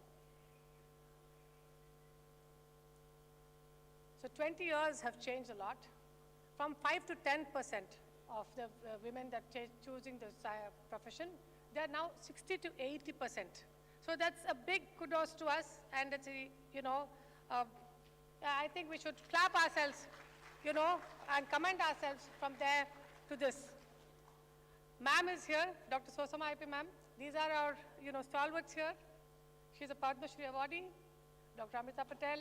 They are the four runners here, and we all are here to emulate them. She is the first woman veterinarian in Mumbai. She's not more. And Dr. Ramadevi, a dean. So here we are to celebrate the achievement of women in our field of veterinary science. So we have to do a lot of balance. We have got a family. We are naturally inclined to, as well as we are also, equally, I would say, passionate about our profession. We give as much as, we give to our family, to our profession, and it shows, and we are shining there. So we are in every field, in administration, in teaching. So we ran a survey and we saw, and in India, most people are still in the state government. Some people are working in NGOs and in private industries, in the university, private practice, banking sector. So we are practically everywhere. So these are the areas in which, we are there in administration, teaching, large animal vets, small animal vets, name it, zoo, exotic zoo vets, research and invention, food animal production, pharma, biologicals, food industry, extension education. We play a very big part in extension education because the women in the villages are the people who are caregivers for animals. And there's been a huge change in this when women veterinarians are able to connect with the women caregivers who are the people who are tending to their animals, the cows, who are milking them. And so there's been a huge change and surge in the productivity and in the understanding and of this, the way they have to take care of the animals, and we have contributed a lot. So I would say kudos to all the women veterinarians on the field, doing this job, making a change for India, increasing its GDP, okay? And we're also part of the, food safety and One Health program.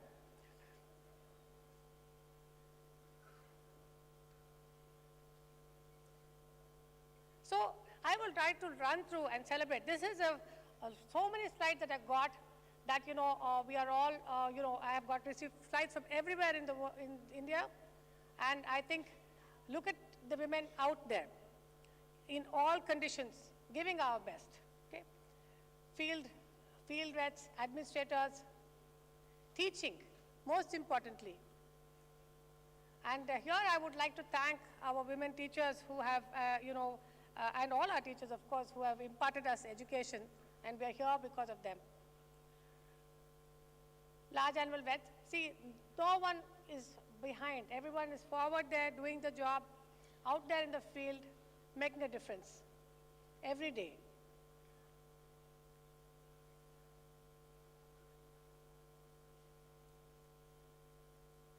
I'm sure a lot of you would recognize many of the faces here.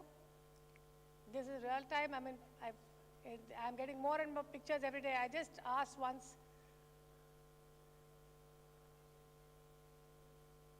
See the conditions in which women are working in the high reaches of Ladakh, Sikkim, Kashmir, Rajasthan, in the forest area, okay, doing what earlier was thought to be a man's job, and we're excelling. Small animal vets, orthopedics, we are there. We are doing everything from large to small. Exotic and zoo.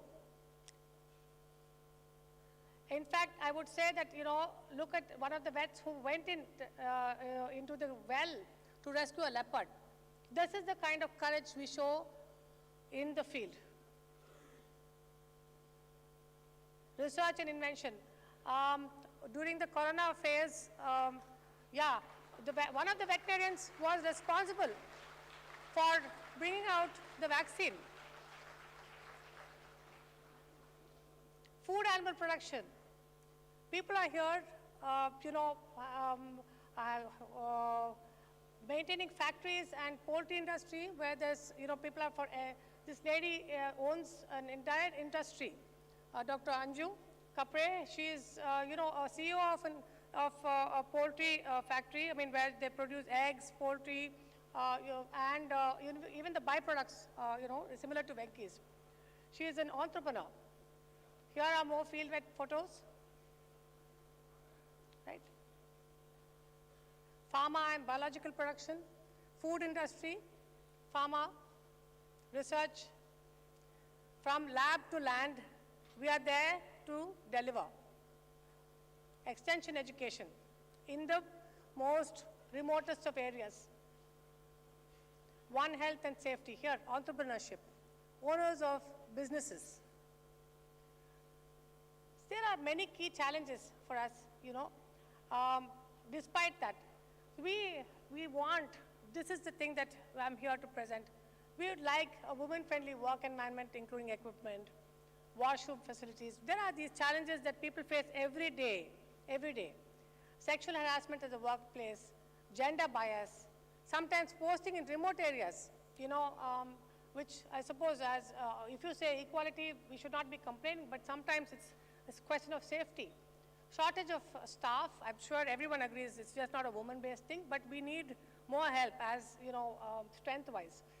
Lack of creche facilities for expectant mothers, menstrual holidays, lack of hostels. In the survey that we had done, this was what, we found. That we ran a survey and this is what they had looked for. Separate toilet for women, we would like a place for changing room for women, skilled and support staff, and place where they would, residents close to their workplace, because we can deliver better. We're already delivering, but we can deliver better if these things are provided. We experience these things every day. And the biggest thing there, we would say gender equality, inequality, and gender bias, and lack of support staff. These are the two most important things that have come out in the survey that we conducted from 727 women veterinarians. We are also not part of any decision-making body. Here I appeal to all our counterparts, men counterparts. We want to be part of decision-making bodies. We want to be heard. Okay? So this is something that, it was found in the survey too. This is a small, brief about me. This is, the clinic that I run. In 1992, I started, and for the past 31 years, we've been doing this. And this is not without the support of my husband. For women support men, men support women. I don't think men can go to work without the women in the home supporting your family and making sure everything is secure. And the same way, either way, we complement each other. So this is just a small, presentation of my clinic. I have a state-of-the-art facility, and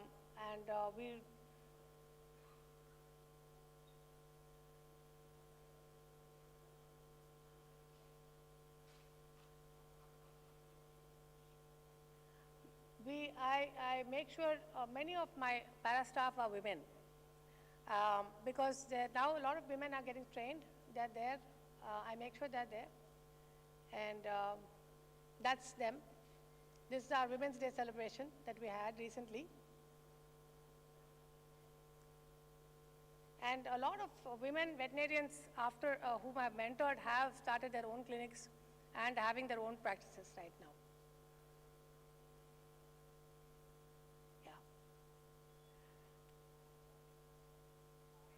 This is just a short presentation. This is just to showcase, the role of women in our industry and the challenges we face.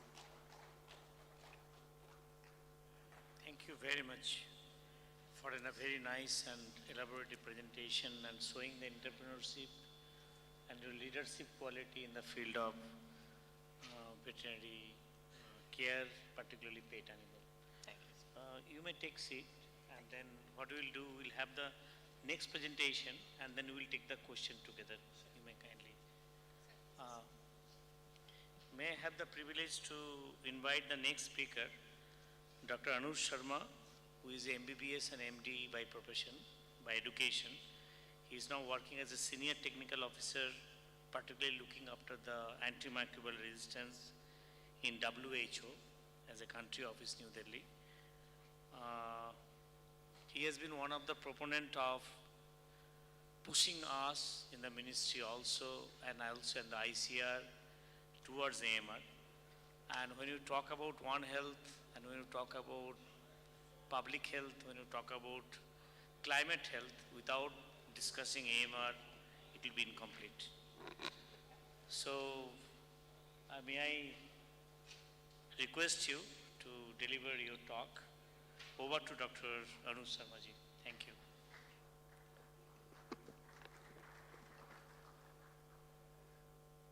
Warm greetings from WHO Country Office for India. And before I start, I'd like to thank AHC sir, Dr. Mitra, and Dr. Praveen Bhatt for inviting me and giving me this opportunity to be able to talk to you. A lot of you are already working on antimicrobial resistance, which is a huge challenge, and this is something we would request all of you to work on and support your state governments wherever you are for containment of AMR, because this is a very complex issue. It's a multi-sectoral issue, and we look forward to your support for this as well.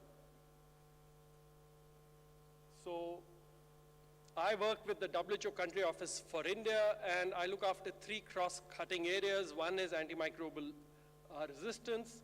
Second is laboratories. I'm a microbiologist by training, and also infection prevention and control, which is an additional responsibility which came during the COVID. Now, all of you are aware that antimicrobial resistance is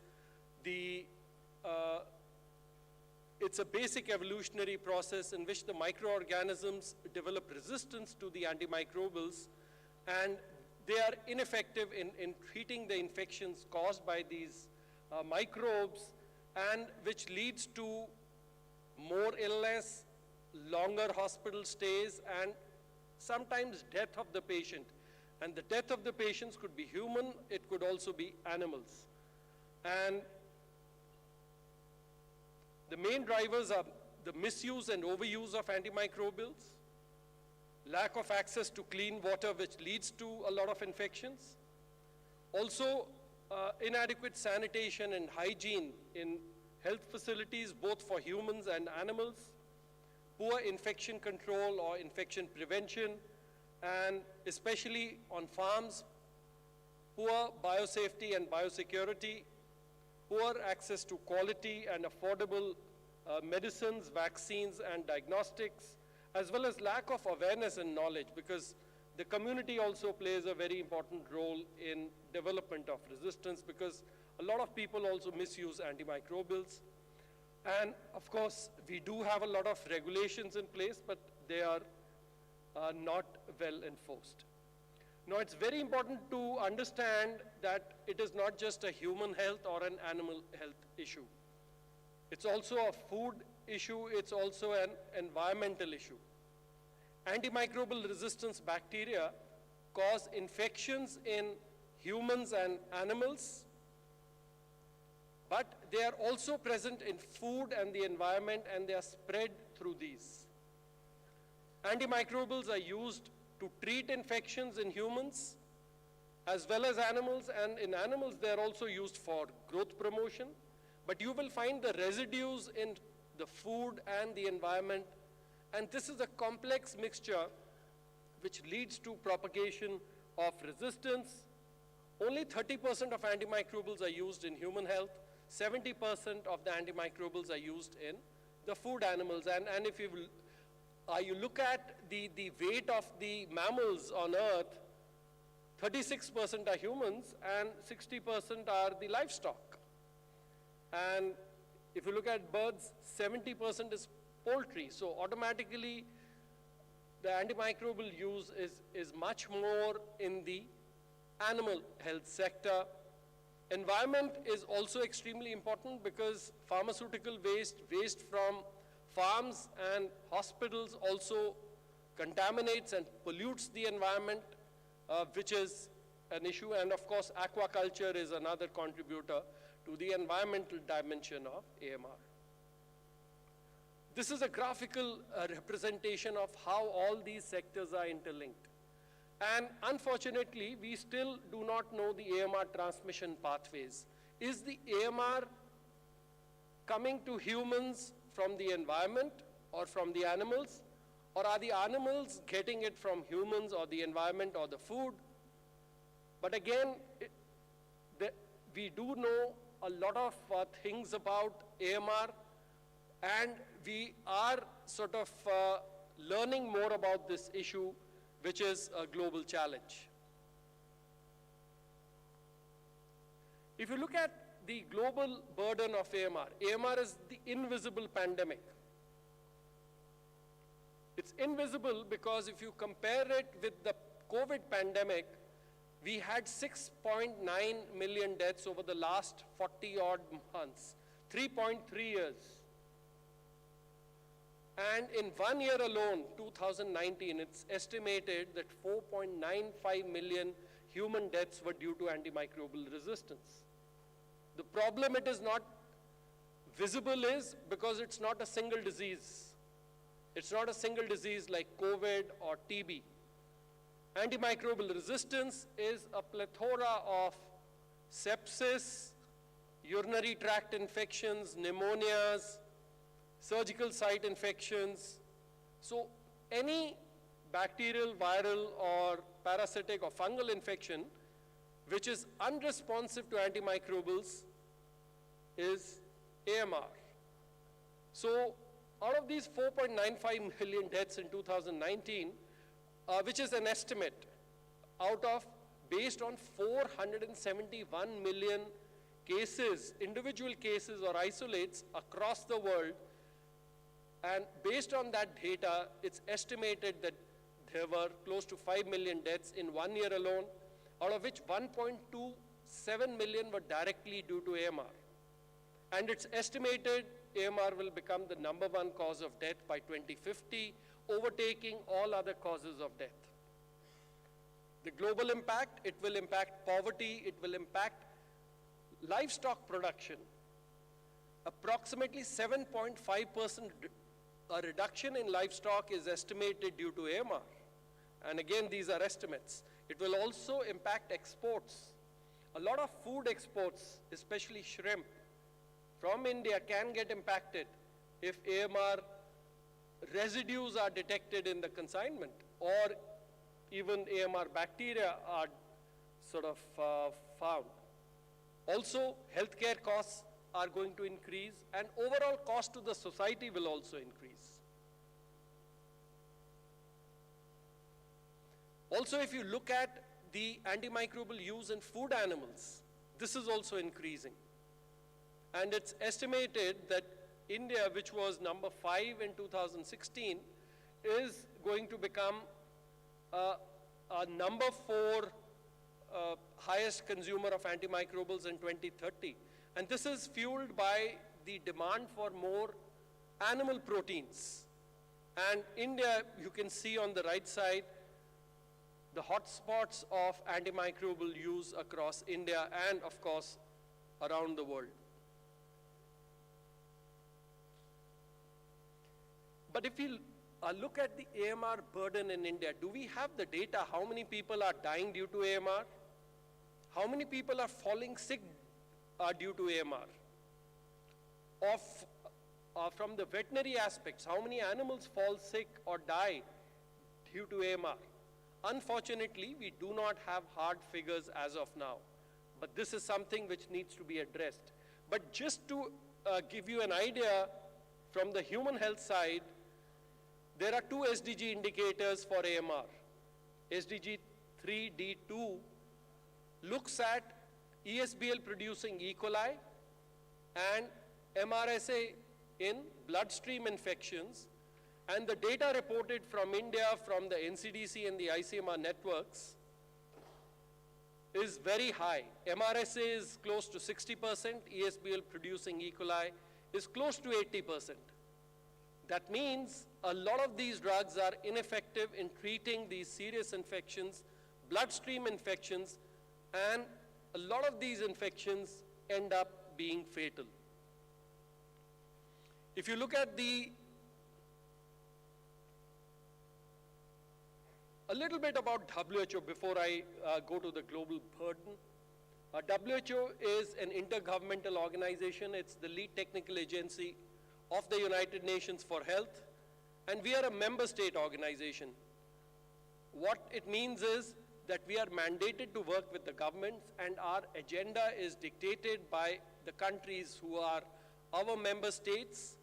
And the WHO regional offices, we have 6 regional offices, and the regional office for Southeast Asia is in New Delhi, as well as we have close to 150 country offices in our member states.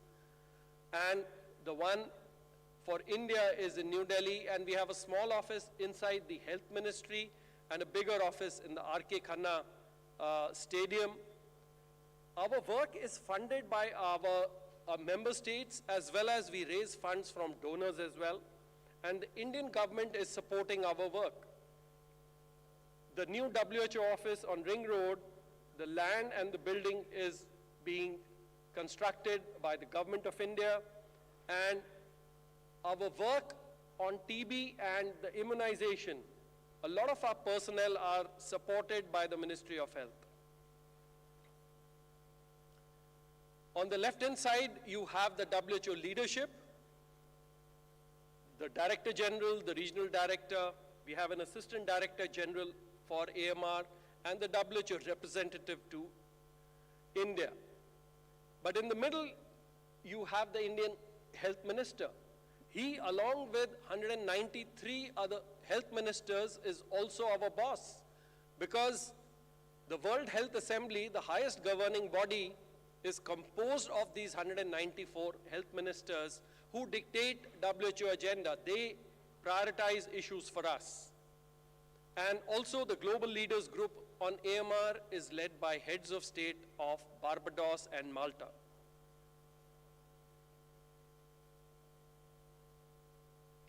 So I will talk about AMR as per the 6 core functions of WHO. And I will start from bottoms up. I'll start with surveillance first, which is extremely important to monitor and assess the health trends. Make sure that the data which is available is converted to useful information and is used for policy making.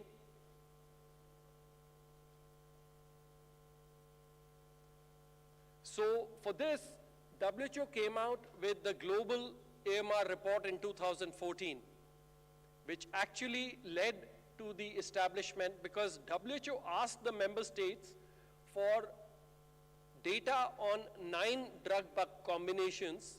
Unfortunately, most of the member states did not have this data back in 2014.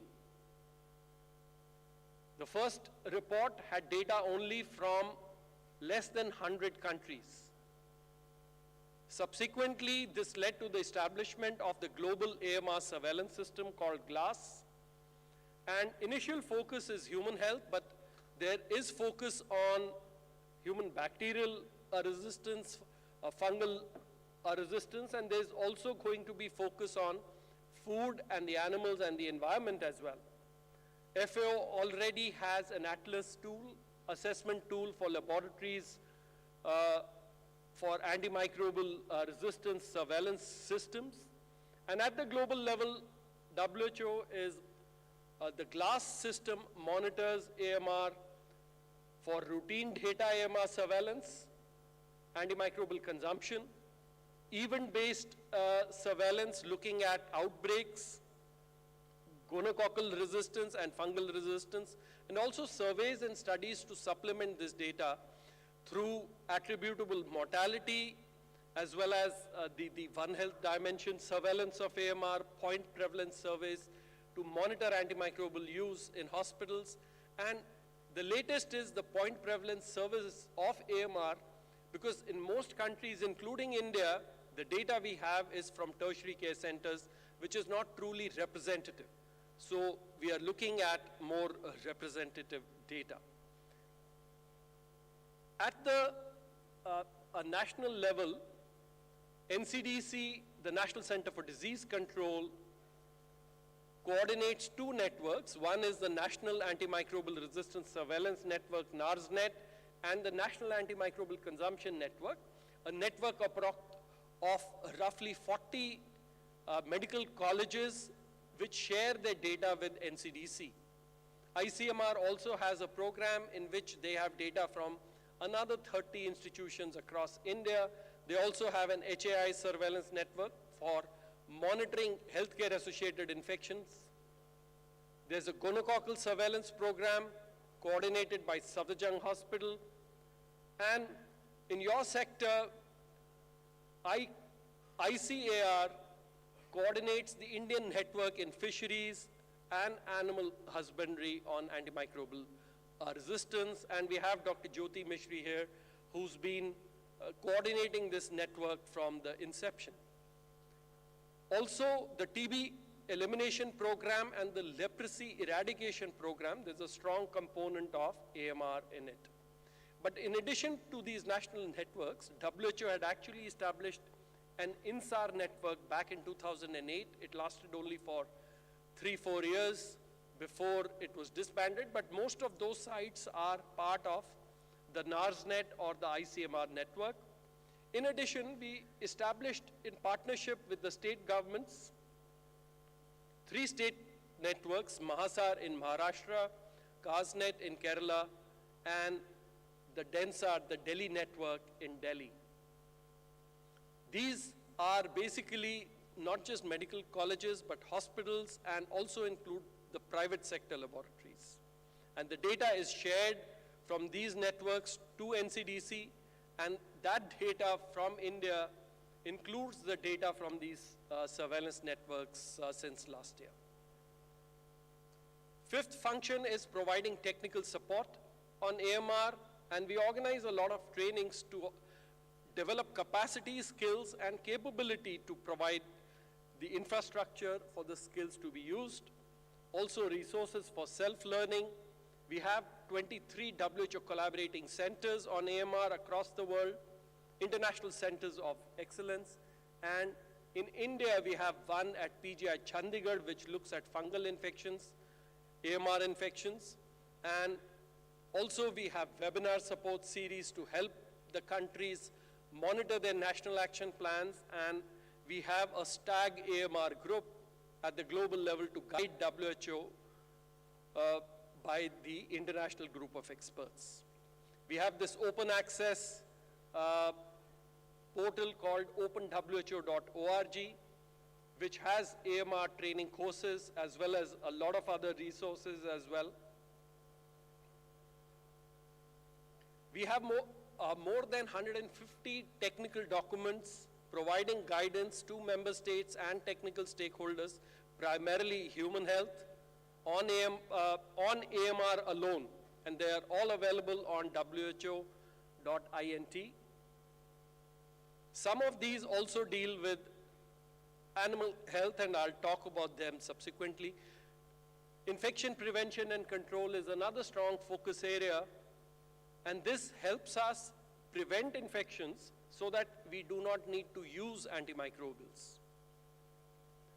So we've supported the government, especially NCDC and the Ministry of Health, in organizing national training of trainers along with other partners, as well as state in IPC plans in 2 states, Kerala and Madhya Pradesh, and state training of trainers also in these 2 states. Based on the national guidelines, which we collaborated with NCDC to develop. This is primarily in human health care.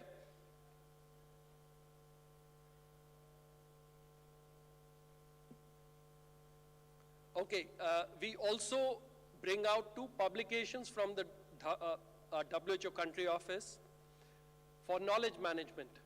For busy technical stakeholders, we compile information from the latest resources in the previous 6 to 8 weeks.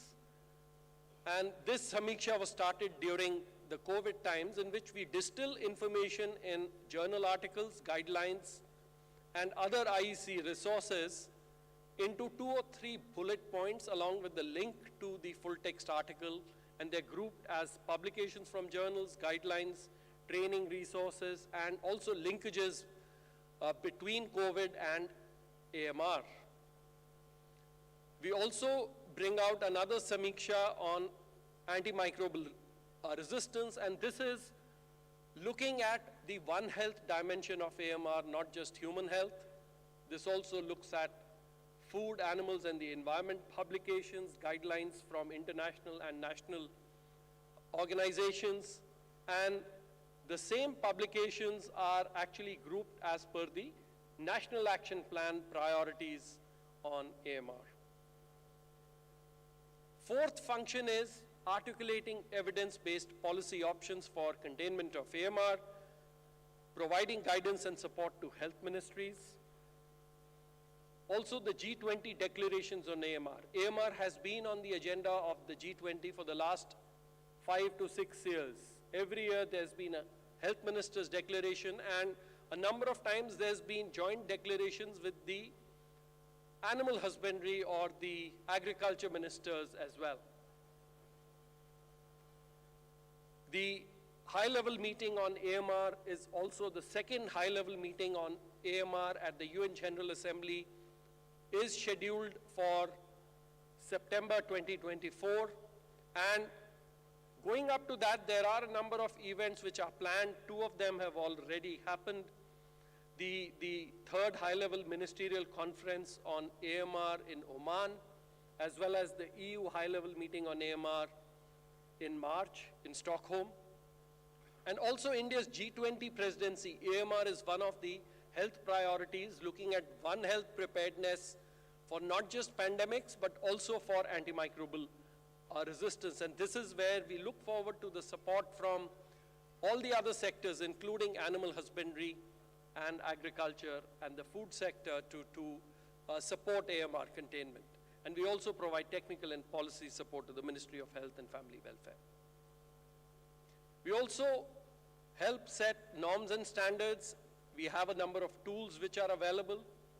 HUNET is a tool which is endorsed by WHO for monitoring AMR surveillance, not just in human health, but also in the food and the animal sector and the environment. And this is the same tool which is being used in NARSNet, the 3 state surveillance networks, and also in INFAR.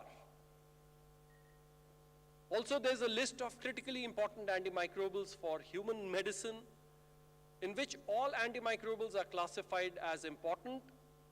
Some are very important, and some are critically important. The critically important antimicrobials are the ones which are subdivided into highest priority and high priority. The critically important antimicrobials are the ones we need to be careful about. These are the ones which need to be used with utmost care, and especially should not be indiscriminately used in non-human sectors. Also, there's a guidance on use of medically important antimicrobials in food-producing animals. This is from the Agisar group, the advisory group on integrated surveillance of antimicrobial resistance. WHO also has an international instruments on the use of antimicrobials across human, animal, and plant sectors, as well as guidance on integrated surveillance of AMR in food-borne bacteria. These are all WHO documents. In addition, there are standards for infection prevention and control, the essential medicines list, as well as the AWARE classification, ensuring that antimicrobials are grouped into 3 groups: access group, which should be easily available, the watch group, which should be monitored closely, and the reserve group, which should be used only as a last resort.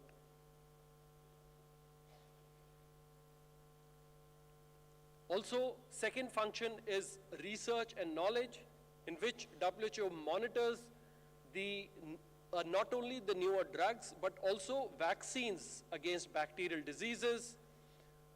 We have a fungal priority pathogen list. We have a bacterial priority pathogen list.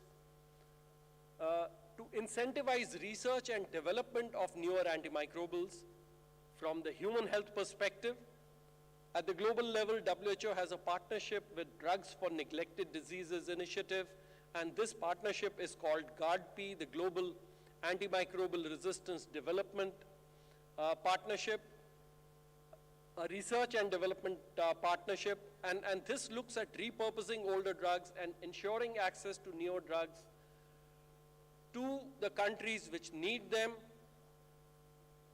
and they're working in India as well. And we also have the ESBL E. coli tricycle protocol, which is available to look at a single organism, ESBL producing E. coli, to look at how it causes infections in humans and is normal flora in humans, how it is a normal flora in animals and causes diseases in animals, and how it is present in the environment and the food, to join the dots and see where AMR bacteria are what is the direction of these drug-resistant pathogens from humans to animals or from animals to humans, what's the role of the environment, etc. And research, we partnered with Department of Biotechnology's Mission AMR to develop the Indian Priority Pathogen List to incentivize research and development of newer antimicrobials based on India's needs.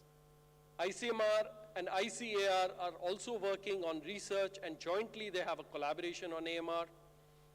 There are 3 repositories on AMR. One, which is the DBT's National Center for Microbial Resource, ICMR's NICED Hub, and of course the IMTech in Chandigarh. In addition, BIRAC is also supporting a lot of research in India on AMR, along with DBT, as well as a lot of universities, colleges, and institutions, both in human health and animal health, are working on AMR. This brings me to the last, or the first key function, and this is critical. This is where all of you can play a huge role in partnerships, leadership and partnerships. WHO identified AMR as a priority in 2001. The global strategy for containment of AMR, it included food and the animal sector in that. Environment sector was not included because at that time in 2001, it was not, the AMR environmental dimension was not known. After that, in 2011, it became the theme of the World Health Day. It's there is a Jaipur Declaration on AMR signed by the regional the health ministers of the Southeast Asia region, our countries. It's a flagship priority of the regional office, and there's a global action plan on AMR, and it's also a priority for WHO's work with the Ministry of Health in the country cooperation strategy. WHO also identified it as one of the 10 threats to global health in 2019, and in 2020 an emergent challenge for this decade. Therefore, AMR is a global and a WHO priority, but we do not work alone. We have a number of partnerships. At the global level, we work closely with the other members of the quadripartite. So WHO works with FAO, World Organization for Animal Health, and the United Nations Environment Program, and together we are called the quadripartite.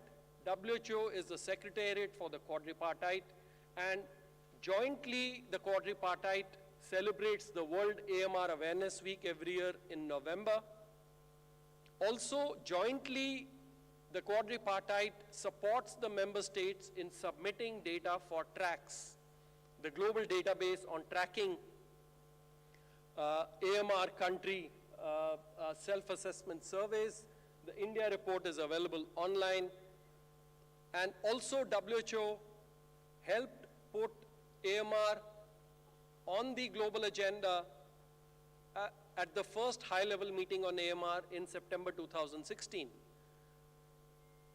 From a technical issue, it became a development issue, an economic issue. When heads of state identified AMR as a problem, as a challenge, and agreed to work together on it, it led to the establishment of an interagency coordination group on AMR, a multi-partner trust fund, and a global leaders group on AMR. From India, we have Ms. Sunita Narayan from the Center for Science and Environment, who's a member. But a lot of the members of the global leaders group on AMR are either health ministers or heads of state, but also civil society and private sector and pharma industry is also included.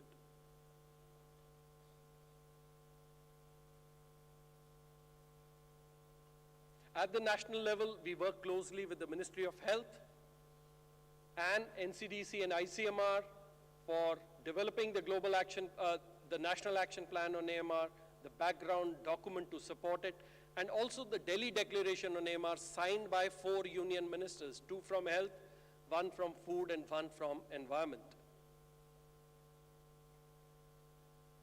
India's National Action Plan on AMR is a One Health Action Plan aligned to the Global Action Plan's 6 strategic priorities. First is awareness and understanding, which has 2 focus areas, and the background of these focus areas determines whether it's One Health, that means all sectors need to work on it, or is it only for human health, or the food animal sector, or the environment sector. Second is knowledge and evidence. Third is preventing infections. Fourth is optimizing use. Fifth is innovations, research and development and financing. And sixth is collaborations, which is unique to India, international collaborations, national collaborations amongst the disease control programs and across sectors. And most importantly, the state action plans on AMR. Now, you would say, why are state action plans important? Under the Indian Constitution, could I have the next slide? Yeah. Yes. So under the Indian Constitution, we have 3 lists: the union list, the state list, and the concurrent list. All the sectors involved in AMR have state government responsibilities, either entirely or partly in terms of food. Therefore, state action plans are extremely important for action on the ground for AMR. And as veterinarians, you have a big role to play here, and some of you have already contributed to some of the state action plans, and I'll share that with you. 4 states have state action plans. There's a guidance document on how to develop state action plans that we developed along with the Ministry of Health. First state was Kerala. And Dr. Robin Paul from the veterinary department was one of the key players, along with the human health and the other players, to support the development of this state action plan, CARSAP. Second state was Madhya Pradesh, where Dr. Ram Teke was the key player along with Dr. Pankaj Shukla and the other stakeholders in developing this state action plan. Third state was Delhi, and the latest state to join is Andhra Pradesh. And here a veterinarian was the key player. Dr. P. Anand Kumar was the key person behind the scenes who got the Human Health Department on board and pushed the development of the Andhra Pradesh State Action Plan for Containment of Antimicrobial Resistance. Could I have the next slide? Yeah. In India, AMR stakeholders cut across a number of ministries, departments. So it's a huge, in addition to the state governments and the private sector, both in human health and in animal health, you have a huge number of players who are working on AMR. Coordination is critical. Next slide. AMR is everybody's business, and it's very important for you to understand it's not just a human health issue alone. In all sectors, microbiologists, pharmacologists, epidemiologists, and public health professionals need to work together. So this means all your veterinary microbiologists, veterinary epidemiologists, veterinary public health people need to work together. Also the regulators, the drug regulators are the same. Also the food regulators are important. Researchers are important. Economists are important. And the media to collate all the stories from all the sectors is important. Human health, of course, we have the sectors, but in addition, animal health and food sector, the veterinarians themselves looking after the animal health are extremely important. So are the dairy and the food technologists, the fishery and the agriculture professionals as well, and the environmental professionals. But it's also important that they need to be trained, they need to have the requisite skills, and they need to have the infrastructure to be able to practice their skills. They need to have an enabling environment or a system to be able to practice what they know. We also have other government partners, and the most important is the Prime Minister's Science, Technology and Innovations Advisory Council, chaired by the office, by the Principal Scientific Advisor to the Government of India and co-chaired by Member Health of the Niti Aayog. They have established the India AMR Innovations Hub with a lot of partnerships focused on Indian innovations. Also, the state governments are extremely important, and a number of states are developing their state action plans, and I understand a lot of you are from state governments. So if in your state there is a state action plan, if it is existing, please join hands with them, and if you don't have a state action plan, please join hands with other sectors to develop it in your state. Also, civil society organizations are extremely important. Center for Science and Environment is an AMR champion, and they've been working on AMR and food in the environment, and also national action plans on AMR, not just in India, but also Asia and Africa, React Asia Pacific, and the World Animal Protection. Also, we have collaborated with them for the SAPCAR colloquium, and we joined hands in there when they organized SAPCAR workshops in 2 states. Also, the React Asia Pacific and the Indian Veterinary Association Kerala organized a meeting in Kerala and has a Kochi declaration on AMR. Also, the Healthcare Foundation of India is a partner for raising public awareness, and so is, could I have the next slide? The Delhi Society for Prudent and Rational Use of Drugs in 2019, and since then we've been organizing school awareness programs, spreading messages to children as future citizens so that they go home and ensure that their family members are aware of what AMR is and what they should do for preventing AMR in their families. close to 6 lakh children were sensitized through the science teachers of 7th and 8th class through the Delhi government's school health program. Next slide. Professional associations are extremely important. WHO works primarily with the human health associations, but from the veterinary health side, your associations are also extremely important, and you need to work together for AMR containment. Next slide. Student organizations are extremely important. We have an ongoing partnership with the Medical Students Association of India on AMR, and also the National Service Scheme of IIT Roorkee, and also the Indian Veterinary Students Association IVSA India chapter in Kerala also has been working on AMR. At the national level, we also have the other health partners, the tripartite in India, FAO, UN, UNEP and WHO country offices. There are international collaborations with Sweden, Netherlands and UK as well as US. We have a health partners forum at the WHO office where we coordinate the work with the health partners, and also a task force within the country office. WHO is also the implementing partner for the Fleming Fund Country Grant, and in the phase 2, we will be joining hands with UNEP and FAO to make it One Health AMR containment. And this is my last slide, and this is something for you to think about. The role of veterinarians in AMR containment in India. Your work cuts across all the 6 strategic priorities. You can work on raising AMR awareness. You can focus on training your workforce. Also focus on strengthening your laboratories for surveillance. Improving biosafety, biosecurity on farms. Optimizing the use of antimicrobials, ensuring regulations are followed. Also monitor antimicrobial consumption on farms. Research and development for developing newer antimicrobials, especially ethno-veterinary medicines, which are being used as alternatives to antimicrobials, especially in food animals. Innovations is another area.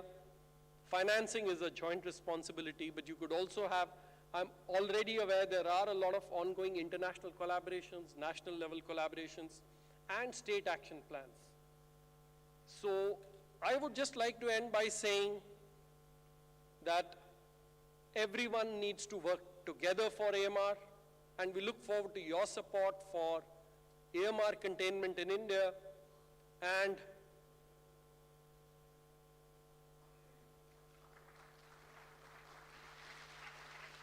let's join hands in preventing antimicrobial resistance together. Thank you very much. Thank you, Dr. Anuj, for a very elaborative and exhaustive presentation and highlighting, highlighting the role of veterinarian in fighting this menace of AMR, which we are fighting every day almost. And I think what we will do now, we'll take few questions of these 2 lectures, and then I'll hand over to Dr. Umesh Sharmaji for a brief break. Is that okay? Quick questions on the last 2 lectures of Dr. Lakshmi Srinivasanji and Dr. Anuj. If you have some quick questions.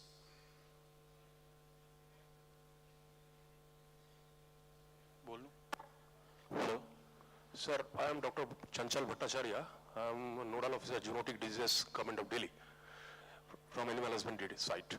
Sir, my question is, in case of AMR, when we are considering AMR, we must consider the agricultural sector also, because in agricultural sector also rampant uses of antibiotics we have already seen, and these antibiotic residues, sometimes it is mixing with water resources. And when we are consuming this water, or we are using this water both in livestock sector or in human sector, there is a chance that antibiotic residues can be transmitted to human food chain and human body itself. What will be your suggestion regarding this, sir?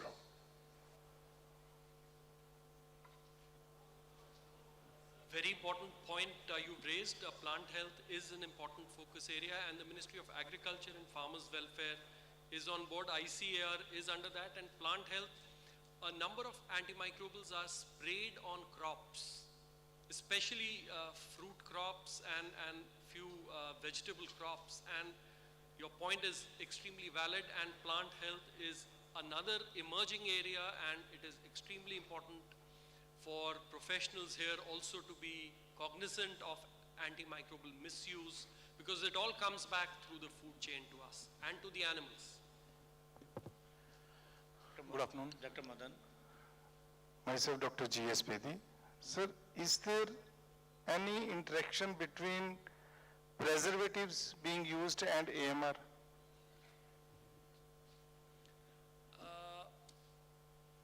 There is linkages with some of the biocides which are being used, also disinfectants which are being used, but not specifically what you are saying. Also there are, how many of you have used a proton pump inhibitor, something like omeprazole, pantoprazole? There's emerging evidence, and a lot of people actually use these medicines, especially in India, because a lot of us suffer from gastritis, and these are prescribed to a large number of patients, and they also interfere. They have antimicrobial properties, and they do lead to AMR as well in the gut. So there are a number of interactions which happen, and the human microbiome and the animal microbiome are extremely sort of important resources which need to be safeguarded to ensure that AMR does not become an even bigger problem. Good afternoon, sir. Can you give the mic here to Dr. Madan?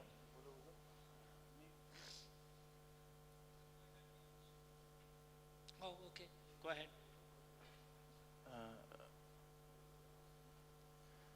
Thank you, Chairman. I have not questions, but two observations on both of the speakers, which I would like to share, and maybe they will respond to that. The first is with respect to the woman. So what we are talking of women professionals. These women professionals come from our veterinary institutions. And I find that the curriculum which we are following in the veterinary institutions are definitely not ungendered. There is a great need that there should be a gendering equation as far as the veterinary curriculum is concerned. The students who come, the female students who come into the veterinary colleges, most of the time they engage themselves in, say for instance, technicians' activities. And there are some who come as professionals, as has been shown. But when we see the majority of them, and the reason for that is that the curriculum has not been engendered. The world over, as a matter of fact, in the last 2020 and 21, that there is a world movement on which internationally the syllabus for and the curriculum in the veterinary schools have been changed. And I believe that this is a very high time for us to ensure that we engender our curriculum for women professionals. And the second thing is that when the professionals get over activity inside, whether it's a government job or a private job, that they are supposed to be delegated to a secondary role, not a primary role. Now that's because of the training lapse, as we call it, that during the period of the training that there is an eclipse in which under they grow and the lapse occurs.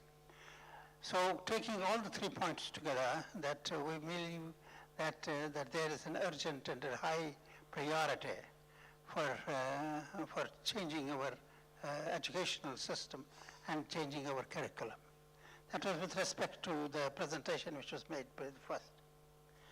And regarding my observation for the AMR, there has been a very comprehensive presentations which was made.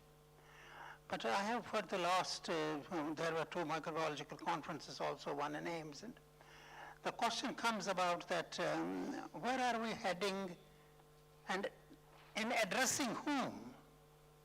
See, you listed a large number of organizations. Those organizations intrinsically have no mechanism to correct themselves. Neither they accept somebody from outside to correct them. So if that is a situation, where do we come? We may be making all sorts of presentations. We may be making all sorts of listing. The important thing is that where is it coming from? Whether we see the industry is insisted at present that they should be able to sell the manufacturing goods which they have. And those manufacturing goods are the ones which are laden, because they know that this goes. That means that the user is very much interested in having as much of antimicrobial substances as possible. The third is the conduit between the animal and the situation, the disease, and that is the owner. The owner is never interested in he should get anything inferior. He will try to use the maximum, and therefore that the whole process is vitiated. And we are not now attempting to hit the nail so that we can break this process, but we are trying to list ourselves under each heading that these are the things which are going to be taken care of. So therefore that I would like that there needs to be a little more pragmatic approach. The pragmatic approach which we had thought of, that what we talk of knowledge imbibation. And knowledge imbibation means that at all levels that there should be an attempt by which the deleterious effects which can be produced can be reduced. Animal science, for that matter, is one which is encouraging, rightly or wrongly, the use in terms of the microbiome. Whether it's a farmer, it's a veterinarian, or it's an industrial manufacturer. So therefore, we have to get out of this vicious circle. So I hope that you will try to get over into this and talk more of what we talk of the stakeholders, which you said in the end. None of those stakeholders is having an attempt to, because everybody wants to have his share into it. So I think I would like to just put these 2 points for the two speakers. I think. Thank you very much. If you want to put that question, if you want to answer that.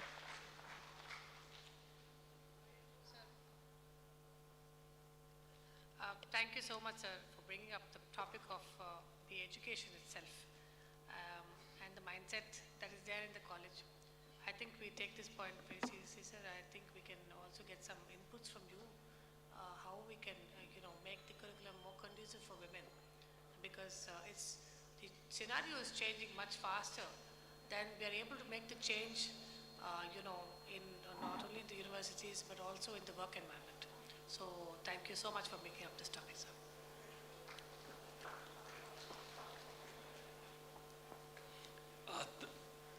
First of all, thank you very much, sir, for your very important and very insightful comment, and I agree with you completely. It has to be pragmatic, but I would also like to share with you the example from Netherlands.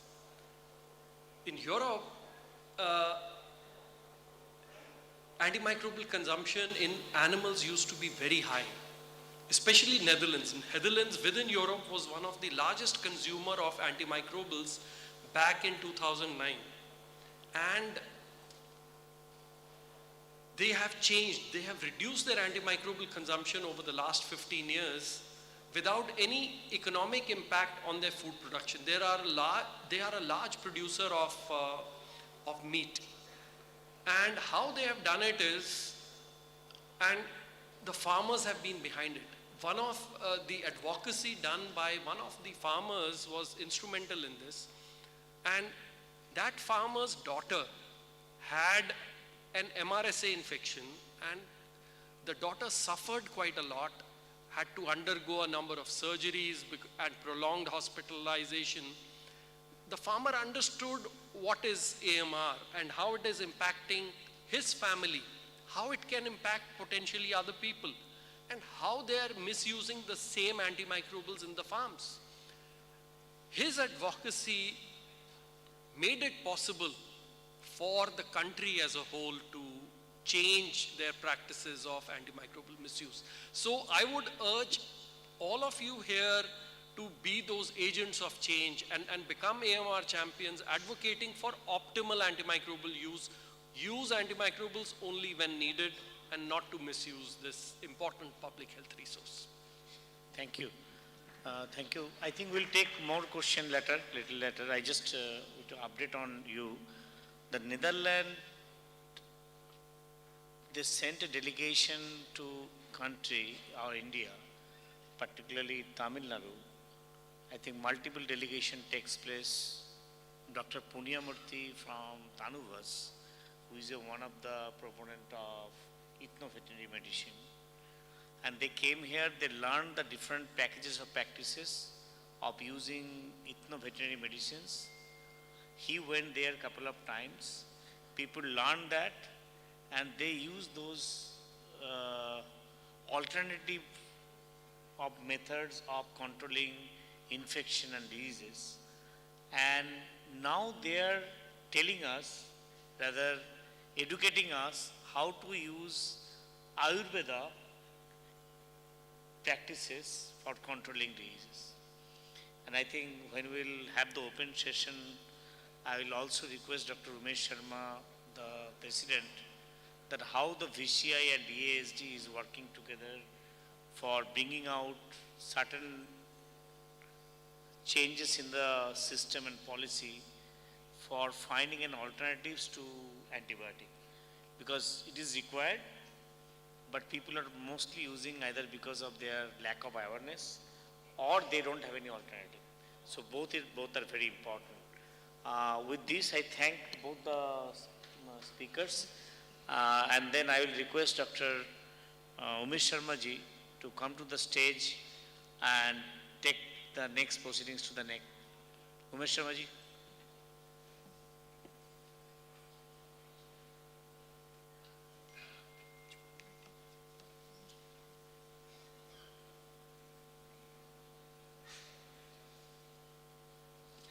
हमारे बीच में एक परिचय है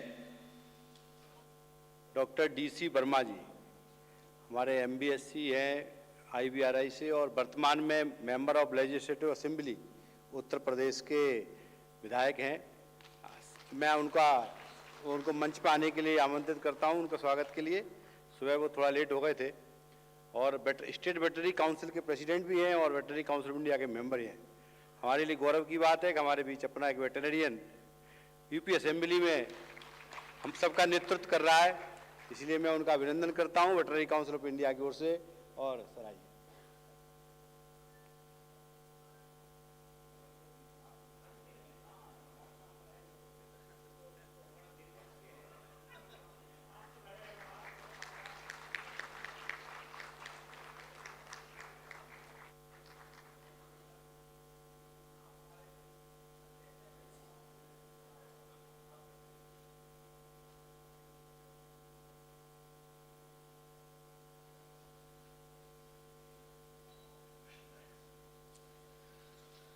thank you विधायक जी। और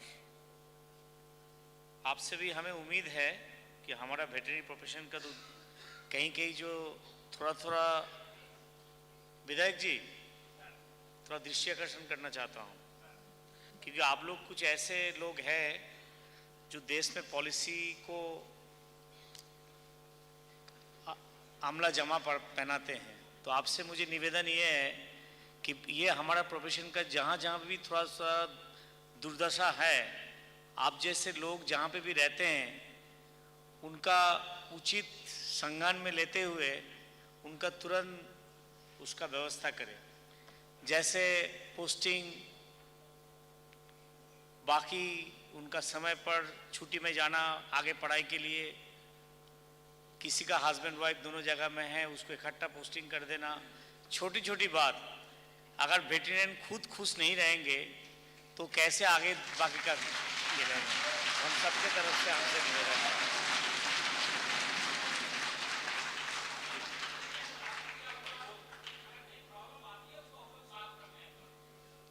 बहुत बहुत धन्यवाद। इसको आगे बढ़ाते हुए मैं निवेदन करूंगा हमारा अग्रज डॉक्टर राणा जी को, डायरेक्टर जनरल आरबीएस, आप मंच पे पधारें और आगे का जो आपका विषय है role of veterinary in Indian Army, आप बैठिए यहाँ। हाँ जी दादा, आइए राणा जी।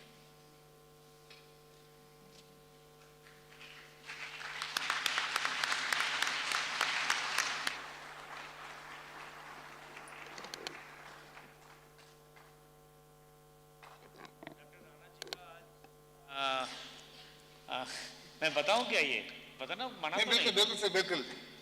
आज देखिए ये होता है एक्टिव प्रोफेशन। आज उनका आखिरी दिन है प्रोफेशन में, इस पद ये में, तो मैं निवेदन करूंगा कि आप लोग सब खड़े होके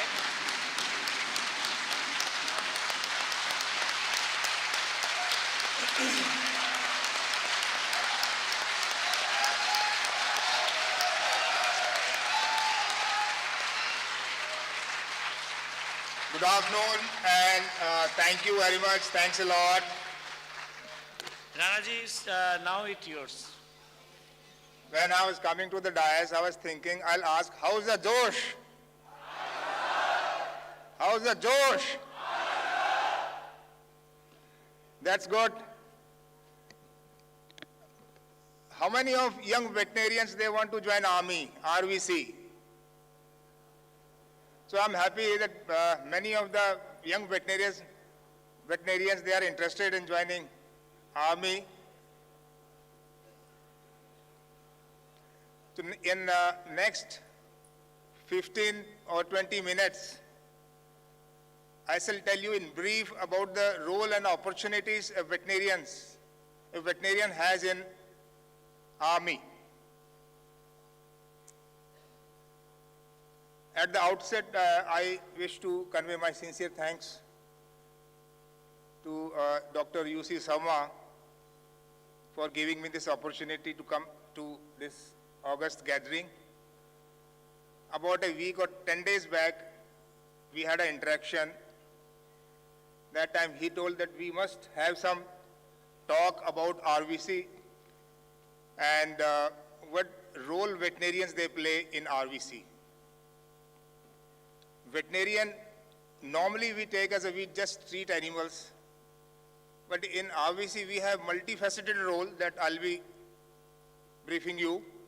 And after going through the slides, presentation, definitely you will try your hard to join RVC.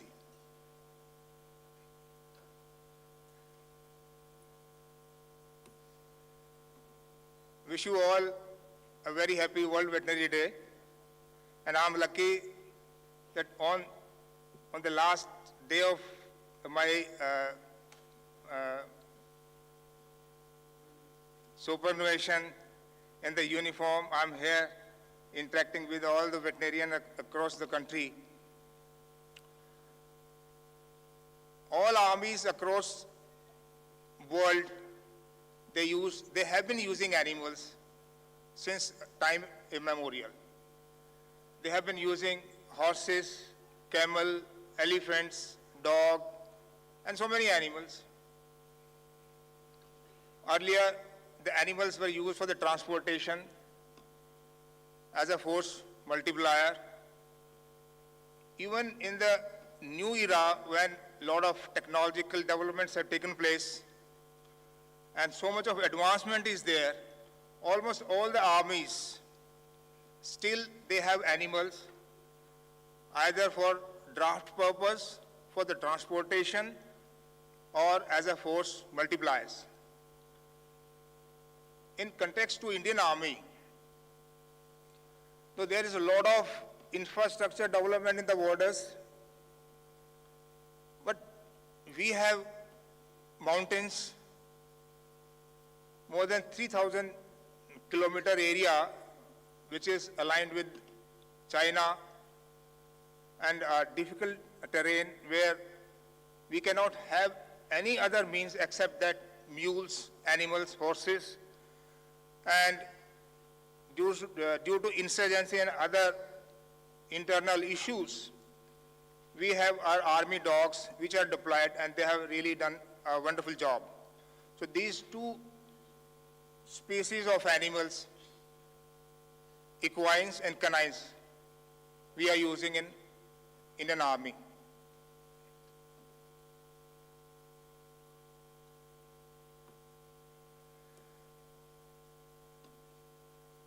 And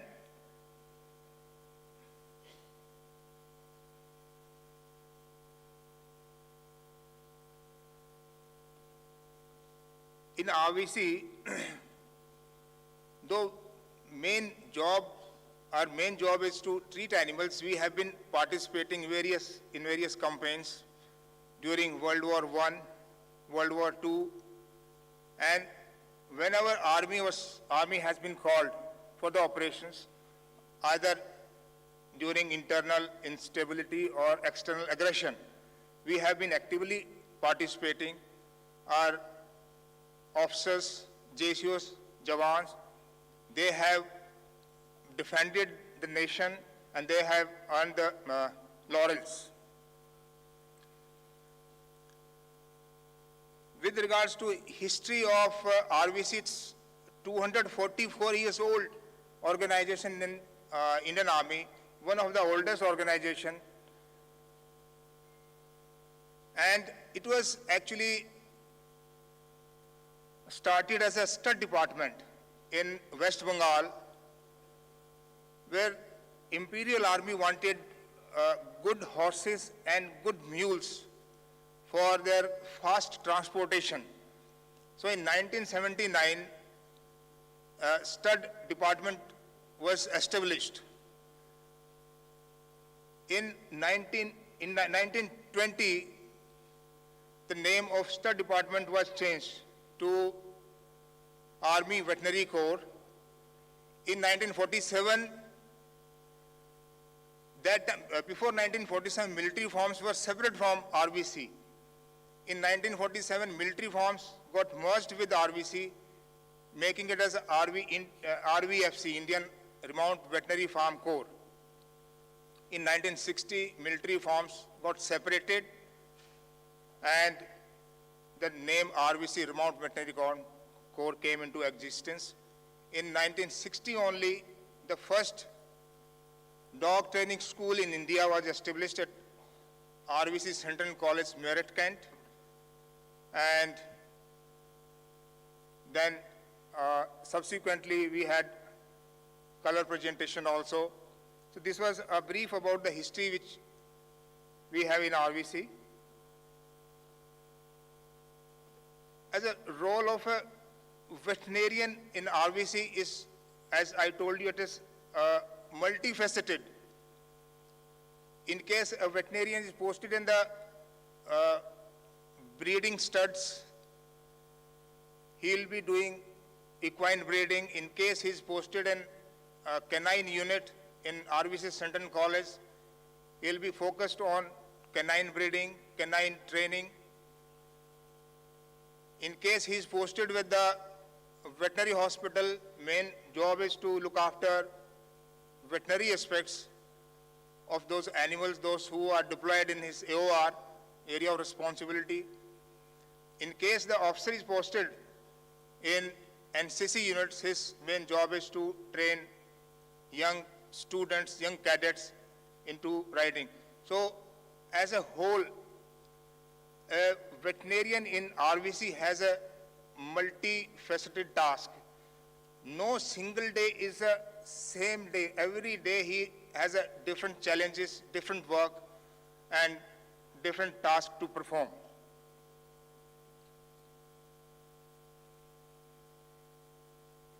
This will be very important for the young veterinarians, those who are aspiring to join RVC. First time in the history of RVC or in the history of veterinary profession, vacancies for the lady veterinarians have been released.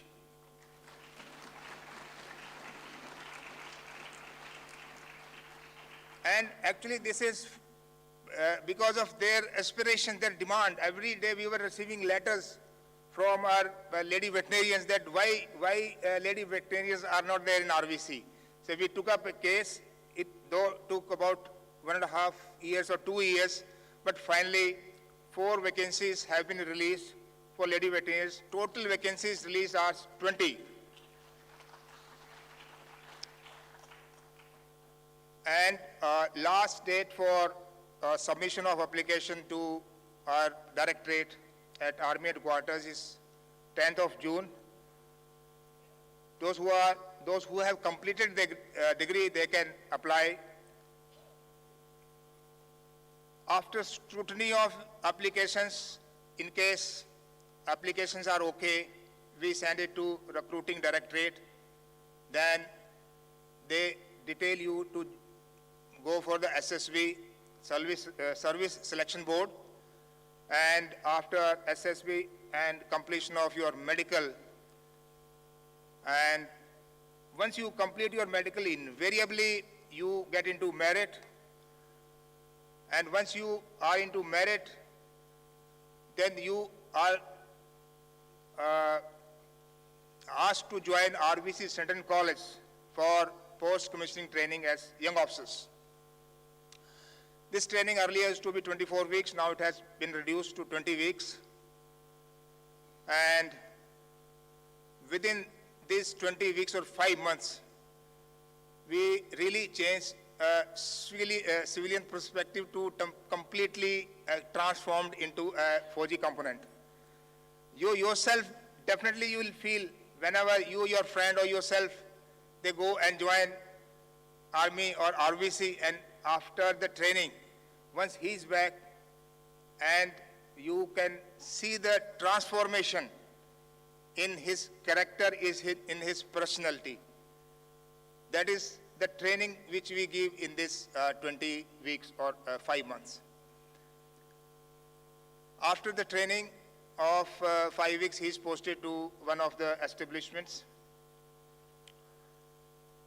The main problem is to get through the SSB. Last year also we had 20 vacancies. We received approximately 500 applications, of which around 400 we accepted. About 100 applications got rejected because of various reasons, because they had not completed BVSA on some final year students or internship students, they also applied.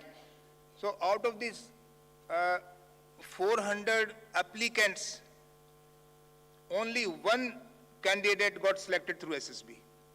This, I'm talking about last year vacancies. We again re-advertised these vacancies, these 19 vacancies. Again, SSB was done, and only 3 candidates, they got selected.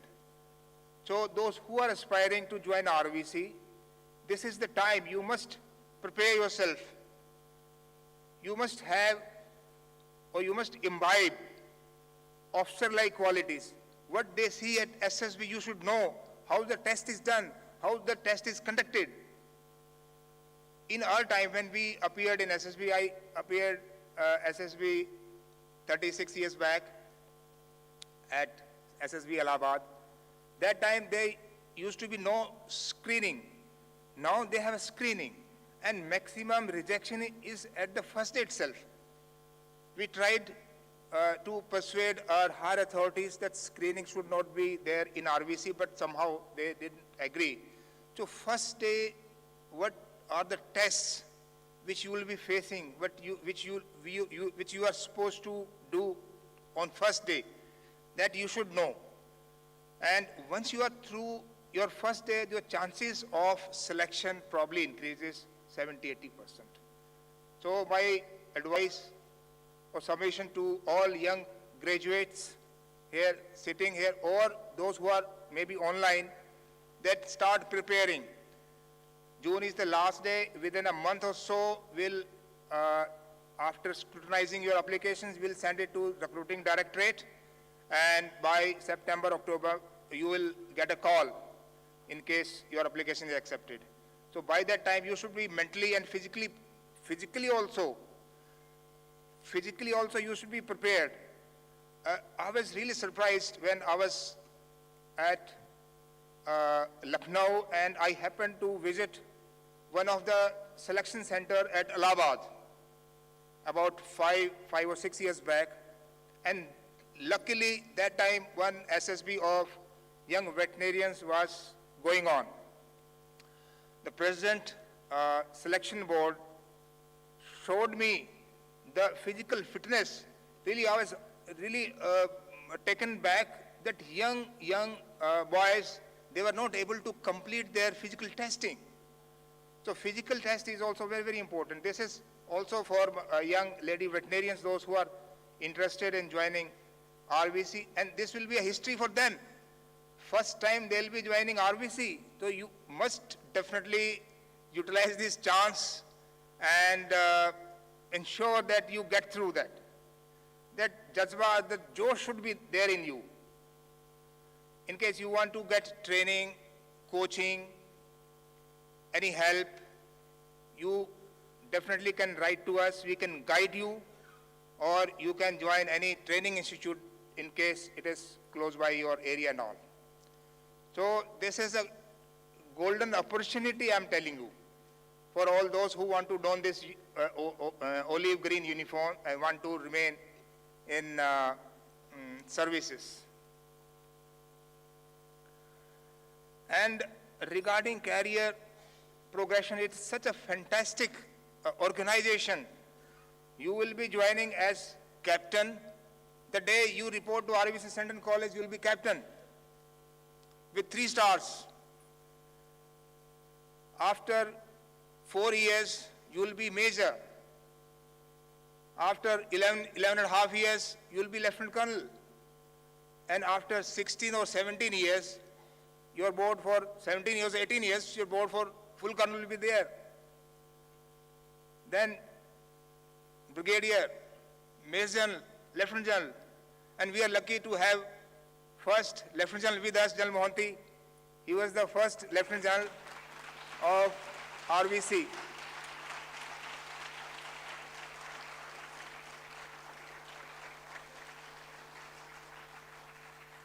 And it actually was his efforts that he brought RVC to this level. He is a great surgeon, served in many different places, including president bodyguard for 4 or 5 years. So these are the opportunities which you will be having in case you join RVC. With regards to pay band, because maximum youngsters, they are more interested in how much salary I'll get. So I can assure you the pay band 7 or 8, exactly I don't remember, but handsome salary you will be getting, and NPA plus all other facilities like canteen, travel, and there are so many facilities army personnel, army officers they have. So these all facilities you'll be getting. Work horizon, I have told you earlier, you'll be working in case you are there in vet hospitals, we have hospitals in field, operational areas, advanced field vet hospital, mobile field vet hospitals, where mostly you will be dealing with wounds and all. Then we have in Peace, MVH, military vet hospitals associated with the training establishments where we have horses. Then we have a CMVL, Central Military Veterinary Laboratory, those who are MVSC in paraclinical subjects, like I myself is a microbiologist, and most of the time I have served in CMVL as a lab officer twice and as a commandant. So those who are MVSC, they have also various specialized places in RVC where they'll get a preference to serve. In CMVL, we have diagnostic and the research facilities. This is the only veterinary lab which is NABL accredited. We have 2 studs where breeding is done, 2 two training establishments for remounts horses, where training of horses and mules is carried out. So our main establishment is RBC Central College, that is Meerut, and commanded by Major General Batra is there. He is from HAU Hisar. I am also from HAU Hisar.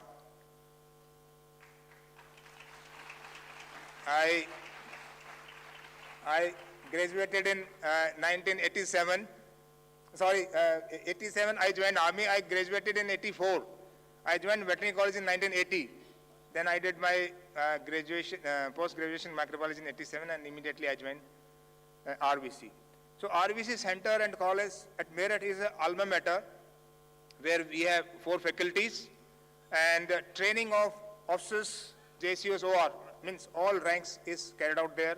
You will be doing various courses. So regularly you will be coming to RBC Center and College in case you get enrolled, and it is definitely close by only at Meerut, about 60 kilometers from Delhi. In case you happen to be around, you must go and visit this facility, and that will definitely inspire you to join Army and RBC. Next is equine breeding studs. We have 2 breeding studs at Hisar and Babugad. We carry out the breeding of horses, breeding of mules. Mules, we have 2 types, mule artillery, MA we call them, mule GS general service. Because of development of infrastructure in border areas, in field, requirement of mule MA has gone down, so now breeding of MA has been stopped. But mule GS definitely requirement is there, though requirement has gone down.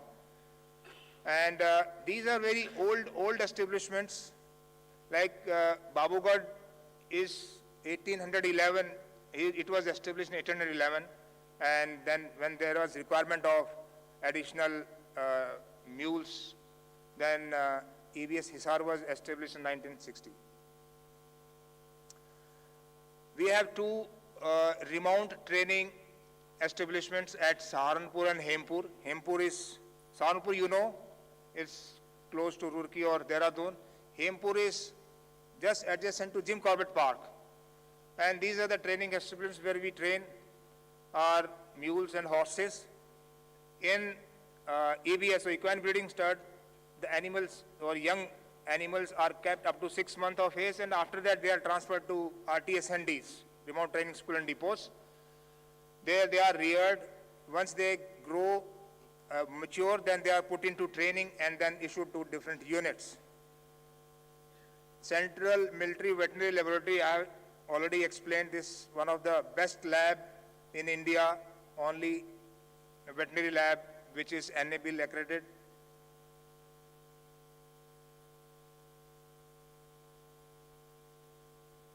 Then we also get, after doing dog training course at RBC Central College, to command the units. RBC in Army is one of the best organization, because at a very young age, at the service of, you can say 4 or 5 years, you get a chance to command the troops. In other arms and services like infantry, you really have to serve for more than 15, 16 years to get a chance to become an officer commanding. But in RBC, that is there, that within 5, 6 years after doing dog training course, you get a chance to command army dog units, where dogs of different specialty are posted there and utilized in different environment. You'll be happy to know that during COVID time, we were the we could train COVID detection dogs, and this was really appreciated by everybody, though initially there were many apprehensions in the mind of medical people. They say how a dog can detect COVID in humans, but these dogs were put into scrutiny many times by AMC, Army Medical Corps, And every time I was there in that testing, 100% result was given by these dogs. And these dogs were deployed at our transient camps where troops used to come from various places after chutti, after leave, and they used to be screened. Actually, we used to screen their urine for detection of COVID. And this actually first time training of a dog for medical detection was done. And this can give you a thought or process that even dogs can be trained to detect other human ailments like cancer or other diseases which cannot be detected. So these are different specialties which we have in dogs, like explosive detection dogs, avalanche rescue dogs, guard dogs, and we have approximately 8-9 disciplines in dogs where they are deployed. Field vet hospitals, these are in the operational areas and mostly deals with the animals, those are deployed in the field. We have NCC R&V squadron, the students, those who are studying in veterinary colleges, they must be knowing. And this is a great opportunity for them to learn riding, and they definitely have an upper hand or an edge compared to other students, because one RBC officer is posted there and he can guide you how to get through SSB. So this is a golden opportunity in case you have R&V squadron close by in your college, in your veterinary university. So definitely you must go and contact and get the guidance regarding SSB and all.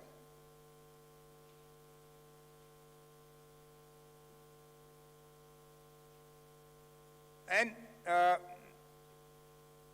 when we are posted to a field area, like in J&K or Northeast, we not only deal with the army animals, we get a chance to treat civilian animals also. For that we definitely get the funding. We call it Operation Sadbhavana, Sadbhavana. And more than 1,50,000 approximately animals are treated by RBC vets in different areas, in operational areas. So that time also you get to treat other species which are not in army. In a UN mission also, United Nations, we have 5 officers where they are detailed to go abroad, where UN mission is going on, to help in a humanitarian aid, mainly to provide veterinary aid. And the tenure there in UN is about a year. So that is also a chance. Once you get enrolled, you get a chance to go abroad. And you will be happy to know that our neighboring countries, we call them FFCs, friendly foreign countries, they all are dependent, as far as animals are concerned, dependent on RBC or army.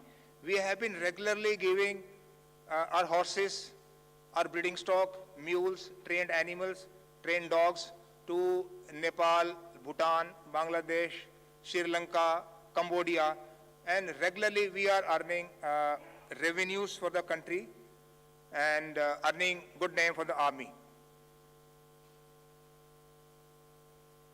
These are few photographs of deployment of mules in Siachen base, difficult terrain. Even camels have been tried, double-humped camel, they have been tried in Ladakh.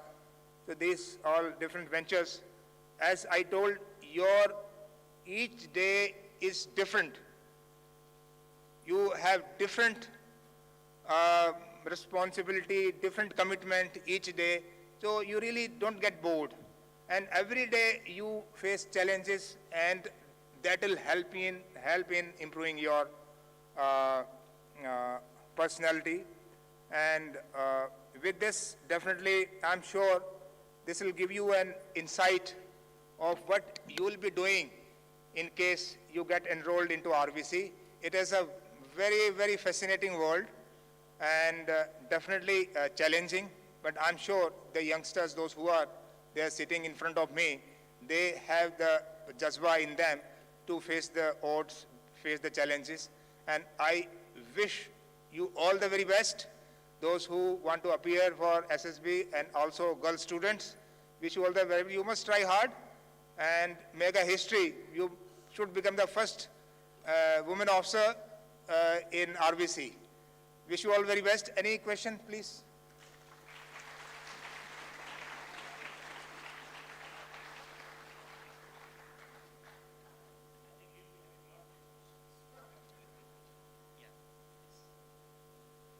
So what we'll do, we'll hear from the next speaker, then we'll take the question together. May I have the privilege to request now Dr. A.K. Sinha, Commandant Veterinary from Shima Bal, Ministry of Home Affairs, to give his deliberation on climate change and disaster and animals perspective. Before you start, let me just give a little perspective of it, that in the ministry, already we have initiated a program called Animal Pandemic Preparedness Initiative. I think Minister has told today in the morning. And one of the pillar of out of 8 pillars is that disaster management of animals. And I have been in discussion with one of the member of NDMA, Mr.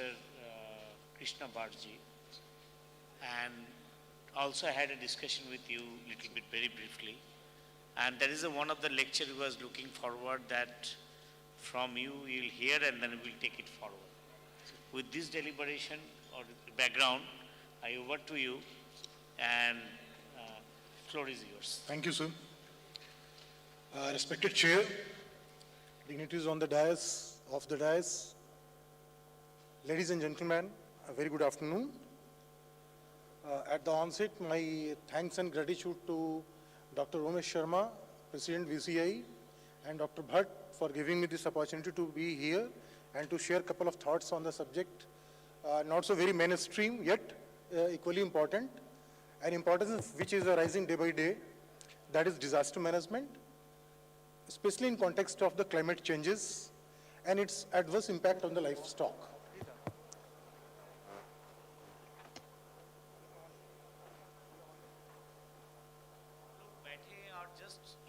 इतना सुंदर तरीका से सुबह से आप General Raina sir has already given that war cry, how's the Josh? So, मैं इनको यही कह रहा था कि हमारा साथियों को सुबह से आप लोग इतना साथ दिए, ये अभी अचानक क्या हो गया, आप लोगों को चाय का प्यास लगा कि क्या हो गया, आप लोग बैठे ना भाई. Sir, it is generally said when disasters strike, people leave. So I guess this disaster is not going to last long. It will be brief. So General Raina sir has already given that war cry, how's the Josh?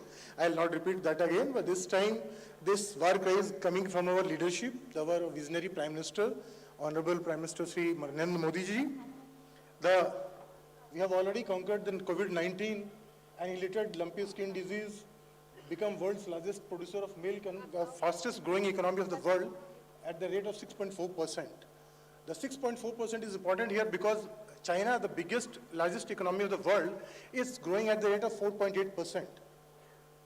United States close by. It's only we Indians, we are leading the pack of economic growth on the current world diaspora. We also won 2 Oscars and taught the world how to dance, and G20 leadership is with us. So all we can say that the Josh is pretty upbeat, and India is well on its way to achieve the target of $5 trillion economy. As per the IMF report, it was estimated that we may achieve this target somewhere around 2030. But it would be, you will be heartened to know that we are going to achieve this target very shortly by 26-27. So a $5 trillion $5 trillion economy is very much a possibility in near future. But at the same time, when the country is aspirational, we veterinarians also, we are aspirational. We are coming to the Vigyan Bhawan with a vision, a grand vision to take the country forward, to take the profession forward. There are certain hindrances, certain pitfalls which we should not ignore. And those two pitfalls which are very important that needs our attention is one is climate change and another is disaster.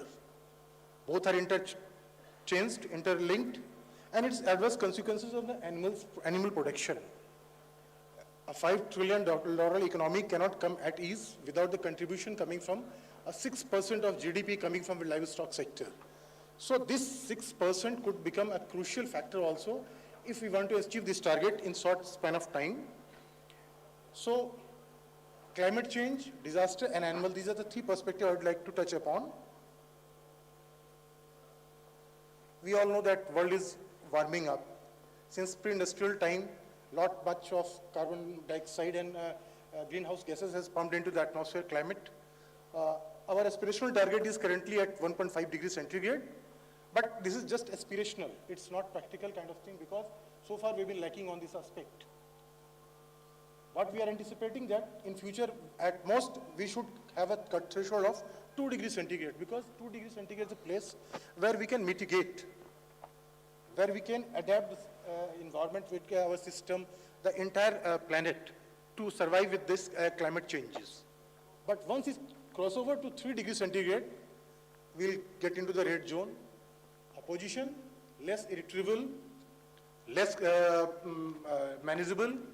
So it will be a disastrous kind of scenario. So this world has already wasted a lot of time discussing that global warming is a hoax or is a fiasco. But now the situation is unfolding. Every day we are having some news on the media. Somewhere excessive rainfall, landslides, climate change, things is happening on the global platform now.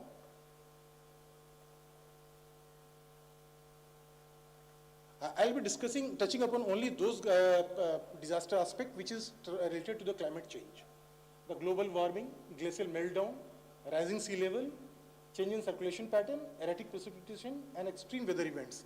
These are the 6 factors or 6 variables which is leading the climate change into disaster proportion.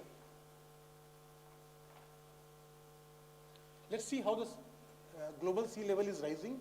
As per the NASA satellite data, we can see that per year it is 3.4 millimeter level change. By 2020, it's consistently rising.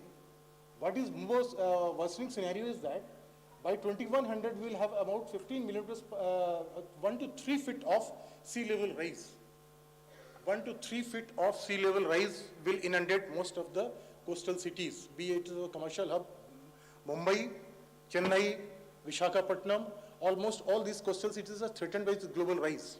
This rise. By 2300, we may have as much as 5 meters of sea level rise. Can you imagine this situation? Almost most of the coastal states would be inundated. So it's again a frightening situation. Let's see a temperature rise, how it happened in last 50 years. Though India seems to be in a comfortable position here, if you see that we are into 0.5 to 1 degree centigrade.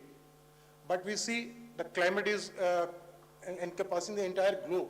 Today we can be safe by containing our greenhouse emissions. We can safeguard our conditions by limiting the temperature rise to 1 degree centigrade. But it's a global phenomena. If other countries are not following the norms, if other countries are not taking the mitigation measures, we are going to face the same music. So it's again a frightening situation. Glacial meltdown. Almost 10% of the world fresh water is in glaciers, be it in the Antarctica, Arctic, or Himalayas, or mountain systems. Thus, this world is having only 2.4% fresh water. Of this, 10% is in the glaciers. The glacial meltdown has become a big issue, especially in the Himalayan systems, where the rivers are gone dry, If my brothers from Himachal, if anyone is there, they will bear me out. There used to be a big glacier just across the Rohtang mountain that was called Stingray Glacier. I was posted there way back in 97, but when I was living in 2000, the glacier had gone. That glacier is no longer there. So there is retrieving at a very fast speed, and over a period of time we are going to lose most of our river systems which are being fed by these perennial glacial systems. So it's again a frightening situation. The study says that by 2100, 2/3 of the Earth's glacier will melt down. Now coming to the atmospheric circulation pattern. See, before industrial revolution, the Earth's circulation pattern was more or less consistent. With local variations, there used to be a type of circulatory patterns. But now that pattern has been disturbed by the global warming. We are witnessing every now and then a freak weather conditions. The places which never had used to snowfall, it is witnessing snowfall. In UAE, the Gulf countries, they are having snowfall, which we never encountered. In Rajasthan, Jodhpur, we are seeing every year flash flood. So this freak weather is coming out of these disturbed circulatory patterns. So the world is in a kind of havoc situation where this circulatory pattern, which was going to have some long-term impact of the climate, is being disturbed in immediate terms. Erratic precipitation, as I said, the precipitation has become very irregular. Earlier, in Delhi, we used to have the monsoon by 22nd of June. But in today's context of last 5-6 years, it comes almost in the end of the July and lasts for a very brief while period. So the duration of monsoon has shrunk, but its intensity has increased many fold. The precipitation we used to get over a period of 2 months, we are getting hardly in a span of 15 days. So this erratic precipitation is going to be another big cause of disasters, be it landslides, flash floods, or in our big cities also. We have seen 2 disasters flood in the city of Chennai and Mumbai. So this is a stark reminder how this weather pattern is going to affect us in immediate future. Extreme weather events, as I said, these are the weather events which we never predict. It happens all of a sudden and with great intensity. So extreme weather pattern is there. A study suggests that by 2020 we had almost consistent increase in the number and the frequency and impact of the disaster in the case of freak weathers. India, with almost 321 freak weather conditions between 2000 to 2019, is almost standing third at the global scale.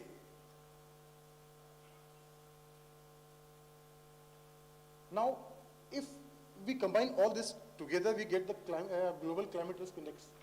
Though India seems a bit comfortable, but still, we rank 7th in the global climate index. Advanced countries, they are having big economy, they have big substantial money to mitigate, they have big infrastructure to mitigate. But a developing country like us, though we are in a developed country capacity now, but still a large number of population is left behind. So, in a sense, the capacity to absorb the adverse impact of disaster is reduced when it goes to the larger population base of India. So, we are 7th currently in this list.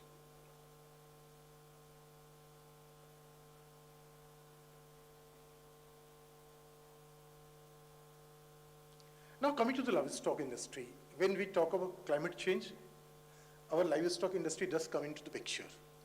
And this picture is not very good, not very encouraging, not very motivating, because many scientific studies, discussions, and deliberations is going on that whether livestock is adding to the global warming, adding to the climate change, because methane, greenhouse gases emission from the livestock.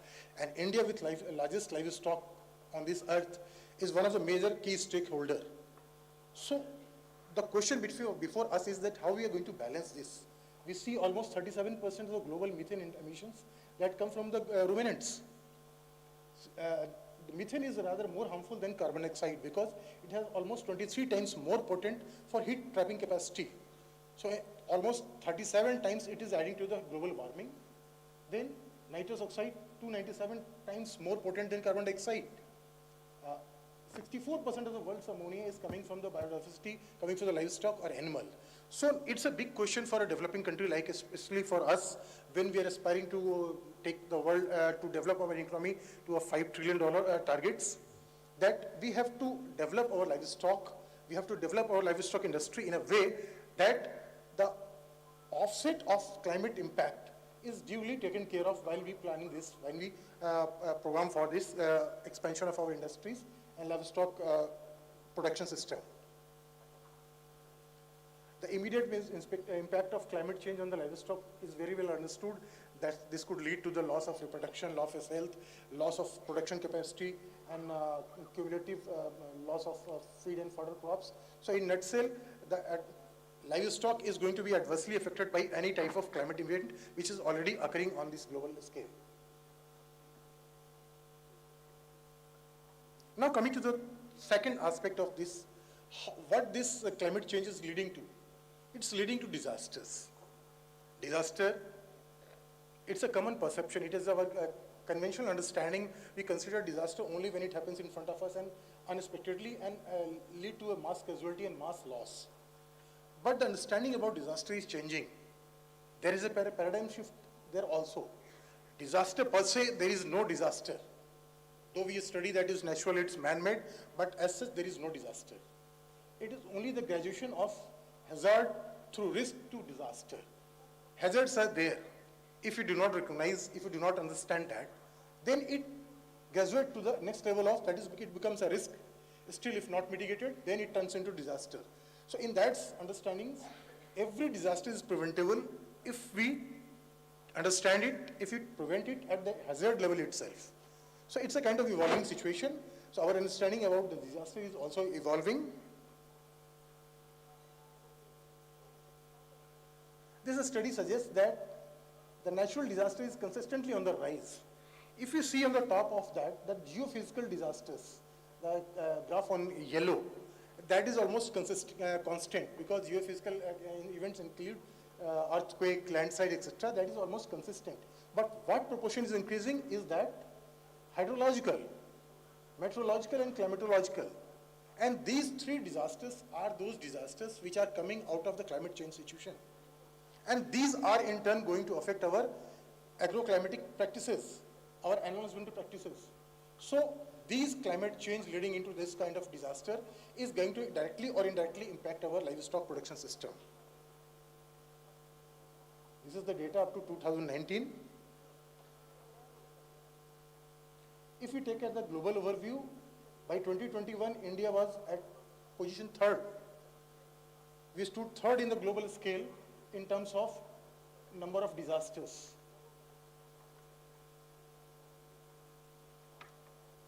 Now coming to the hazard vulnerability analysis of our own country per se. The diverse geographical situation of India, we have every kind of geography with us, desert, mountain, plains, forest, plateau, coastal areas. So this diversity of geophysical conditions also translates into kind of disasters. So every kind of conceivable natural disasters are there in this country. We have landslide, we have earthquake, we have perennial flood, we have cyclones, we have tsunamis, we have drought, we have heat waves, we have cold waves. So every conceivable type of disaster is our country is prone to. Of 28 states, 27 are disaster prone, 90% of the landmass is prone to heat waves, 12% landmass prone to recurrent flood, 7,560 kilometers coastline is prone to cyclone and tsunamis, and 68% cultivable landmass is prone to drought. So whatever climatic kind of disasters we are conceiving, we are talking about, is very much our concern.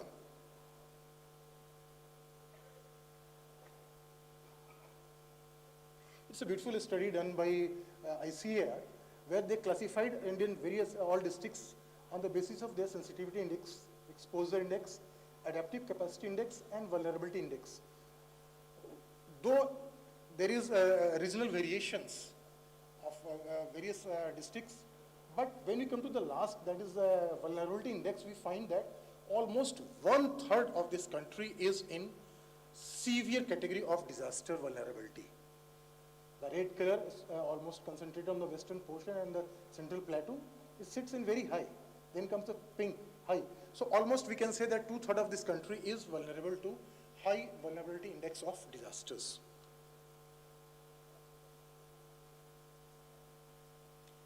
Now coming to the weather disasters which happened last year only, 2022. Of 365 days, 314 days, India experienced extreme weathers. 314 days out of 365 days. It's a situation raid. It's a serious situation. 34 states across the country was affected. Now come to the data, loss and damages. Human death, 3,026. Himachal tops with the 400 figures. Crop area affected, 1.96 million hectares. Karnataka tops with 1 million hectares. House damage, 423.2 thousand. Assam tops the list with 306. Animal deaths, which is our direct concern, 69,899. Assam again tops with 55,000.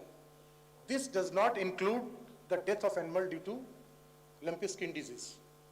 These are the only casualties, the animal mortalities due to natural disaster which is coming out due to climate change and environmental hazards. So these are them. If we see a spatial distribution of kinds of disaster, we see 214 heavy rains, floods and landslides. Lightning and a storm is more frequent now, 185. Heat wave 66 and cold wave 46. So this is a kind of geospatial distribution of kind of atmospheric or climatic disaster in our country. Loss of livestock. See, though there is a variation, annual variation in the quantum of casualty mortality of our livestock, but it consistently shows an increasing graph. In 2019, almost 123, 1,23,014 casualty हुई थी हमारी animals की. तो कहने का मतलब ये है कि whenever this disaster is happening, it is having adverse effect on the livestock, and these livestock per se may not matter to us, but it matters to the people who are dependent on that. If disaster comes and goes, people survive, but to survive them long, they need livestock to depend on, because they lose their livelihoods. So who they are going to depend upon? This situation we witnessed when 2008 Kosi flood was there. We were trying to evacuate people from that flood area, but everybody refused to bus. They said simply, no, we will not vacate till we get our animals evacuated also. And that was a turning point where our disaster management policy took cognition of that fact, and we incorporated livestock protection also in the part of disaster management priorities. Economic loss, again, India stands as the fourth with almost $80 million US dollars loss in last 10 years.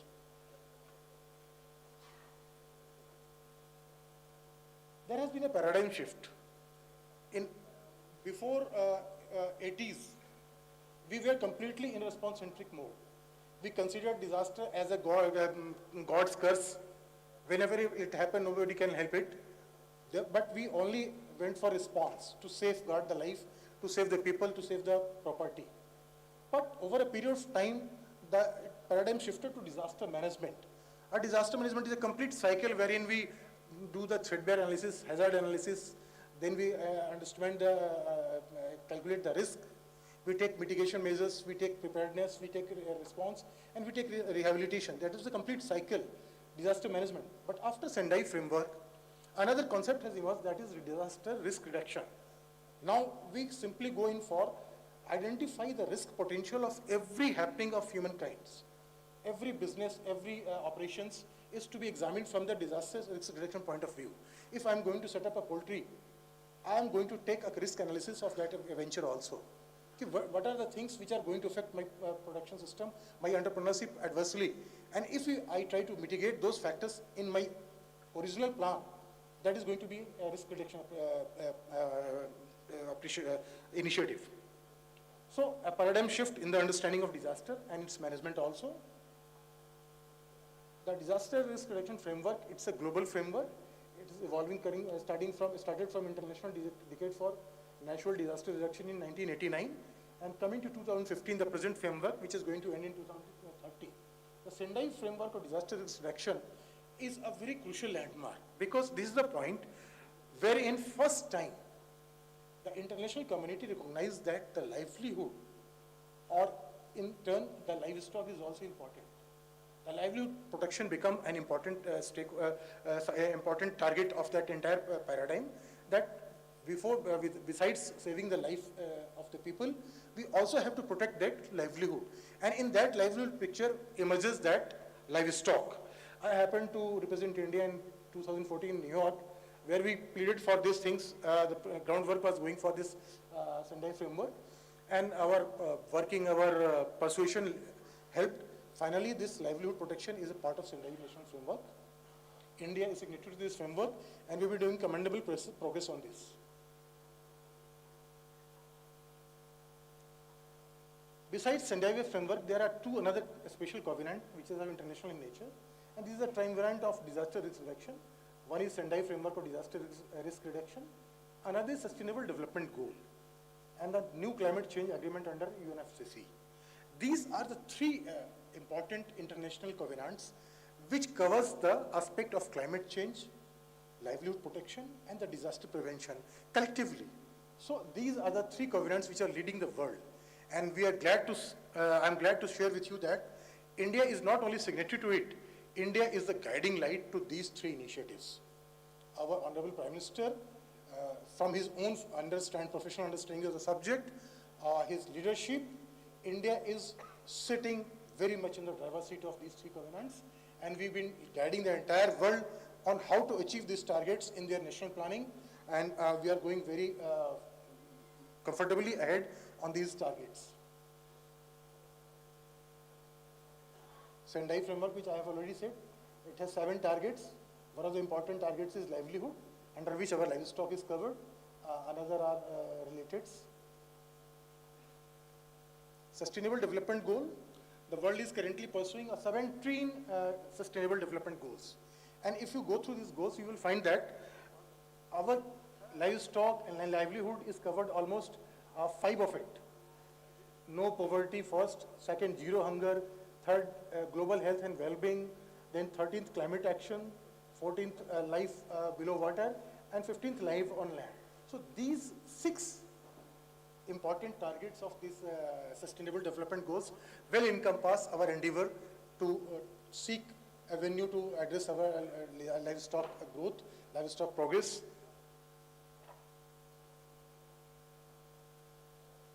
The 6 key findings coming out of this IPCC report, this Intergovernmental Panel of Climate Change, it's a red lining for not only for India but for every country, for every kind of humanity also. See, 2025 is a threshold for carbon emission. As per the IPCC agreement, India is signatory to it. By we have only 2 years left to add on to carbon dioxide or another greenhouse gases.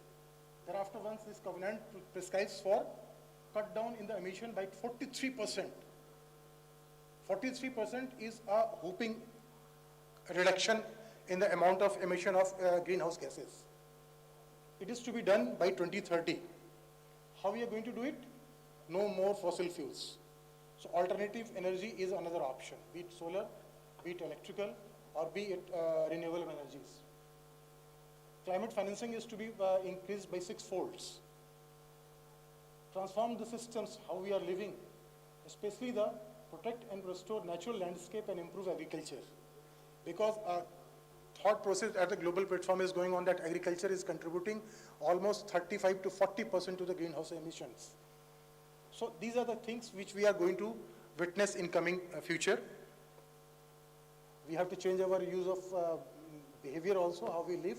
Our lifestyle to be removed. Then one important aspect is that we need to remove carbon. Yeah, this is one aspect where we can do a lot. Because carbon sequestration is one thing which can offset our addition of carbon greenhouse gases on account of livestock development. If you're going for planting more tree, if you are going to go for use of biogas, if you are going to make our livestock production system efficient, if we are going to ensure proper disposal of manures, animal waste, then we are going to offset the increase of greenhouse gases by this sequestration of the carbon in atmosphere. So these are the 6 key indicators. We have n number of legislative provisions, right from our constitution to the Prevention of Cruelty Act, Environmental Protection Act, State Federal Acts, and Disaster Management Act. We have a number of central legislations into that, which addresses. In 2009, we released the National Disaster Management Policy, and that policy very specifically mentions protection of both animal, domestic and wild, from the vagaries of nature, from the vagaries of disaster management, from disasters. So this is our national policy, stated national policy. We have 2 key documents. In 2008, we released that National Disaster Management Guideline on Biological Disaster. I happen to be part of this core group member. So this was the first central document, which gives an outline of how we are going to mitigate disaster unfolding into the livestock sector or animal sector. So it is a mother document. Based on the same, in 2016, the Ministry of Animal Husbandry, they released that first disaster management plan. And I'm glad to share with you that the Disaster Management Act mandate every department, every ministry to come out with their disaster management plan.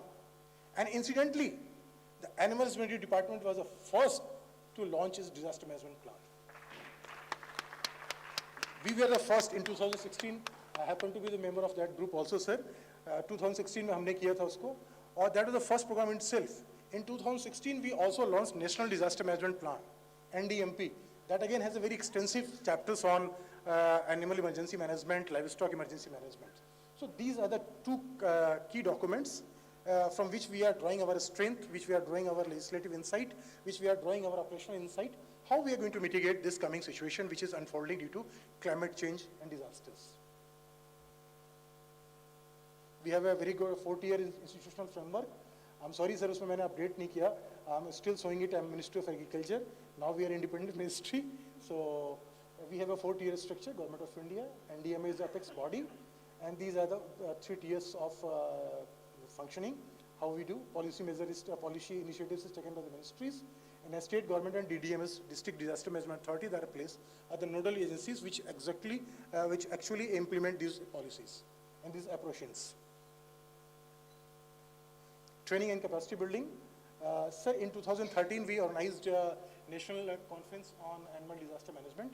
It was not per se national, it was international, because many international experts also participated in it. And one of the outcome of this was that to take this disaster management initiative to the colleges, because that is where our future generation is being trained. If they know how to manage the emergency arising out of the situations, I remember, sir, 2013, we have Kedarnath Tragedy. I was in NDMA and getting frequent calls from the veterinarians. Sir, हमें बताइए हम कैसे करें, animal वहाँ पे stuck है. How we are going to approach that? How we are going to evacuate it? How we are going to feed them? So there were many semantic questions which were supposed to be addressed, and that led to us to broad thinking that no, not only capacity building in the service field, not only capacity building in the government agencies, we got to train our future generation of veterinarians also. So based on that commission, we established 6 VERUs, that is Veterinary Emergency Response Units. These are the regional units. The North Zone VERU is situated in Veterinary College Palampur. West Zone is in Anand. Central Zone in Veterinary College Jabalpur. Eastern Zone in Veterinary College Patna. Northeastern Zone is Veterinary College Guwahati. And South Zone is Chennai. So these are the 6 veterinary colleges, sir. I'll just finish it. These are the 6 veterinary colleges which are currently imparting VERU training to the final year graduates, how to react to an unfolding disaster situation and how a veterinarian can chip in and help.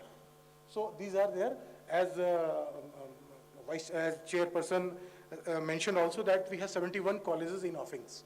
Now I wish that these 6 colleges this program should be expanded to each and every college, so that every veterinarian passing out of that college at least know how to handle an emergency arising and unfolding into the livestock industry. We also trained NDRF. As on date, 16 battalions, all 16 battalions have been trained, adequately trained for animal evacuations.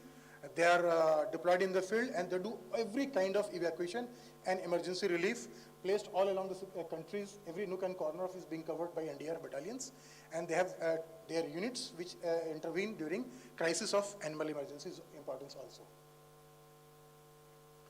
Coming to the finally, the only twin strategy which we have with a very short span of windows. By 2030, we have to achieve the target of 1.5, else we are into the rate. These two are climate change adaptations and disaster risk reduction. Collectively taken, this can lead us to a sustainable growth, especially our livestock industry, our livestock entrepreneurship, and the animal per se. So, last but not the least, we all are riding in a Noah's Ark. We have studied, we can sink or swim together.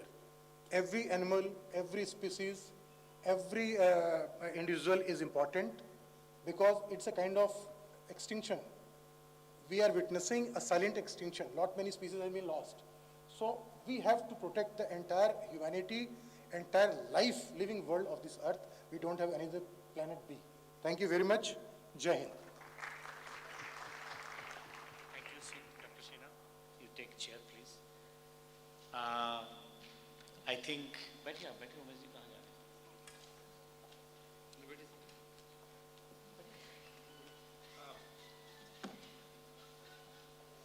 So,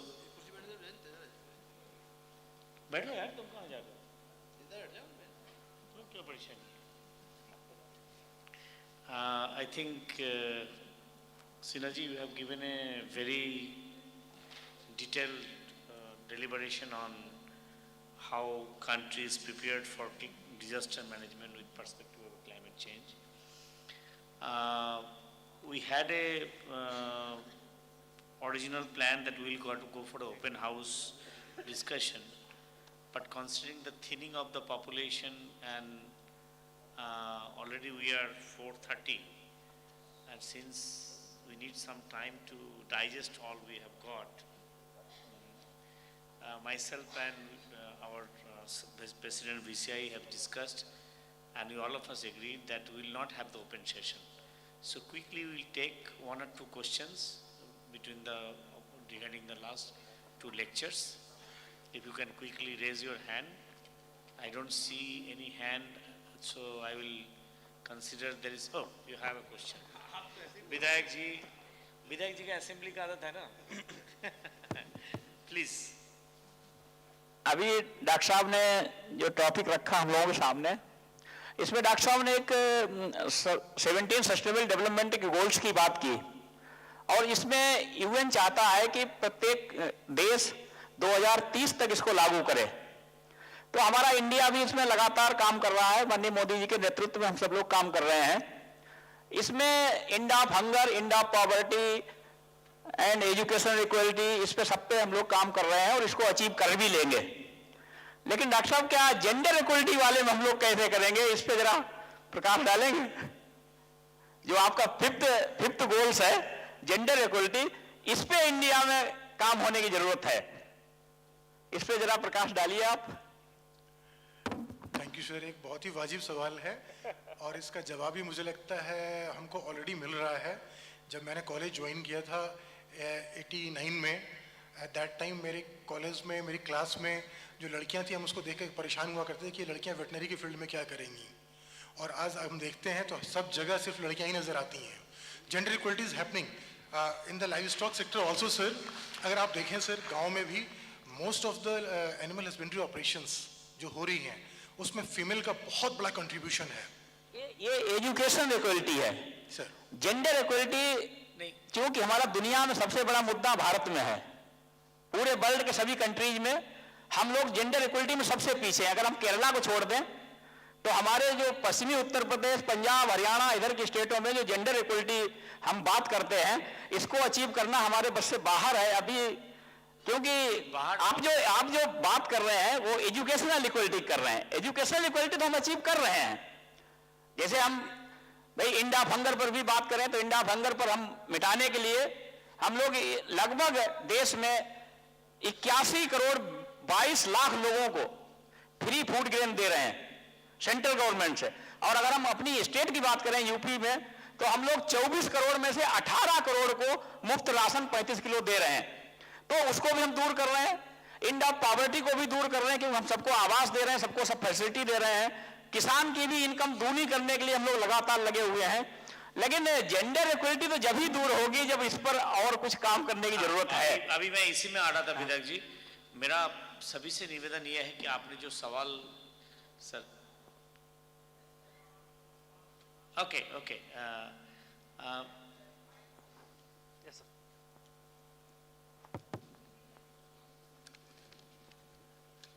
Thank you, Chairman. I'm conscious of the fact that we have been running quite late over into this. But whilst listening to the disaster management, I thought that I must bring in a thought to the House and to the Veterinary Council of India. It must be more than about 50 conferences that I have been here in this hall. But never it was the veterinary science which prevailed. And I think I should give credit to the Veterinary Council of India that this time they have made it happen, that we have come to a point where we can have an identity to ourselves and an identity to our thoughts, identity to our action, and identity to our future. And in these things that I think that we will look to the Veterinary Council of India in a brighter and a better way. Having said that, I think that we are also to have another disaster management. And though that one has not been referred to, but I am referring it to our president of the VCI. The VCI is supposed to be the be-all and end-all of veterinary profession in this country. And fortunately, that it has got a sanction of a parliament by which that we go across the states in terms of its implementation. One thing which is seriously a disaster for us, and we need to look into that, and that you Vishnu have to take care of it, is the education. I think this should be the first thing, because I am looking for this, the way we are diluting in our education, that it is, the future will not be as good as we should look for. I'm talking firstly that we should have an evaluation at the end of a course, whether it is 4.5 years, 5 years, or whatever it is. There should be an evaluation that is the minimum standards. It was there, I don't know why it has been eliminated, thrown out. So we must introduce this. If we cannot have an examination all through the country, single examination, at least every institution should have an examination to test the minimum standards. That's one thing. And the second thing which goes very much along with it is the quality of the education. So we have to bring in about some equality over in the quality of education. By the way, when I say equality, I think that the colleges with about 13 staff members, colleges with about 58, colleges with about 158. Now this is such a variable thing that there must be, we must exercise ourselves. Then the time is gone when we are having the old syllabus. We need to refresh ourselves with what is new. Not go over on the subjects. World over, the method of teaching has changed, the course program has changed. Why are we still sticking to it? That your leadership will mean that we should be doing something on that. Particularly, I'm interested in saying is that we should have a student, a place where you can have a lateral thinking. It should not be a straight-jacket thing. Hobbles bande, usko to bas girna hi hai. The question is that there are other lateral programs. For example, we talk of sports medicine. We talk of ophthalmology. We talk of orthopedics. We talk of, for example, special adaptability, regenerative medicine. Now, these are the things which are selling these days, and this is the thing which will be needed for the future. So the 3D imaging and imaging process, these may be kindly thought of that this will be going, this is not necessarily it should be part of a regular program, but these programs should be there so that students feeling will get interested into it and future will go. So it is not that when our veterinarian passes that he is already bound by a boundary, but he has got an open field to operate into. Then the question is about this One Health. I wanted to tell our Honorable Minister also, we are talking about this One Health, but there is nothing implementable which is on ground. When I say one health, veterinarian alone will not talk. One health, it has to be one health is between the medical and the veterinarian, and the para-veterinarians and the paramedical staff. The education in the medical colleges should be a part of the education of One Health, which should be a common course which should go across. So that is a very important thing in education for One Health. And study circles. That every college should have a place where there is an opportunity for students now to learn from himself. Again, I will say that world over now, the teaching is minimum, but the student has to work himself. So let's introduce that also into this. And finally, I would like to say that the time is getting hard and time is fleeting. आज का समय देखकर मुझे ये आनंद आया कि हमारे में कहीं से कोई लाइट निकल रही है, और अगर ये सच है कि लाइट निकल रही है तो काइंडली इसके लिए डिले मत कीजिए. Don't delay on it. Let us go fast on it. Let us see that our graduates are really capable people, and the capable people, they are always, because we are working in dark. But when it comes to the working in light, that we have to establish ourselves in a better functioning. And in that direction I pray that we all work, and in that direction I pray the leadership should be there. And with you as the Animal Husbandry Commissioner, the two should be coordinating themselves so that we don't have to go over and over and over again on the same thing in the days and months to come. And let's have a new beginning and a new hurrah for ourselves. Thank you very much. I wanted to share this. Thank you, sir. Thank you for your thought-provoking guidance to all of us. And I just assure you that both of us, not only sitting together physically, but we are also coordinating in a seamless manner, whatever the mechanism, within institution, outside institution, officially as well as unofficially, we are doing that. Thank you very much to all the speakers, and thank you very much from my side, my rapporteur and co-chairs who are there physically in the forenoon, but not now in the afternoon, and all of you, each one of you, for being here, being patient and so energetic that when I will go to office on Monday, I'll go with a lot more energy and lot more positivity to the office so that I can deliver much important deliberation which I am supposed to do as an Animal Husbandry Commissioner and a first veterinarian of the country. Thank you very much. Jai Hind, Jai Bharat. Thank you very much. बहुत बहुत धन्यवाद. So with this we come to the conclusion of the wonderful celebration and observance that we've had for the World Veterinary Day. Now may I request sir to please present the Dr. Umesh Chandra Sharma sir कुछ शब्द धन्यवाद प्रस्ताव हेतु समापन सत्र के लिए आपकी ओर से. मैं सबसे पहले देश के मंत्री आदरणीय रूपाला जी जो आज इस कार्यक्रम में आए उनका धन्यवाद करता हूं. डॉक्टर संजीव बालियान जी का चूँकि वेटरनरी होने के नाते आज हमारे बीच 3-4 घंटे रहे और सबके साथ उनका जो संवाद हुआ उनका भी बहुत धन्यवाद करता हूं. हमारे बीच हमारे सेक्रेटरी जो एक्स सेक्रेटरी थे वो आए, उनका भी मैं हृदय से अभिनंदन करता हूं. सबसे बड़ी बात है कि बहुत दिनों से हम लोगों के मन में ये था कि वेटरनरियन ने देश के विभिन्न सेक्टर्स में बहुत काम किया है.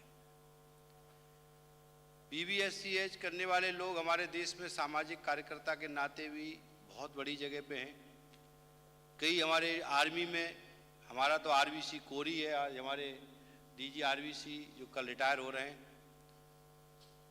ये हमारे गौरव हैं. पहली बार इस देश में मैं प्रधानमंत्री जी का अभिनंदन करता हूं कि मेरे वेटरनरी साइंस के लोगों को पद्म श्री अवार्ड दिया. पूरे देश के वेटरनरियन इस बात से खुश हैं कि सरकार हमारे काम को रिकॉग्नाइज कर रही है.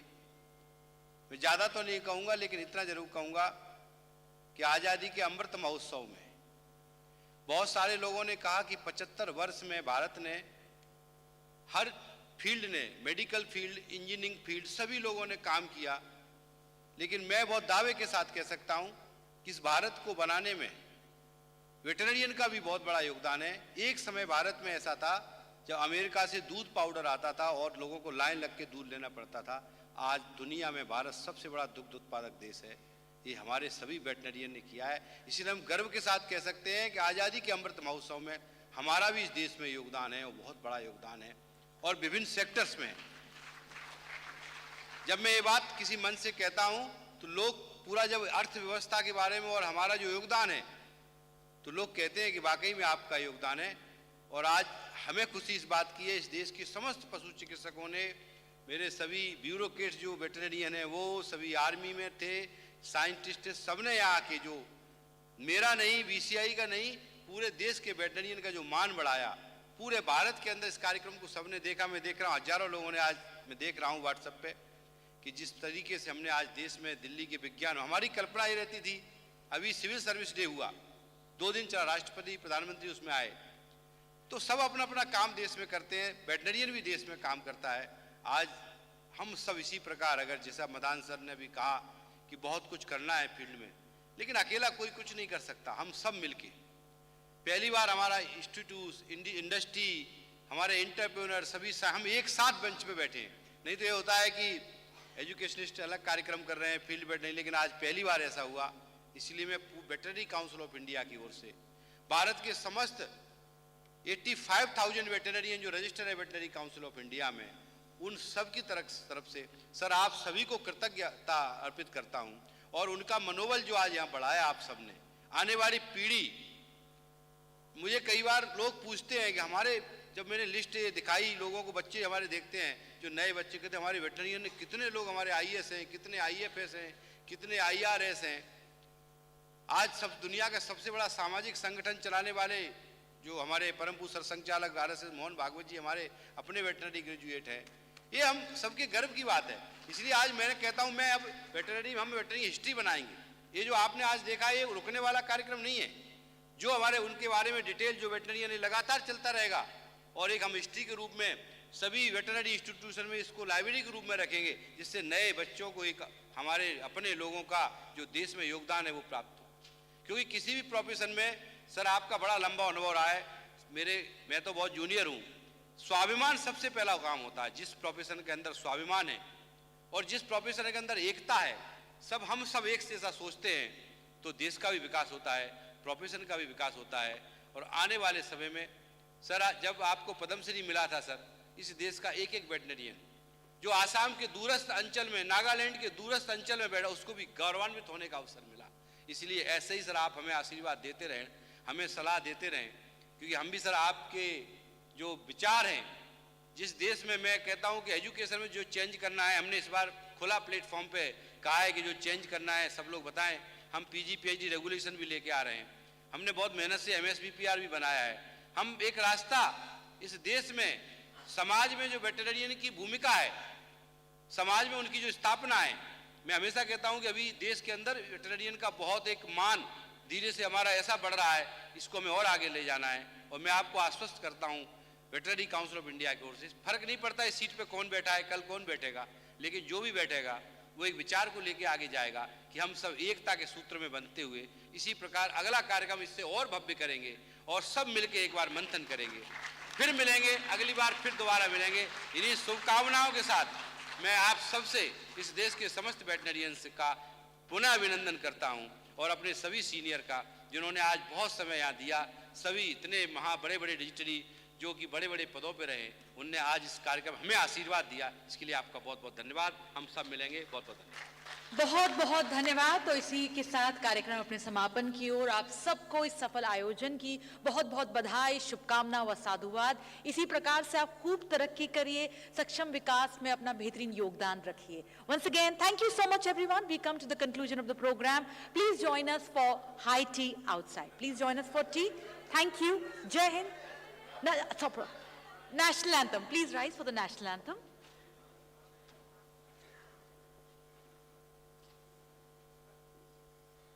जन गण मन अधिनायक जय हे भारत भाग्य विधाता, Punjab Sindh Gujarat Maratha Dravida Utkal Ganga, Vindhya Himachal Yamuna Ganga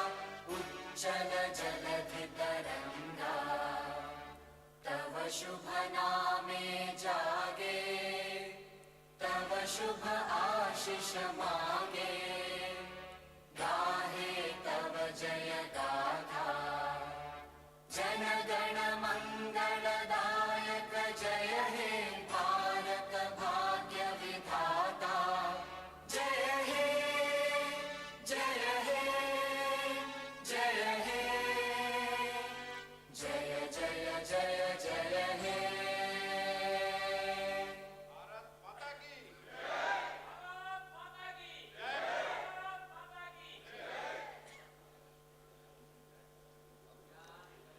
Please join us for tea. Thank you. Jai Hind, Jai Bharat.